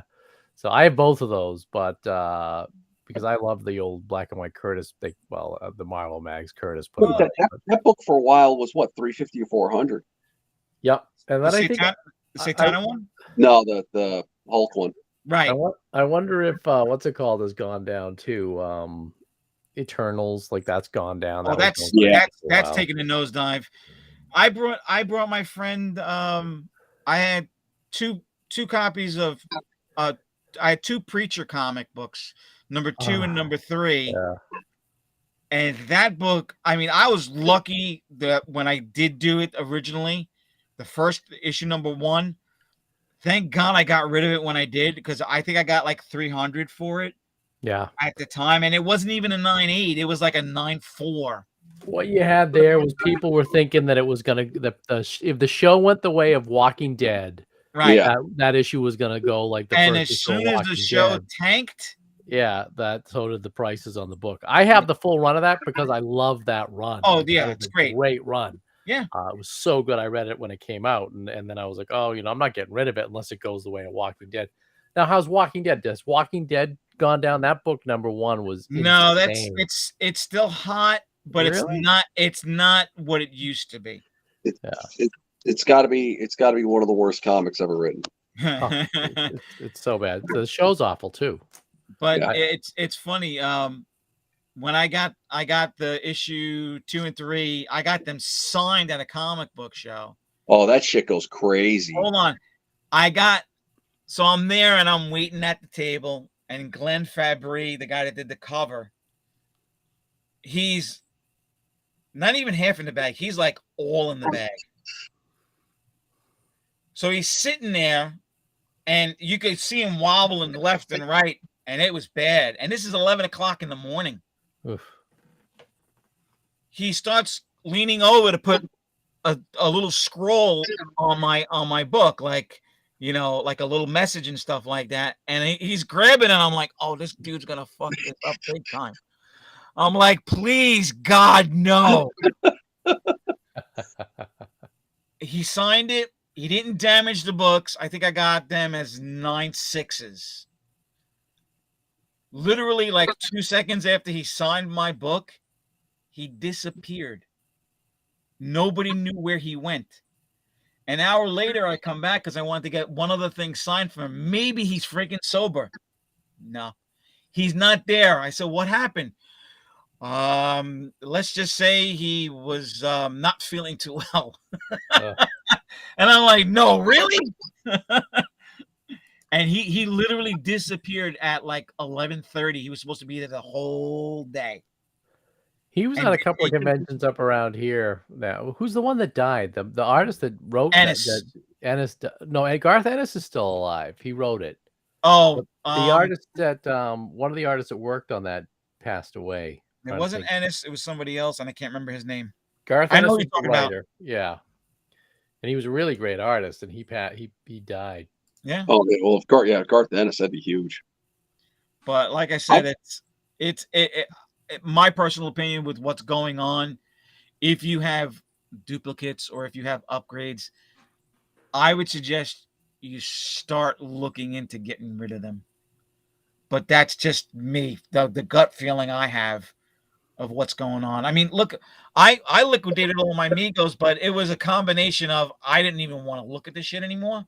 Number one, but number two, guys my age, we're all dying off. Yeah. You know, and it's and we're the last generation that's going to appreciate this. I did, Berto. I liquidated. I had a, that's so funny talking to you about it, because when I was at PowerCon yesterday, one of the things I was bringing up was about the pieces parts, and that's where I got the whole, we do it at the suite, but maybe they do it, whatever. And that's how I met you. Is I bought a handful of very hard to find things. I think it was like something for the Invisible Woman, might have been her boots or something. Probably. And I got all this stuff at you just gave me, I didn't even know you. And it was just unbelievably great prices, right? And I had that for years. And then in like 2016, I think it was 2017, somewhere around there, I was in an accident, and I was like, okay, I gotta liquidate, cover some of these medical costs and whatnot. Bills, yep. Yeah, I sold my entire, what I have, 32. I had like a line of pretty much everything, and I sold them all for it was a few grand that came out of the whole deal. And I look at it now, and it's like you see the fluctuation of patterns where the DC replicas that have come out from FTC and then from Mego and stuff like that, you couldn't sell a Superman, a standard Superman, for your life. And that's something back in the museum. Me and you were the only two yelling about how replicas are going to devalue the shit out of some of these things. And you remember the pushback we used to get about that? Oh yeah. You guys don't know what you're talking about. This is going to bring new people into the venue, and the guys used to cry about, well, I can't afford an original, this and that. And I remember one guy that one weird cat was always crying about how he wanted replicas, and then I went at him about it, and he came back at me, and then you stepped in and you just broke down the cost of piecing an original together. And that's the one thing I always tell people. If I really wanted to be a dick about selling my stuff, I would have parted everything out. I would have made 3 to 5 times what I sold the figures for.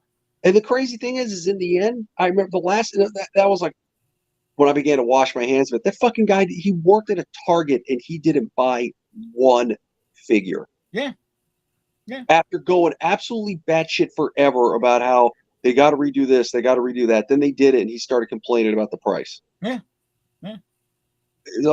I mean, I just remember when the FTC figures came out, Batman and all that stuff, which used to sell at a good price, just went down, and it sort of came back depending on, it's all original, which version is it or whatnot. It became very much more precise, but the overall value of the figure went down. Yeah, and it's the one thing I when I was bringing stuff to the local guy that I was selling stuff to, I said, look, I'm going to give you a price. You may not like what you hear, but put it this way. If you separate each piece out, you'd make a lot more than what you're going to buy from me. I said, I know you're not going to do that. I know you're going to try and quickly sell it. I said, but just keep that in the back of your mind that the person that's going to buy it off of you, that might be what they end up doing. Right. When everything is said and done. The guy I bring it to, he's a good dude. I brought a lot of stuff to him. And this was stuff when I was doing toy shows, stuff when I was doing Mego Meet. There's all leftover stuff that I got to the point. If I didn't move it, it was just going to sit here. Yeah. And, I got to the point. It's like, I got to move this stuff. But at the same point, I was also trying to get it to where the person that's going to get it is going to enjoy it. Like, look, I sold a lot of stuff to Rich. I sold a lot of stuff to Max. Yeah. I sold stuff to you. I've sold stuff to a lot of people, and it's like you fleeced Lou a few times. Honestly, with Lou kind of knew what I had as far as like you don't got even though you're the other Italian collector, you don't have enough of the lay adventurer or whatever the hell it is. No, I never got into any of that crap. Lay adventurer. This, you know, with Pucciare. That's right. with the Mego crowd, it was always, you know this, and Rich probably knows it now, and probably a lot of other people. It's like anything else. You get to a point, you buy what you have, your collection's ready. Okay, what's the next thing? Yeah. You know, and it's like, okay, how far do you want to go down the rabbit hole? That's the one thing I'll give a few of the guys at the museum is when they would they'd have their collection complete and they would liquidate it. And the first time I encountered it, I'm like, what are you doing? And they were like, well, this is like the second time I've liquidated it, because it's more about putting it together and seeing if I can put it together.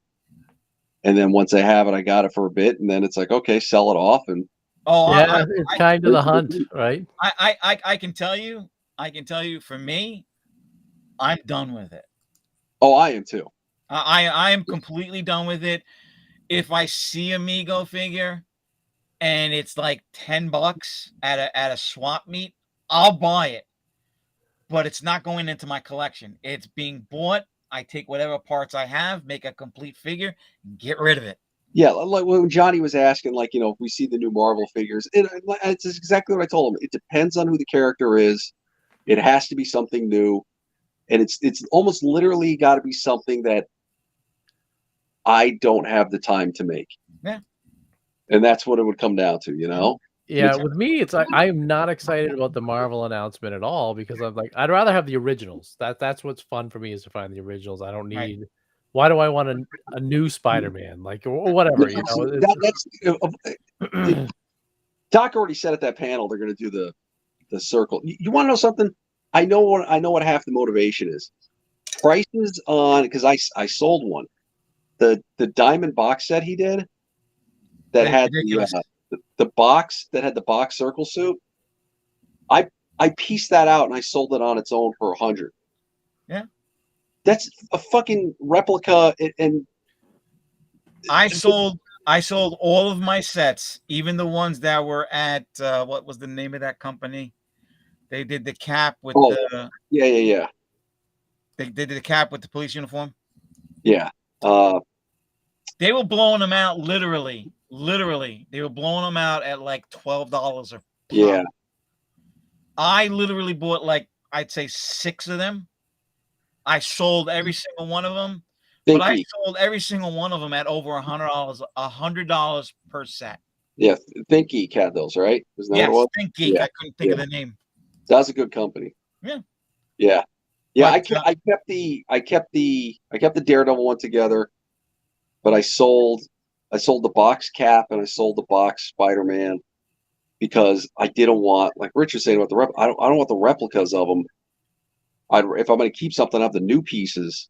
Right. Because the new pieces, the work on that him and Cobalt did and whatnot was good shit. It's really good stuff. Yep. Right on the edge of the MC stuff, it was very good stuff. Yeah, that's the weird thing about it, isn't it? It's like you mentioned the Sulu and Chekhov from that original MC stuff. A lot more detail than what they ended up with. Crazy difference. Like even the Gorn. I still have the MC Gorn. I have one that's in pieces that needs to get restrung. A Gorn? Yeah. The only one that got kind of weird in that line was the Captain Pike. They've never done a real. That was Bud Ugly. That was Bud Ugly. That was the very end, and they lost. I think what it was is that they knew it was over, and they just let quality control go to shit. Right. Because he fell apart, and then they did a Vina prototype, but they never finished it. The I'd Martian. love to see a Captain Pike, and I'd love to see the battle damage Captain Pike, where he's just in the red, beep, beep, Isn't beep. that Berto, they can make one of those. Berto, there was a guy at this at PowerCon.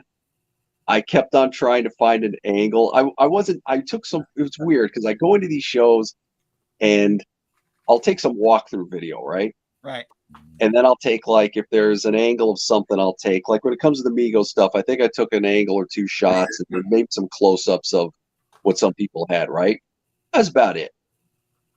But there was a guy working one of these tables. I was so... he must have thought I was a total sociopath. I was trying to get this. It was Bizarro Rich. Did you ever get a picture of him? Wow, how is that? Hold on, how is that possible? I don't know. He was wearing this. He was wearing this hat, but he also had on the floral type of shirt too. But it was like if Rich stepped through the Bizarro world and came out the other end. I even hit Rich up. I said, "Holy shit! I found your doppelganger." I kept on trying to get a picture of this guy. He realized it. What is he? The guy's just deadly serious. What's going on? He was so like, "What the fuck is wrong with this guy?" He's like, "What is he? Why is he looking at me? Why is he looking at me? I don't understand this." It was hysterical. So I finally gave up. I was like, "Yeah, it ain't gonna work." Oh well. It's gonna be interesting. Right now, you know, here's the thing I'm gonna when I read it, I'm gonna be like, okay, you don't know what story they're gonna come up with. As far as, you know, hey, this was great, and this was that, and this was the other thing, and it's like, yeah, okay, show me proof. It's like the Marvel thing. Marty says, "Oh, we got the contract. Show me the fucking proof. Show me a signed contract." That's the same thing. That's the same way you got to deal with these people that are going to come out and go, "Oh, this happened and this happened at PowerCon and this." Show me the proof. You don't got pictures. You don't got video. You don't got anybody on a freaking cell phone talking about it. You got nothing. That too, as of now, when that's all that was said, I was like, okay, well, it is what it is. But then there was enough meat on the bone afterwards from the website pages and at the panels where I said, okay, they have something. It's just like I keep saying, if you're talking 2 years out, now you're talking the median age of your Mego buyers 55. Hold on 1 second. Night, Buck. Hey, Buck. That's. I mean, come on. What you're banking on at that point, I don't know, because it takes too long for them to get the product out. Yeah. You know, look how long the DC run has been on certain things. This is taking too long. Yeah. And like the one guy says, who knows if they're even in business when everything is said and done. See, there's the other one, isn't it? All right, gentlemen, I gotta roll. All right, Where the hell did Lou go? Lou's probably sleeping on the couch. He's a red. He's gonna go punch, and then he just collapsed, and we've just left him. I'm probably gonna bug out myself. So yeah, it's 1:30 here, and I'm going camping tomorrow morning. So Rich, you just sit there and talk to Lou. No, actually, you know what? We're all gonna leave at the same time. Yeah. All right, you guys ready? See you guys. Have a good night, guys. Bye. Bye. Bye. Bye.